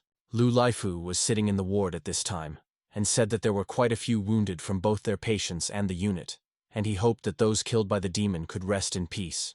Hao Ren exhaled and told him to rest more and eat well since there were still patients who needed his help. Unexpected, Lu Lifu said that the demon appeared near the inpatient ward. The man said that 2 mentally ill people because of their hospital were also there and asked if he was aware of the incident. Lu Lifu warned the director that this demon was so huge that it had eaten many patients alive. The director told me to go on, because he knew what Lu Lifu was getting at. The man told his coworker to hang on. After they hung up the phone, they were still in a sad state for a while. But it was only apparent at first glance, for they were actually overjoyed at the news. They both thought that in the whole incident with the demons yesterday, this was probably the only good news, because they wouldn't have to suffer with them at last. The director went to the window and said that life and death were in the hands of fate and nothing could be done about it, and it was their own fault that they had stumbled upon the demon. At the same time, a staff member came down to the principal's office and called out to him. The man turned around with a calm smile and asked what was the big deal. The staff member said there was a guy standing outside who brought patients from ward 666. Hao Ren, with the same nonchalant smile, asked if the bodies had been brought. However, the man turned his head and said he had brought them back alive, both of them. Upon hearing this news, the director literally began to crumble like sand. He suddenly realized that he had begun to rejoice too soon. It was not long before another call came in to the deputy's phone. A man picked up the phone and asked why his colleague was calling again. Unexpected, Hao Ren started apologizing and says that he wasn't quite right when he came to register the season ticket, and he didn't think about his feelings. Such unexpected revelations made Lu Laifu cringe, but she said it was the first time he was happy to hear something from him. However, immediately after this change, the principal asked if he could issue a season ticket. He said that since the 2 bodies were no longer alive, he wouldn't really benefit from the subscription. Hao Ren said that he would decide whether the contract was beneficial to him or not, so he would be able to see him more often. However, Lu Laifu's last sentence made Lu Laifu nervous as he did not expect any difficulties. Nevertheless, the man decided he was just incredibly charming and exhaled. The director of the psychiatric hospital said that they had given his hospital a lot of trouble lately. Lu Laifu clarified with a serious expression that he is a man and he is not attracted to other men. However, wind up and said that she didn't mind at all, and the next time the director came, he would ask her to make an exception for him and make a season ticket. Immediately after the director hung up the phone, the staff member asked if he had succeeded. The director said that he had succeeded and apologized for keeping young Mr. Chen Xiaobao waiting. After that, Hao Ren said hello to the boy, thanking him for bringing back the main character and Old Man Zhang. The principal said that these 2 were like family to him, and they were very worried when they heard that they were missing. Chen Xiaobao said that they took them to their family's private hospital for examination last night and brought a report. Delanoy looked at the report and said that based on it, there was nothing wrong with him. However, Chen Xiaobao correctly pointed out that the company's other indicators were extremely strange, including the increased stem cell activity of the protagonist and Old Man Zhang's bone tissue not matching his age. The guy took a sip of hot milk and said, based on this, several experts concluded that Old Man Zhang is at least 100 years old. The director said that he really didn't know the age of Old Man Zhang, because there was no record of him in the hospital's archives. However, the man recalled that Old Man Zhang had already been incarcerated when he became the director. The man said that perhaps his mental state is stable, and he is just a carefree young man. The man put a hand to his palate and said he was doing well, unlike the man himself who worried about his gray hair and wrinkles in his 50s. After the guests left, the director asked his employee if Chen Xiaobao believed his ramblings. Without waiting for an answer, however, he turned his head upward and said that he probably did. Looking at the vast sky, he said that young people tend to their dignity, including these people include, and children, and especially rich children. At the same time, a red raven with an unnatural number of eyes flew into an unknown cave. Suddenly, it spoke in a human voice and said that the plan with the larva was failed, the vegetation vessel was found, and then the founder of the family was awakened. Well, at the same moment, warriors appeared and destroyed it. It was the Raven who said that he definitely felt the energy waves of a merged 7th-rank demon. But the matter immediately collided with an unknown desire. It seemed there was more than one Raven in the cave. He told the audience that after the fusion demon was defeated, all of its larvae left in people were also killed. After this speech, a 9th-ranked case in the form of a crocodile spoke. He said that it was someone who couldn't handle a helpless case who was a complete scum, and the rest of the demons began to support the alligator. Nevertheless, Kitsune watched these actions and swore to herself that she would defeat the stupid crocodile that had picked up human insults. This fox turned out to be another rank 9 demon.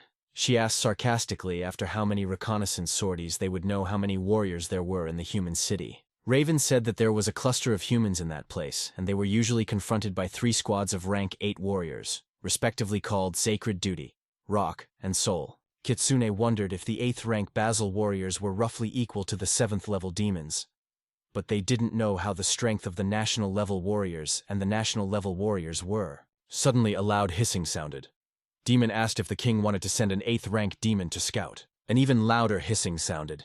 The girl said that the king was ordering all rank 8 demons to come forward. It wasn't long before a few of those present stepped forward. Their entirety was covered in an unknown paint that signaled danger. There was another short, hissing sound. An unknown hand appeared out of the darkness, and it was announced that the king was choosing him.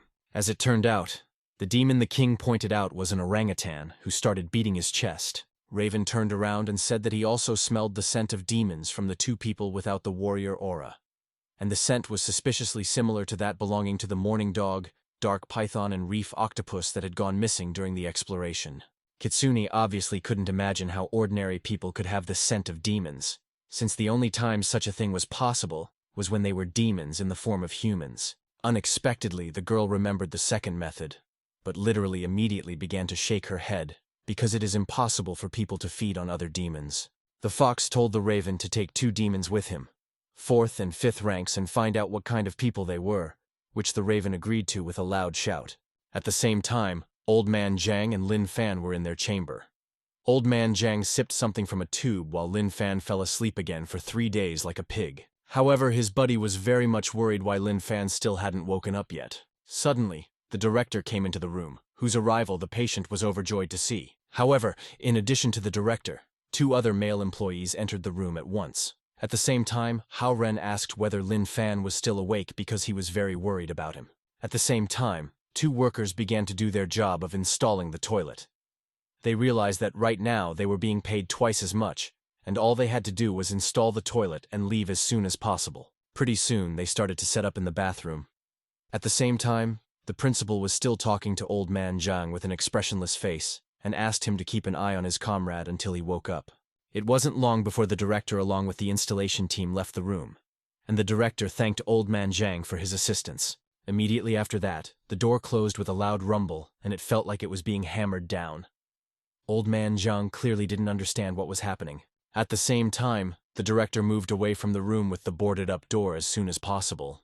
He wanted very much to believe that when the trainees of the special unit arrived here, nothing would happen while the patient's food would be delivered through the window. It wasn't long before it was deep night. As it turned out, Xu Zhengyang was in the protagonist's room that night.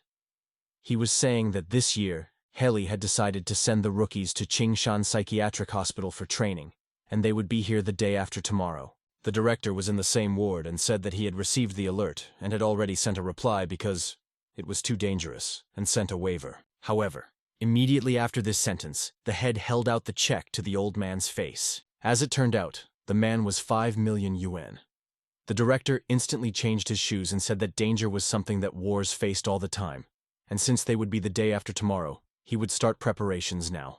The headmaster was still staring at that check with burning eyes, while the head looked at the main character chamber, and said that they had reached an incredible strength. Suddenly, the director pulled a pile of papers related to the sale of custodial rights. There is incredible hope in his eyes. Asked if he will buy them, appears a lucrative offer. The man said that there was no case in the unit where lunatics became warriors. Most likely Haley would not allow it, so he asked for a little more time to think about it. Very soon the day came when the internship began. The director of the psychiatric hospital shook hands with the warrior and wished them to successfully complete their internship in this psychiatric hospital. However, the newcomers clearly had not heard that it was such a famous group that would become their mentors. Many were surprised by the fact that the warriors of sacred duty are so deferential to the director of this psychiatric hospital. The psychiatric hospital said he had already received a notice with details of their practice and asked to follow up. The newcomers wondered what other details of the practice the principal might hear. But because of the unusual thinking of all the challenging people, they decided to stop being afraid. Pretty soon the group came to a tree where the director said that their practice was to personally care for a mentally ill person for a month, where if they hurt the sick person or the sick person them, they could consider that they had failed the practice. Such harsh rules clearly surprised the newcomers, who literally fell out in a stupor. It was again only at first glance, because people as quickly as possible thought that this task will be incredibly easy because these mentally ill people are ordinary people and cannot harm in any way. Despite the shared smiling faces, the principal sighed and asked himself why he was so worried. At the same time, in the protagonist's chamber, the system sent a message that the host had absorbed enough energy to come out of anabiosis. The guy called his friend's name when he was still in a half-sleep. However, Old Man Zhang was clearly happy to see the protagonist awaken and immediately rushed to the bed. Lin Fan asked how long he had slept, to which his buddy said that he had slept again for 3 days. Lin Fan asked if they had returned home, to which Old Man Zhang said something really so, and they were given a ride by Chen Xiaobao. Right after that, his buddy's eyes lit up even more, and he said that the principal was very worried about him. If they told him that he was awake, he would be very happy. Immediately afterward, attempts began to break down the door, which was boarded up. Such obstacles could hardly be called such, however, for it was not long before the door was kicked in. Old Man Zhang joyfully began to call out to the principal and began to sprint in his direction. At the same time, the director was in the courtyard and clapped his hands. The man said that since they had dealt with the couples, let them come to him one by one. To the newcomer, the director introduced Lin and said that he was the one he would take care of while the most mentally ill. He said that the guy was his father and he wouldn't go anywhere for the next month and would take good care of him. The guy was clearly not comfortable with this nickname, because he did not understand how a mentally ill person could call him dad. However, unexpectedly, the mentally ill man, hearing the principal's explanation, immediately burst into tears and reached for him. He immediately lashed out at the guy and said with tears in his eyes that he thought the guy had dumped him. Then the director handed the guy a stack of papers.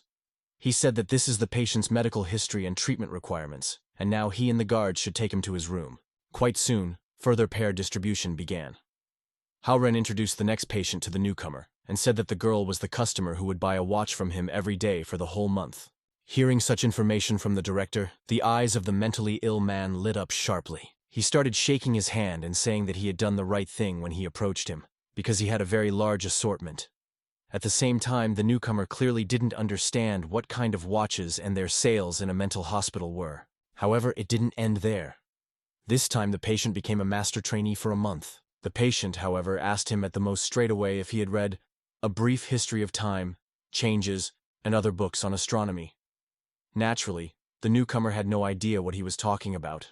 The man then said that he hadn't even read any science pop books on space, and so he wouldn't accept this guy.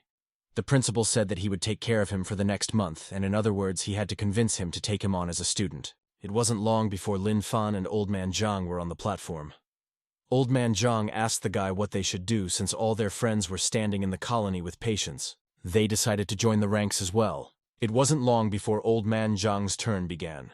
The director had already mechanically started to explain his next patient. However, he did not expect it to be Old Man Zhang at all. As soon as he heard his cheerful voice, he was instantly on his knees. He wondered where his Corvalol was. The trainee was a girl who asked if Old Man Zhang was the patient she was supposed to follow for the next month. The girl said hello, and said her name was Lu, and asked what Old Man Zhang's name was. That his name was Old Man Zhang, however, a loud principal's shout sounded sharply. With a pale face, he tried to separate the two young men.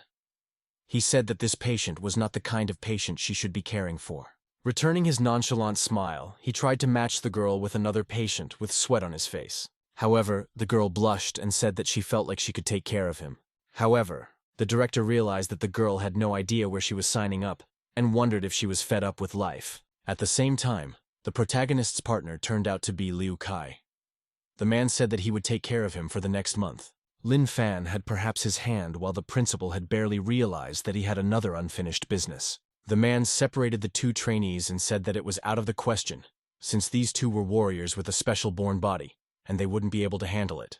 However, Liu Kai was clearly happy about this encounter because he was even more excited to meet him then. The man said that warriors with an innate body possessed a second rank upon awakening, and he wanted to fight with such rare talents. Liu Kai smiled in his thoughts, because he couldn't even think that right after he reached graduation, he would get the third rank. The guy said that the rules of the trial don't allow fighting normal humans, as they can get seriously injured, so they can safely attack and not be afraid. The man began to stand, and a mysterious aura surrounded him.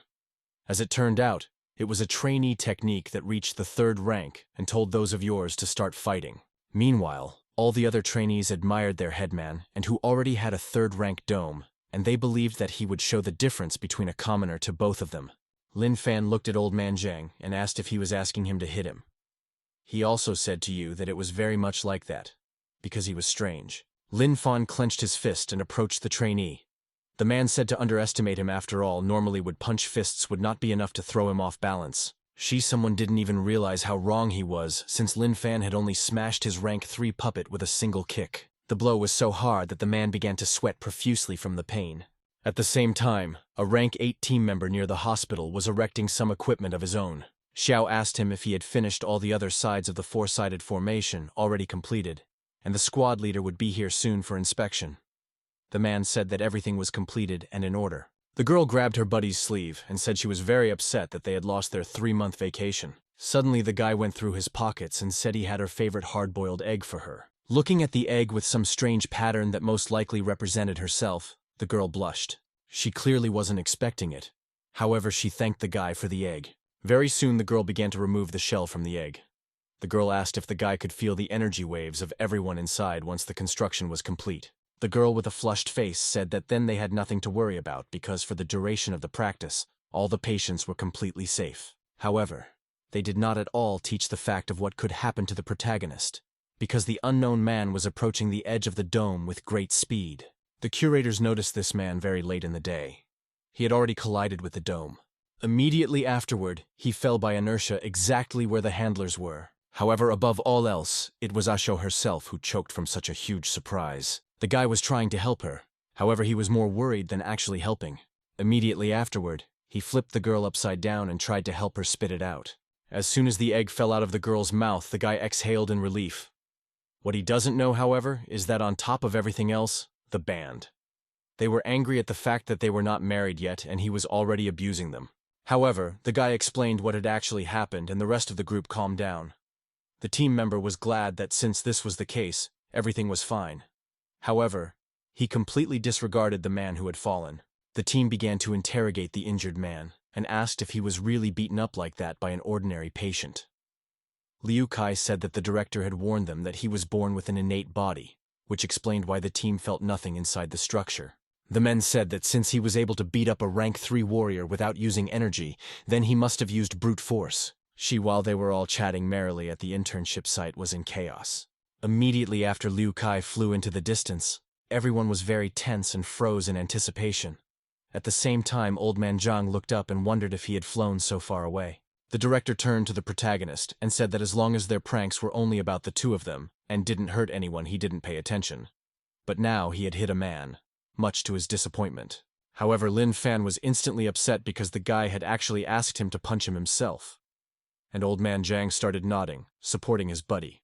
The headmaster couldn't help but utter a word. The man still said that Lin Fan should remember that he couldn't swing his fists left and right, and if he wanted to fight, he should relax his hands. Suddenly, all the trainees realized that their entire unified strength wasn't enough to defeat even one ordinary person. Immediately afterward, everyone else's self-esteem plummeted downward, and they voluntarily gave up the challenge. It wasn't long before the curators approached the scene, and were extremely surprised by the fact that the very masters he had seen were there. The man who stood in front realized that his worldview was very different from that of his companions, and turned sharply to ask their opinion.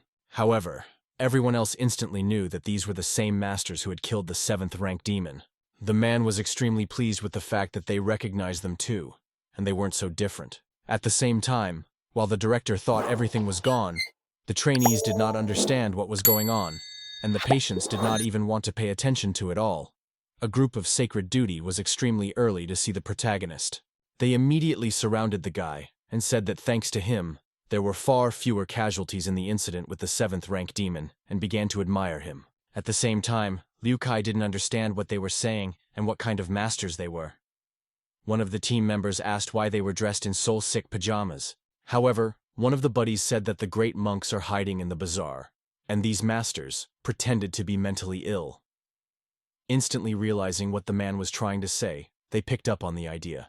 Yet the very man who had a different worldview from everyone else wondered if they just couldn't be mentally ill. However, one of the team members asked if they had all already forgotten how before they arrived, several high-ranking officials of the unit told them to be respectful to the director. The man instantly rewrote this with the fact that the masters had asked the principal to falsify their mental illness so that they could quietly close here and cultivate. The director realized that although he was here for a reason, however, these guys are the real nutjobs. However, they were really happy to see the main character and started praising him even more. At the same time, the victim realized that in this way they were worthy of receiving a recommendation to join the unit even from a sacred duty, and he realized what a fool he had been. Howren decided to take control of the situation and said that they were indeed hidden masters. He saw this as an opportunity and a chance to get rid of the protagonist and Old Man Zhang. The man offered to recommend talents to their boss and the head himself. The group instantly agreed with the director's words and said that they would indeed recommend him. Old Man Zhang was already starting to rejoice at the fact that they would move. But Lin Fan said that he would like to stay at home. He said that he would also like to stay home because if they left, the principal would be worried about them. In his thoughts, however, the man was only thinking that he would worry about them more when they stayed here. Immediately afterward, he stroked the heads of both boys, expressing his feelings. The man said that even though he would really worry about them, however, the man knows about how strong they want to cultivate, and the special unit can really help them do that. The principal covered his face with his hands and said that Master, it was really hard for him to put them down. However, he wouldn't forgive himself if he forced them to stay here. After such a revelation, the principal hugged Old Man Zhang, the main character, who was also crying. The man said that he would miss them. At the same time, the rest of the group looked at the situation going on with pitying eyes. Liu Kai said that they were just like ordinary people, and they were not alien to anything human. Suddenly, the curator said that he was injured, so the test was failed, and he would have to return to the academy. Such a revelation instantly made the trainee vomit blood, and suddenly, Liu came up to them and asked if she could still keep an eye on them since they were her date for this challenge. Old Man Zhang looked at the girl and said that she really could since she was a good person. At the same time, she blushed because she began to admire him. Suddenly, Old Man Zhang pulled out a country of needles from nowhere. The man said that he would take care of her health with acupuncture in return. The principal tried to stop it with one girl happily thanking him for his concern. The girl thought that the effect of the acupuncture master's acupuncture must be incredible to the extent that it would strengthen her inner energy source and make her stronger and more beautiful. However, while the girl was dreaming about it, really only wounded whether her beautiful face, and in the distant future, this maiden fell into slumber for 100 years. Even though she was perfectly healthy, she fell into a deep sleep for which she was nicknamed Sleeping Beauty. However, it was only a hallucination of the girl herself. The curators and the main character's company, along with the director, were crowded around her. Her handlers didn't understand what was happening to her because she was completely healthy. However, they noticed that she still failed the test. The members then turned to the director and asked if they could return to the unit with the masters once their probationary period was over and recommend them to the chapter. The mastermind team agreed to this offer. However, it wasn't long before an unknown raven was on the scene. He realized that it was the exact same scent he had smelled. The bird ordered the ferocious bear of the 9th rank to be the first to test them. Suddenly, however, the raven felt something unusual. He realized that he was too focused on those two, so he didn't notice the aura of the warriors, because he realized that the aura of a rank 8 warrior could be felt here. Raven looked up and realized that he needed to lure them out somehow, and that was how he would check things out. It wasn't long before Lin Fan and Old Man Zhang were lying on the lawn. The friend asked the protagonist if this ant was the same as the one Lin Fan had thrown away and wouldn't eat. At the same time, the rest of the team watched the actions of the protagonist and still marveled at the fact that they thought that by contemplating all living things, they were comprehending the basics of cultivation.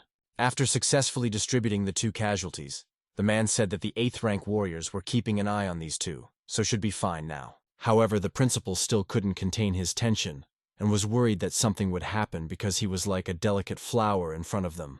Pretty soon the company was in the ward and drinking their drinks. The Sacred Duty group thought they were drinking soy milk and said that Coke and Sprite was a high level of cultivation. The man thought about it and realized that with the help of consciousness, they cannot determine and change reality. That is, they are true masters. After a while, Old Man Jang and the protagonist were lying in a clearing. There were many needles stuck in the protagonist's entire body. The group thought that the masters were helping each other because he had put him into an infantile sleep by acupuncture.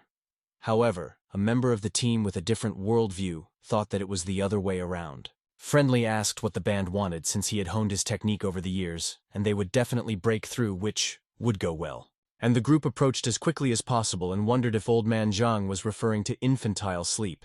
And only one member of the team thought that infantile sleep didn't really sound like something that would benefit someone like a mere mortal. However, the rest of the crew completely disregarded his feelings and agreed to this adventure. That very man realized that they had two different worldviews for that. Immediately afterward, the guy activated his half-step inversion technique of the universe. Suddenly, the man heard the sound of an unknown clarinet and did not understand where it was coming from. With a strange acupuncture, all three members of the team found themselves on the lawn and with a calm face were off to the other side of the world. Old Man Zhang wondered if they had failed to break through and wondered what the mistake was. However, right after that, Old Man Zhang turned to the remaining member of the group and was glad since there was still him as the guinea pig. To a man, Old Man Zhang looked like death with a scythe, and he was trembling violently with fear. He then knelt down and with tears in his eyes said that, as he embarked on his sacred duty, he realized that he would be walking on a blade between life and death. The man realized that although he and his comrades were very different, but their fate was the same. So if they died, he would die too. Immediately afterward, Old Man Zhang made another attempt at acupuncture, and they all fell asleep peacefully. Raven abruptly sensed that the aura of the rank 8 warriors had abruptly disappeared and directed the rank 4 bear and rank 5 rabid tiger to fight the main character. At the same time, Lin Fan was lying calmly on the lawn. The system alerted the protagonist with the completion of the SS rank self-improvement and said that he had the opportunity to exchange it for an S rank instantaneous movement technique. Unexpectedly, the system discovered a high-energy food that could reduce hunger for 4 days and 1 week. At the same time, the other mental patients noticed the monsters approaching them. They were happy that there was such a big bear and mama tiger next to them. However, the tiger got angry because he was actually a male, and the patients instantly scattered from such a loud scream. Raven still thought that his concealment ability could hide the aura and energy of all demons below rank 5 within a 100-meter radius. However, Old Man Zhang instantly noticed the black bird and called him ugly. Notice in the insult to his address, he loudly shouted who he dared to call ugly and became very angry. After that, he appeared to his subordinates to turn around and devour the protagonist along with Old Man Zhang. Immediately afterward, the demons swarmed the protagonist's company about to devour them. Unexpectedly, the system reported that a temporary suppression of extreme hunger was bringing the host to its senses. And to help the host out of anabiosis, the system would use up 20% of the host's physical abilities. Immediately after that, with a sharp jerk, Lin Fan threw back a tiger of rank 5 woozy for him. This was an incredibly easy accomplishment. Unable to resist, the tiger vomited blood and lay dead on the lawn. Jung woke up and was extremely happy to see him awake. At the same time, the main character's mouth was drooling, and he asked if Old Man Zhang thought that this bear was very cute. Hearing such a compliment in his direction, Mishka instantly blushed. Old Man Zhang asked if this bear was cute, and the bear himself got embarrassed by this. However, the guy instantly said that he doesn't think so, and in his opinion, he is mean and ugly. When Bear heard the insult, he literally cried because he was deeply moved by it. Still crying from the insult inflicted on him, Bear swung his paws at the protagonist's team. Lin Fan raised those very paws and asked, "Aren't they cute?" With tearful eyes, Mishka kept waiting to be called sweet. However, the old man was literally fascinated by these paws, and his eyes lit up at the sight of them. He showed his thumb and said the bear's paws were very cute. Hearing the compliment, his side bear naturally began to rejoice. With tearful eyes, he recalled what had happened a short time ago. One of the demons who was his leader asked if he wanted to go to the humans, to which Bear awkwardly asked if it was okay. All the other members of the clan began to condemn the leader's opinion and the bear himself, because how could someone like him go to the humans, and who would even find him cute? He remembered Rainy Days was just a bear then, and was in a box. The unidentified boy walked up to the box and began to cringe at the sight of the cute little bear. Hearing compliments in his direction, the then still small demon felt very nice. The boy brought him home, scrubbed him from the water, and told him to be quiet because you can't let mom and dad find out, or they will definitely put him in the zoo. It wasn't long before the boy's parents came home. They asked if he was home. Unexpected Bear got angry, and the boy asked him what he was saying, because if he left the room he would be seen. Suddenly, however, there were shrill screams from the direction of the parents' room. The boy's blood literally froze with fear. The parents realized that there was a terrifying demon in front of them, however. Even though they were worried about their lives, they still worried in their child. After the killing was over, the bear cub went back to his room with a calm expression on his face. He probably didn't feel anything at all when his parents were killed, because he thought that if they were gone, he wouldn't have to worry about anyone separating them. Immediately afterward, he stabbed the bear cub with a nearby knife out of his grief. The bear cub really didn't understand what he had done wrong.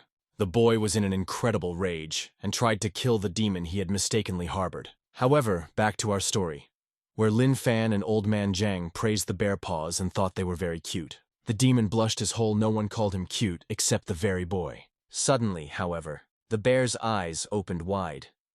The bear looked at his paws and realized that they were literally separated from his body, and blood was trickling from where they should have been. Lin Fan separated those very paws to take a closer look at them. Suddenly, some nutcase approaches the protagonist's company and says that bear paws are a high-end ingredient, and he knows how to make a delicacy out of it. Right after that, he took his paws and said he would call them when we cooked the dishes. The demon began to tremble with anger as he realized that Lin Fan had deceived him. However, the guy decided it was a no-brainer to listen to his complaints and instantly punched him in the stomach. From such a hard blow, Bear literally froze for a second and was on top of him a moment later. After he landed from that blow, he was still complaining about being cheated the whole no sooner they called him cute, so they started cutting him right away. At the same time, Lin Fan started reaching for the tiger and asked if it was cute, to which Old Man Zhang naturally agreed. Raven tried to retrieve the tiger's body, however, he did not notice it beside him. Suddenly he turned around and realized that he had a very bad feeling, and it began to seem to him that the tiger was not coming back. Immediately after this incident, the defense, along with the body of the bear, secretly escape, leaving the body of the tiger behind. The tiger itself, which had already become a ghost at that point, was stunned. The same guy who took over when cooking the bear paws came back and said that tiger root is a high-end ingredient, and he knows how to make a delicacy out of it. The tiger ghost was screaming for at least his body to be left unharmed, but these cries meant absolutely nothing. As the patient began to cut up the tiger, Lin Fan asked his buddy what the guy meant. Lin Fan blushed and said that he thought his whole body was cute, to which his friend agreed and said that he should prepare everything. While Tiger Ghost was crying over his body, all the slain monsters in the heavens only sympathized with the newcomer and told him not to cry over it because he already had friends. The tiger had no idea about the existence of the other victims of the protagonist and looked up in surprise. The monsters were saying that from now on the tiger was their family. At the same time, the patient came into the kitchen and, with an ominous expression on his face, pulled out the mysterious knife of the 9 heavens. As it turns out, this knife had been bought for a lot of money, but had never been used. Without hearing the loud squeals of the cooks, the guy with a manic expression began to cut the most valuable thing from the tiger. After realizing that there was nothing more to come back, the tiger in the sky literally burst into tears. However, this state of apathy did not last long, as it was not long before he fell to the ground in frustration. While he was crying, all the other victims of the main character tried to comfort him and told him not to worry about it. Immediately after that, the first, second, third, fifth victim hugged each other and started crying together, as they realized they had been let down by cuteness. The only one they had eaten turned out to be the 4th victim, who was not cute. It wasn't long before the patient brought 2 bear-prepared paws out of the kitchen. He put them on the table and told all the patients to appreciate his culinary prowess. At the same time, the cooks were already in the office, the director, who was hurriedly approaching the cafeteria. They began to talk about what kind of horrors were happening in the kitchen and said that there were too many scary people here.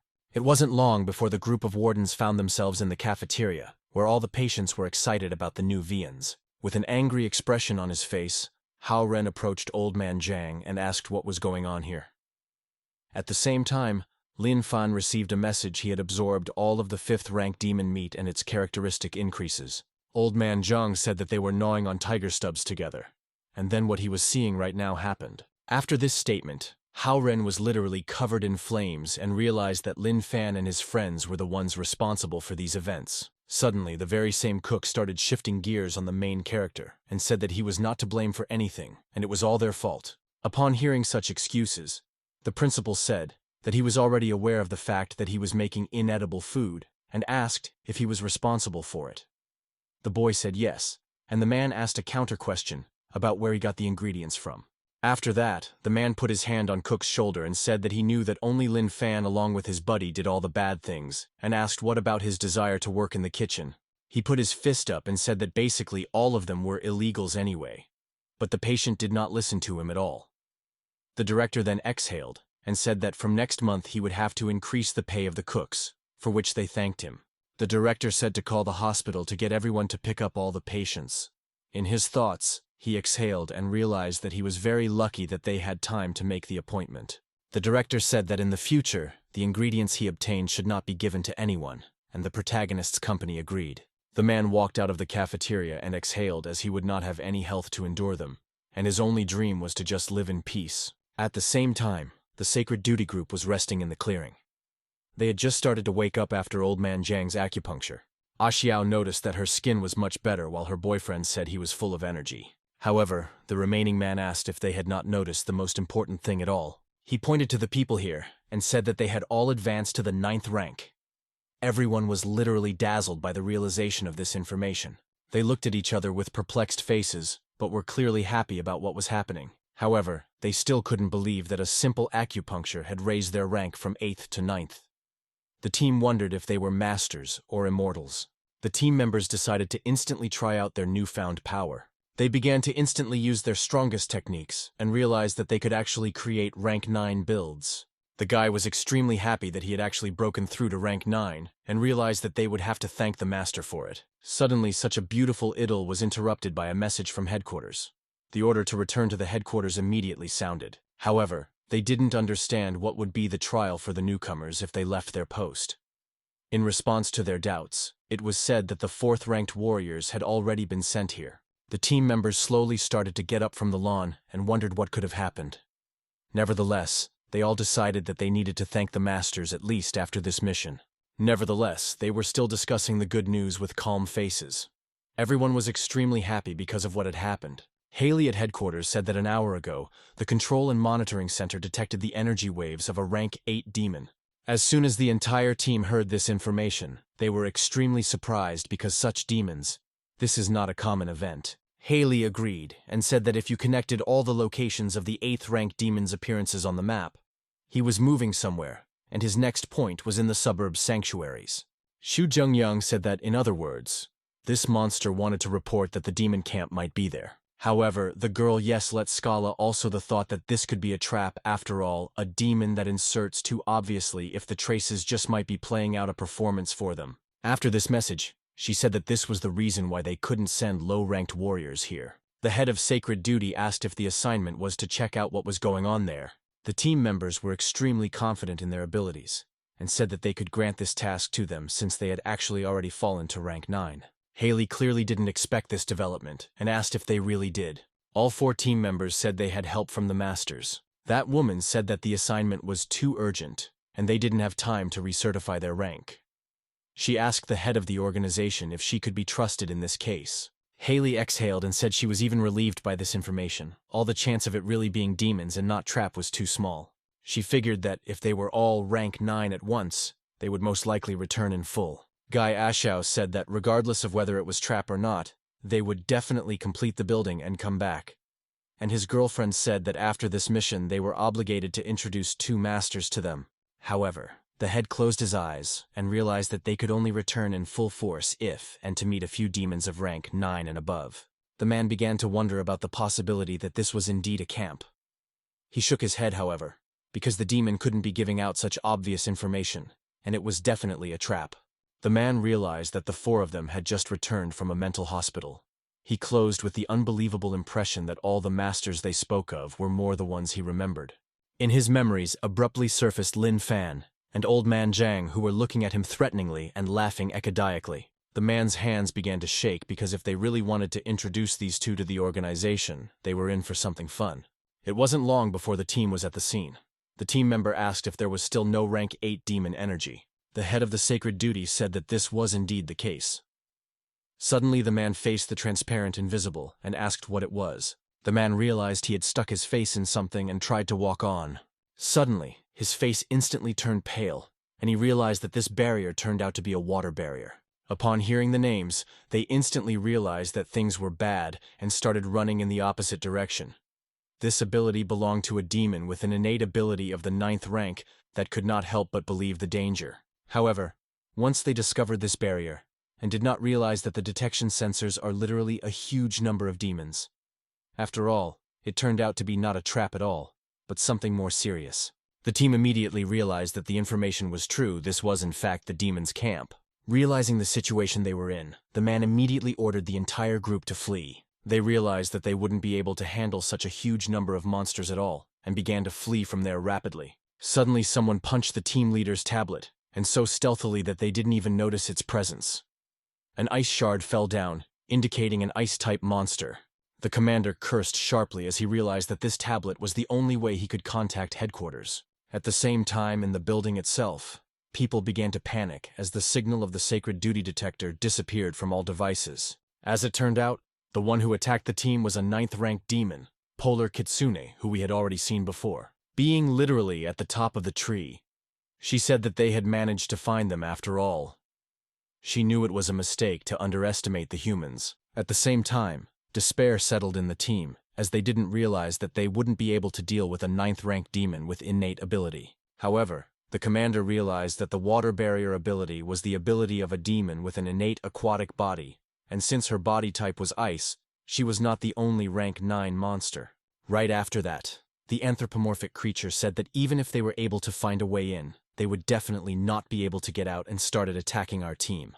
Abruptly, the man picked up his Buddhist beads and uttered the name of the Golden Bell technique. All of the ice shards shattered against the shield that had been created, and Ashao stretched out her arms and began to support all of the squad members with her healing.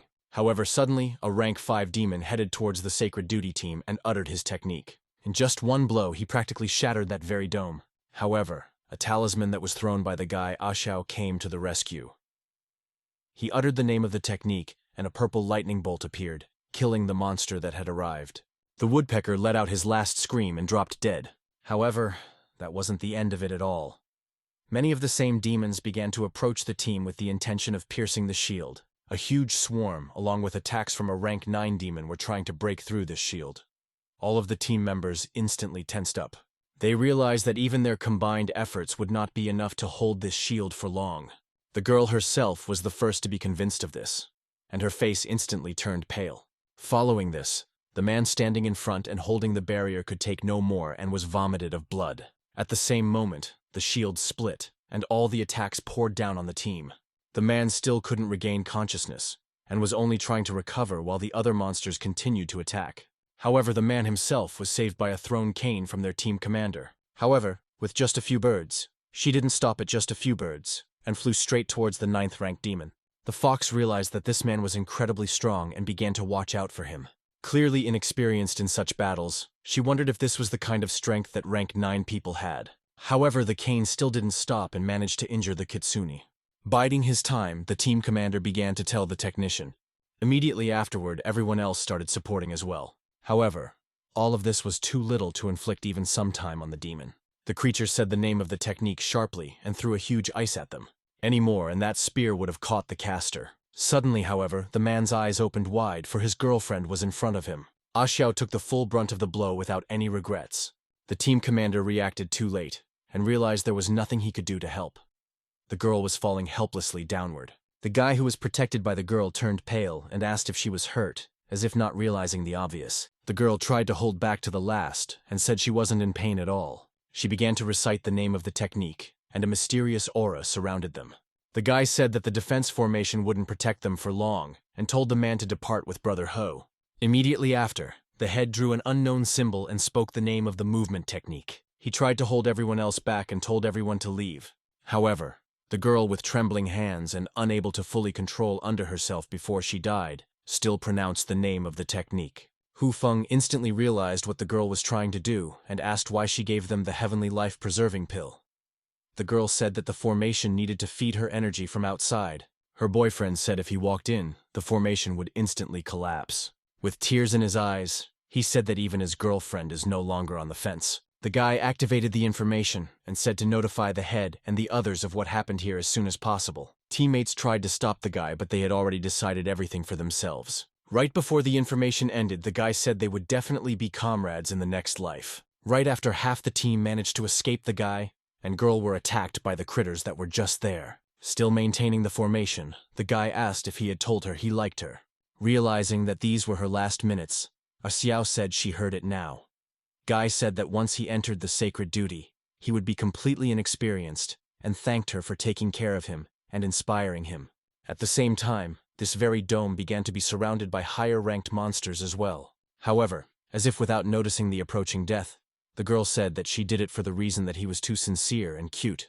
The girl trivially liked to watch someone smile, while the monsters were intensely breaking the barrier, said that he too adored his sister's smile. He said that the defense formation was about to collapse, and he'd hate to see those things touch her, and offered to commit steamy suicides. Hearing this proposal, the girl did not even hesitate and agreed to this proposal because she was ready for anything with him. Despite his girlfriend's beautiful face, Ayue started to recite the technique with me destroying it with a smile on his face. The monsters were about to break through the barrier, but the process was inevitable. Suddenly covered in strange cracks even as they finished the technique. A moment later, all the monsters around the couple literally disappeared from the face of the earth. A huge nuclear-like explosion literally wiped out all life in the surrounding area. Even a rank 9 demon couldn't ignore this attack and recoiled as far away as possible. The anthropomorphic creature clearly didn't understand why people are not afraid of death at all, and go at it so fiercely. At the same time, the commander and Hu Feng were not far away from the ongoing battle. After looking around and seeing no one around them, they realized they had to get back to headquarters as soon as possible and report back to the command. However, Hu Feng suddenly shouted the name of the head, who didn't realize the threat right now posed by the creature beside him. The man instantly activated his defense skill in an attempt to help his commander. It was obvious, however, that so great a difference in strength could not lead to anything of substance. With just one kick, the unknown monster was able to hit both team members and whisk them away to another part of the glade. As soon as they landed, they began to bleed profusely. The mysterious monster approached the half-cadavers and began to look at them. As it turned out, this monster was a national rank demon. With its bright eyes and nonchalant face, it stared at the victims. Cockroach, that was the demon's name, looked at the heated incident and hissed loudly. He briefly raised his leg to finish off the people he hated. But fortunately, Hu Fei noticed this movement and activated the defense technique in time. However, he realized that he would not be able to stop such a strong monster with his own strength and used the technique on himself to hug it, preventing it from reaching the body of the commander. He kept toppling the monster further and further, even though it wasn't doing any damage to him, just to delay him so that the head could escape. However, the man realized that his aura was much more powerful than that rank 9 demoness they had met before, and in front of him, he couldn't even move. The man stood up abruptly, and gusts of wind surrounded his body. The commander said that if he hadn't sneaked to rank 9, he must not have even been able to attempt the technique. Still distracting the monster, Hu Fei looked at her commander and realized what it was. Of no return. Realized that nothing further is not in his light. The man swung again at the monster, making a desperate attempt to attack. However, in front of such a strong attack from a rank 9 warrior, the monster did not even flinch. He himself instinctively knew that this one like this wouldn't do him any damage at all, even if it completely hit him. Withstanding this attack, the cockroach looked at the attacker like a beetle. A moment later, he struck him with his legs, throwing him away. Pretty soon, Hu Fei was lying right behind the commander and vomiting blood. Nevertheless, by this time the commander's equipment was ready. It was as if lightning danced around the man, and he began to speak the name of the technique. Suddenly, he plunged into his distant memories. There, he, his younger brother, and Hu Fei were standing in front of the grave. Hu Fei told them that they should go back already. Nevertheless, the commander's brother said that he was very scared, because every time he went on a mission he was overcome with unbelievable terror. The boy sobbed as he realized that he could do nothing at all if he, like Dad and Mom, didn't return from his assignment, and didn't even have time to say goodbye. The commander began to calm his brother, who, even though he understood that the warriors had a duty to protect the people, but he couldn't just stop them. The guy said he hoped that if he ever decided to die, he should remember that there was always someone waiting for him at home, and waiting for him alive. He said that this way he would know that he remembered him, and that if he was gone, so was the guy. The commanders asked his brother if he believed his brother was strong because he had studied the writing of heaven. The man bent down on his knee to the boy and said that if he ever didn't come back, he could promise him something. It wasn't long before the commander's technique was completed. Huge gusts of wind gathered around the man, forming as if some sort of silhouette. The cockroach began to realize that this could be quite risky and made a sharp dash towards the man. He was about to swing to hit him, however. At the same moment, Hu Fei woke up.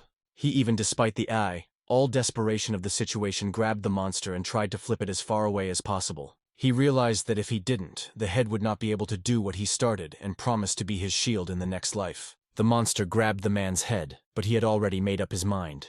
He shouted that as long as he breathed, he would not let go of the monster. At the same moment, however, the man's head literally exploded. However, it was too late to change anything. Stormy winds surrounded the man who was about to make his technique. The monster threw back the body of the already dead man and began to stare at the horror taking place. However, he did not do it for long, because realizing that he could not do anything, he began to run in the opposite direction. Dodging the initial attack, he looked at the storm that seemed to be covered in red. When those winds did calm down, the monster approached what appeared to be a red dome in bewilderment. And at the same moment, a technique was activated that tore that dome in all directions. And what was unexpected was that this very technique was able to injure the monster. Yet all this was at the cost of the life of a man whose skeleton stood in that very spot and did not move. It wasn't long before the national-level monster was approached by a kitsune waiting for his instructions. However, the demon could not speak in the conventional sense and could only hiss. Nevertheless, the girl understood him perfectly and asked again if the storming of the city would really be delayed. The men hissed once more, and the demoness only bowed to her king, accepting his orders. At the same time, in the headquarters, Xu Zhengyang was reviewing the labor contracts of the special unit, which apparently belonged to the protagonist, an old man, Zhang. He put his hand on his forehead and wondered how Haley could have signed this contract, because without it, it wouldn't have been enforceable. However, he instantly blushed and said that somehow he was the strongest warrior of the special unit, and he shouldn't let that happen. However, at literally the same moment, the very same Haley walked into the office and clearly wasn't listening to the mood. With a pale face, she said something that the members of the sacred duty were missing. It was as if the man had a flash of light. His face also turned pale, and he realized what had happened. It wasn't long before the man arrived at the scene where only the skeleton of the sacred duty commander remained amongst everything. Seeing this picture, man literally knelt down. He remembered how he had argued with Haley not long ago. The girl had sent a search party, and the man had yelled at her why she had done it, because even a group of 9th-ranked warriors had been completely wiped out, and there was no point in sending a group to their deaths. With a pale face, the man looked at the horror going on there. He began to look around nearby in hopes of finding at least someone else, but all he saw was Hu Fei's mutilated body. The man began to tremble, his eyes bloodshot with anger. At the same moment, the men began to weep bitterly at the realization of all the grief. Put the body of the dead man on your shoulders. He grabbed the remains of the skeleton by the shoulder. The man said they had done a good job and could now rest in peace. Suddenly he realized that something was hidden from the eyes of the common man about this skeleton. He realized the incredibly powerful residual internal energy left in his body and activated the formation. The man's eyes instantly opened the hole. He realized just how great a body the commander had been able to make before his death. As it turned out, there was a report in this formation that the ultimate goal was actually a demon camp that is fenced by a water barrier, and there is a huge pack of rank 5 iron-billed woodpeckers, as well as a rank 9 demon with an innate ice-type body. However, this was not all, because as if the cherry on the cake, there was a qualified demon of national level. At the same time, huge information was spreading throughout the city. All the people coming by were wondering if this was a great formation of a warrior above the 9th rank. It wasn't long before this formation reached even the outskirts of the city. Lin Fan, along with old man Zhang, wondered what it was, and only came to the conclusion that it was some kind of writing. It wasn't long before this formation even reached the unknown temple. As if having only a chain for himself, he was aiming for the one and only guy. The boy instantly remembered that his brother had promised that if he didn't come back one day, he could promise something. The man smiled and said he would promise to use it to say goodbye to him. Just a moment later, the lad saw the gold writing that had been left by his brother. Realizing what that meant, the boy wept bitterly. Xu Jinxing couldn't hold back his tears because he understood what it all meant. Also night, a raven opened a portal to the alley. The demon realized that dragging the bear's carcass behind him was too heavy, while the bear was only still grieving that he had been tricked. However, immediately hearing bear and whining, he decided to ditch his comrade and go off on his own. It wasn't long before the raven found himself in yet another alleyway. Raven smiled and said it would be easier to escape without him even knowing the existence of an unknown threat. Who instantly the bird was grabbed by an unknown demon. Crow returned to look at his abuser, for he was too offended by the situation. The demon instantly recognized his kin as Gargamel. Raven asked what he had in mind. However, the town did not understand what the monkey was talking about, and what ideas the chief had in mind. Suddenly, he remembered what he had told the king and asked him if he meant it. Raven said he remembered her saying that they could try to coexist peacefully with humans, and called a certain demon a fool. Because what kind of peaceful existence could there be with their own food? He had no idea what situation he was in and kept on saying that in no world can we talk about existence with them, because people do not agree with the pigs they raise for slaughter.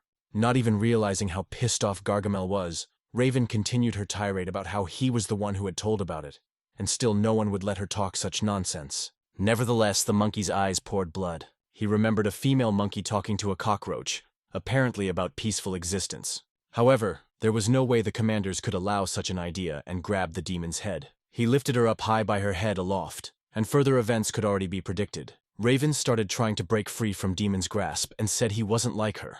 Asked if he thinks in peaceful coexistence with people because if so they are complete idiots. However, at the same moment the Raven was literally torn in half. The man looked at the monster's remains with a fierce gaze. Leaving the corpse of the bird behind him, Gargamel continued his journey in search of truth and revenge. The gorilla remembered how the same unknown monkey had given him a toy. As it turned out, she was his mother, who cherished her child. But back to the mental hospital. In his room, the old man Zhang asked the protagonist if he had seen his watch because it was lost. Looking at his wrist, where clear traces of erased paint could be seen, Lin Fan said that they were indeed lost, and asked if he remembered where he had done it. However, his buddy started to literally cry because he had no memory of it at all. However, the guy said that there was nothing to worry about, and Lin Fan would help him find them. It wasn't long before both guys started looking around their entire ward. After checking everything in the room, Old Man Zhang said that they were probably not in the room, and if that was the case, he must have lost them in the courtyard. Lin Fan said that if that was the case, they should look there. Pretty soon they checked the entire courtyard of the mental hospital as well. Old Man Zhang said that if he didn't lose them here, he lost them on the street. It wasn't long before the main character's team wandered into an unknown street and wondered if they had even been there once. After that, Lin Fan wondered if they would search here. Old Man Zhang said that since they didn't come, it was a sin not to search. The guys started to look all around the street as Old Man Zhang noticed an unknown light. A huge carcass was approaching the company of the protagonist at high speed.